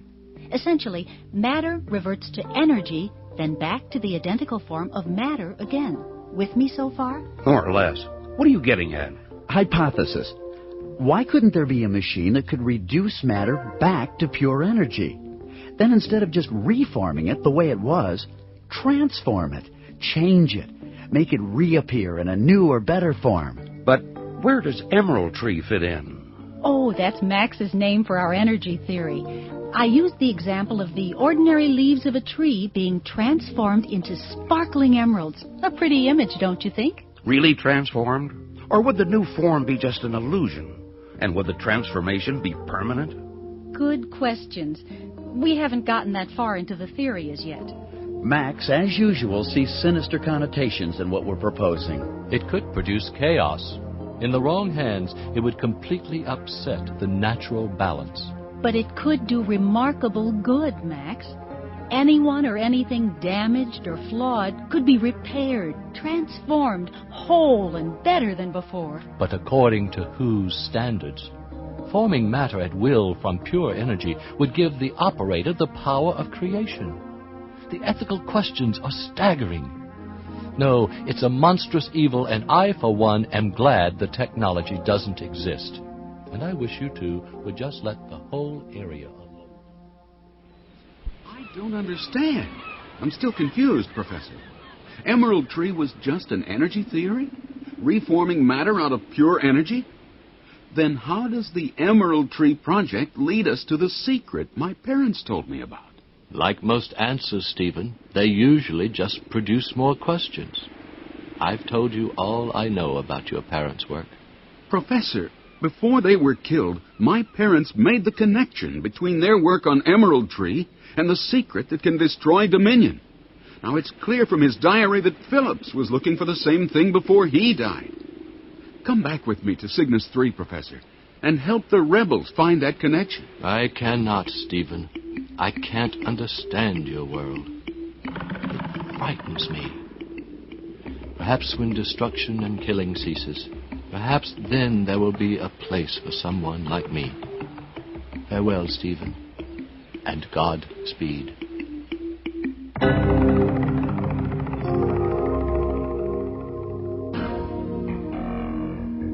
For 36 hours, Richards maintains radio silence.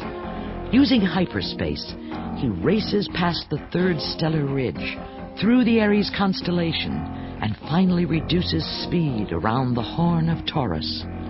Approaching Cygnus III, he makes contact with Mission Control.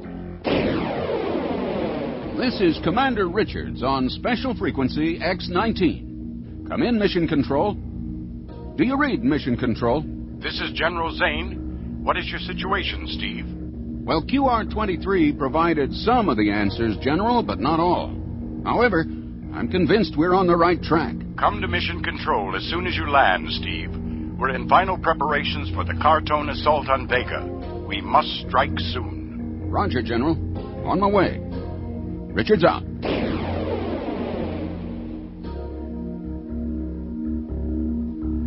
The secret's so close.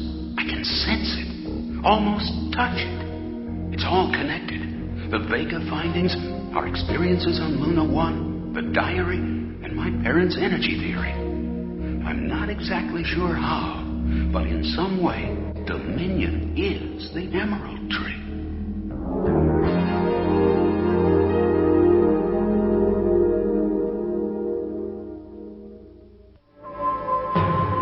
The secret of Dominion. Have you discovered it? And what is Emerald Tree? More clues follow in episode 13, The Secret.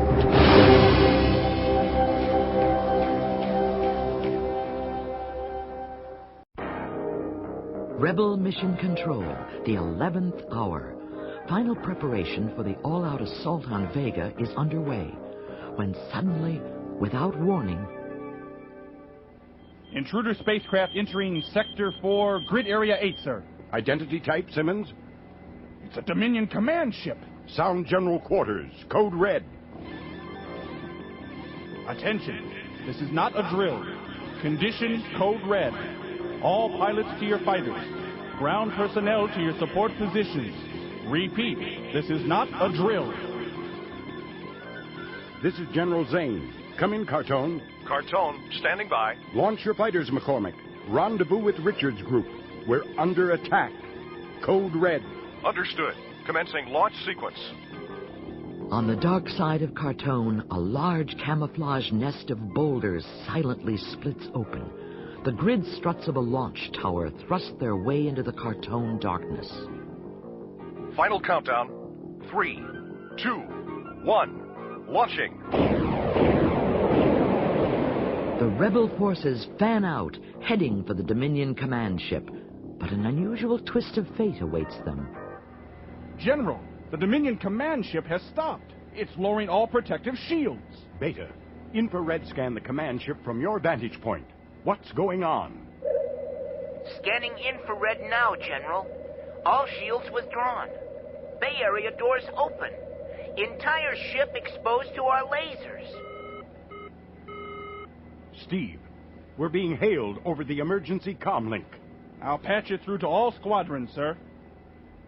Dominion command ship to rebel forces. We come in peace and friendship. All defensive shields have been lowered. Identify yourself. Sergeant Nick Perchek of the 5th Column. We have taken full control of this ship. Lipton, can you verify voice ID? Sounds like Perchek, sir. Ask him for today's code word, Simmons. Request today's code word, Sergeant. Roger. Code words. Emerald Tree. It's Nick, all right. This is General Zane. Explain your present situation, Sergeant. Former commanding officer, General Vera Derrick, missing and presumed dead on Vega after a Factor 7 geoseismic event there. We have confirmation of that event, Sergeant. Go on. The remains of Derrick's humanoid were found in a compost masher on board the command ship. And Vishia? Well, you already know about him. Loss of 3 commanding officers provided enough confusion to allow the 5th Column to take control of the ship. Is your group able to maintain command? Affirmative, General.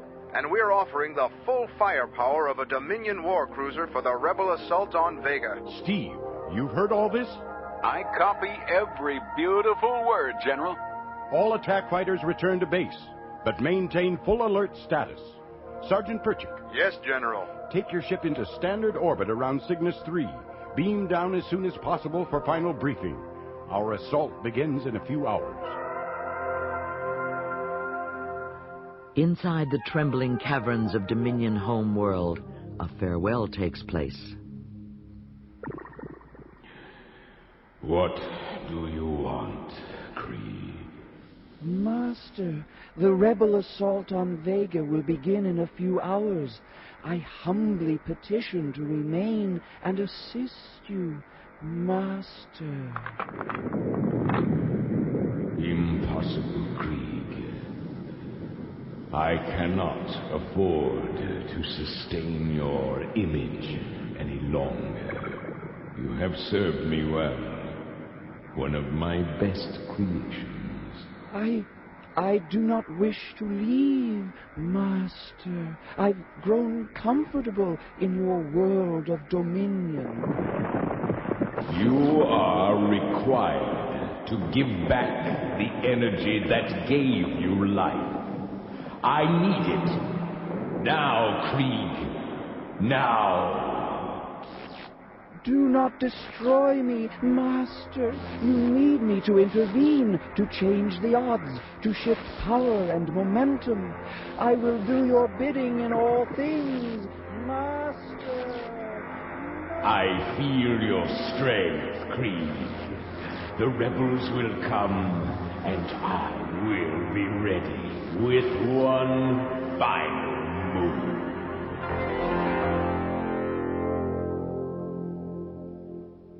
Vega's energy field continues to lose power. Finally, the listening probe left behind on Luna 1 breaks through. Lieutenant McCormick sits spellbound on Cartone as a tortured voice speaks to him from the dead. Captain Thomas Dwyer, Brewer Expedition, Luna 1. How to begin? There is something on this godforsaken moon, something terrifying, so real, yet not there at all. It torments, attacks, tortures, reduces us to whimpering slaves, begging to be spared. No defense, no escape, a different form each time. It toys with us, probes and steals our thoughts. We do its bidding. We are nothing. Nothing. What's happening? Why are we losing the transmission? Sorry, sir. The probe switched to Quadrant 2. It's automatic. Covers Luna in 4 segments, sir. Be back to us in about 10 minutes. Contact General Zane. Play back this section for him and patch them in for the next transmission. Yes, sir.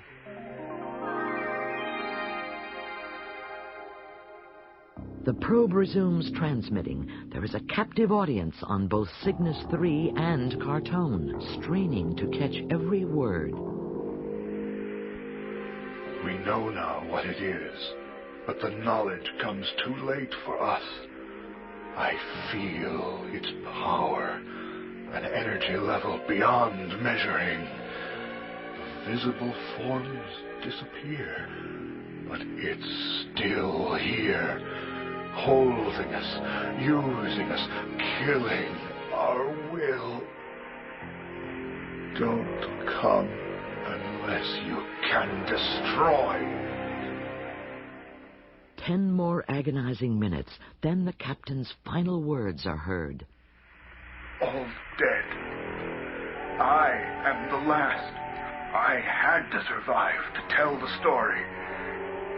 Horrible, unspeakable terror and power. And now you know the secret of this thing. It must be destroyed, or Earth is doomed. The entire galaxy is doomed.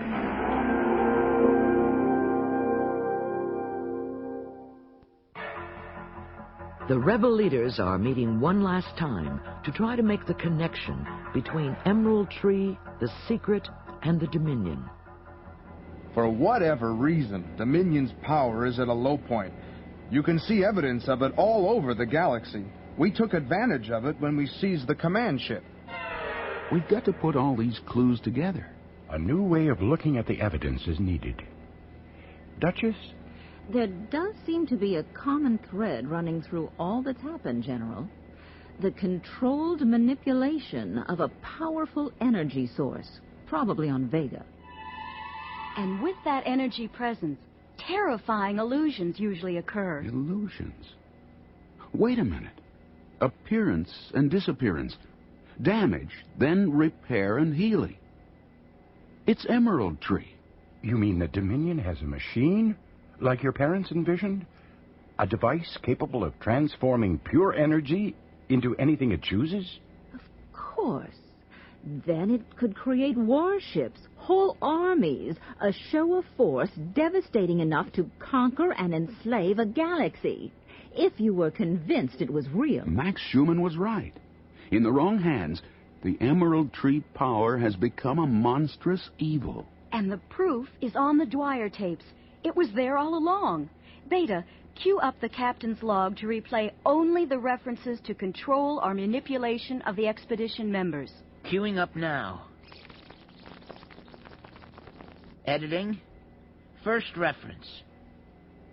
It torments, attacks, tortures, reduces us to whimpering slaves, begging to be spared. It toys with us, probes and steals our thoughts. We do its bidding. holding us, using us, killing our will. Dominion must have used this energy source from the beginning, creating monsters, spacecraft, anything they needed to instill terror. We also have been doing its bidding. The line between reality and illusion was erased. How much of this war hasn't even been real? But I don't completely understand. Where does the Brewer expedition fit in? Logically, Sergeant, they were Dominion's guinea pigs, tested and probed to learn about the inhabitants of this galaxy before they attacked. To destroy Dominion, first you must destroy the energy source responsible for its power and control. That's the secret. If it is, then somehow we've got to get inside, find the energy source, destroy it and the device that controls it. But the force field around Vega, it's still deadly. That's no illusion. Too many have died trying to get through it. Perhaps I might have a solution. But you humans have neglected to consider a most important variable. Either the power source on Vega is diminishing simply because it's being used up, or Dominion's weakness is another illusion, luring us into a trap with no escape. The rebel strike proceeds on schedule. Beta's plan is to break through the energy field in a daring maneuver. One miscalculation and instant death. Commander Richards and Lieutenant Lipton in Protojet 1. Come in, Command Ship. Are you in position? Affirmative, Steve. The Duchess and I are orbiting outside the Vega atmosphere. McCormick's assault team is standing by. Launch the 2 drones. We'll fire boosters when we see them. Counting down. 3, 2, 1, launch. From the port side of the command ship, 2 automated pilotless fighters emerge and are guided toward the Vega energy field. I have a visual on the drones, Commander. Protojet 1 to Protojet 2, ready to fire attitude correction boosters. 3-second burn, Christina. We'll tailgate each drone as closely as possible. Roger. Boosters ready on Protojet 2. Fire. Approaching energy field. Timing critical, Commander. No margin for error. Okay, everybody, hang on. This is gonna be one wild ride. Running interference, the drones hit the energy force field. Ready, hyperspace. Fire! Before the hole in the energy field can close, the 2 rebel protojets slip into the Vega atmosphere in a perfectly timed drafting maneuver. All right! Beta, you're terrific. Yes, I did do rather well, didn't I? Commander, what's happening? We're caught in some kind of giant vortex. Gyro's out of control. Stabilizers won't work. Spinning. G-forces crushing. I can't breathe. Like miniature tops spun by a giant hand in space, the protojets spiral down at a heart-stopping pace. They will incinerate if speed is not reduced. Pulling apart! Can't stop! You still don't understand, do you? This game is mine. Is everyone all right? Christina? Okay here, Steve. Who or what was that? I don't know. Lipton, contact the command ship. Lieutenant Lipton to General Zane. Do you read, sir? I read you, Lipton. What's going on? Why are you holding position? Holding position? We were attacked. Tumbled and pitched in every direction, General. Not according to our readings. Your positions have remained unchanged since penetrating the force field. Not another illusion. You mean nothing happened to us at all? The landing party is on the Vega surface. It's unbelievable. The shapes of mountains, rivers, trees, changing and disintegrating before our eyes. Like watching a time exposure image. Whoever or whatever is holding these things together isn't doing such a great job anymore. Commander, this whole planet's shifting under our feet. Beta, have you pinpointed the source of the energy readings? Coming from that opening in those rocks, Commander. Definitely underground. All right, stay together. Let's go. Richard's group carefully picks their way through the crumbling passages inside Dominion homeworld. Dust and debris choke the corridors. Commander, the energy source is behind this door. Laser pistols ready. We're going in. Empty. I don't see anything, but I sure do feel something. I feel it too. We know you're here. Rebel forces surround the planet. You have no chance to get... Your species continues to provide amusement. I will assume form. Don't move. Stay where you are. Your pitiful weapons are useless against me. Touch me, and you die. Who are you? I am known as Yggdrathor. Where is the leader and the council of the Seven? They are me, and I am them. Only I exist. I am Dominion. True or not, you're not doing it alone. Show us the source of your power. The machine that transforms energy into matter of your choosing. How primitive. But then, limited intelligence was the reason I chose your galaxy for my game. There's no machine. The power comes from me. You? That's impossible. In your world, yes. Not in mine. Where is your world? In another galaxy. My kind ruled for millennia, creating whatever we wanted or needed from pure energy. From ourselves, we gave substance, and what we created gave us purpose. What happened to your world, Yggdrathor? Destroyed in an ion storm. My world and the source. A boundless fountain of pure energy, to which we returned again and again, to continue the game of illusion. Why do you keep calling this a game? Your Dominion creation destroyed whole planets, made slaves out of countless people. Your words have no meaning for my kind. Dominion is my purpose. My existence. Why Earth and its galaxy? After the destruction of my world, I wandered for thousands of your years, searching for the right time and place to undertake my greatest challenge. Here I found what was needed. Here I began, and I chose well. Human and alien alike were quick to pick sides and give full substance to my final illusion. Commander, might I point out there's no longer a source for him to return to for more energy. He is using himself up.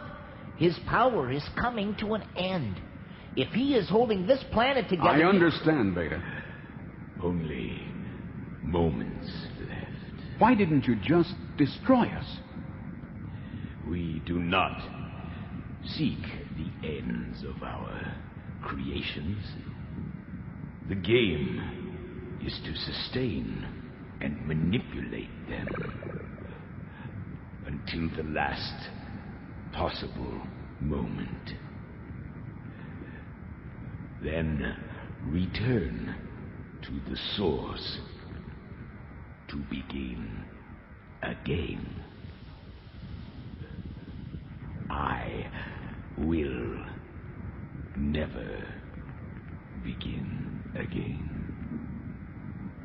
Dominion's power will cease to exist.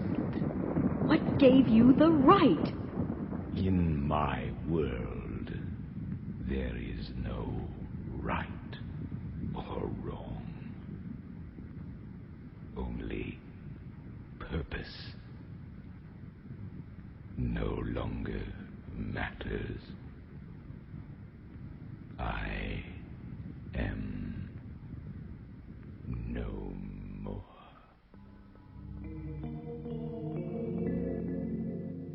With no energy field left to stop them, the landing party escapes from Vega, and not a minute too soon, the entire rebel force watches the disintegration of Dominion home world.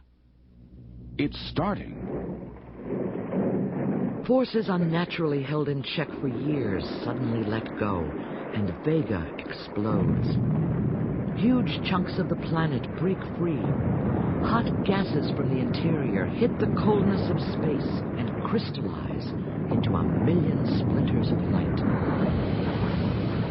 Vega's core glows in its last brief struggle to survive.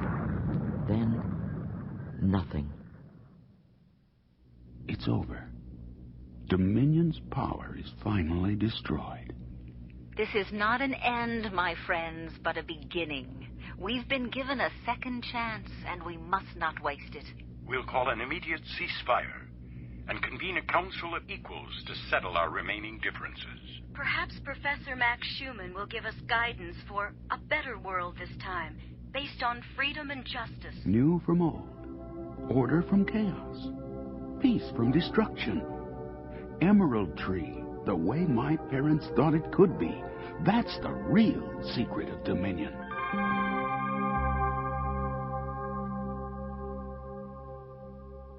I wonder, what are the probabilities that Ygritte Thor was the only one of his kind to survive the destruction of his world? Could there have been others? Interesting.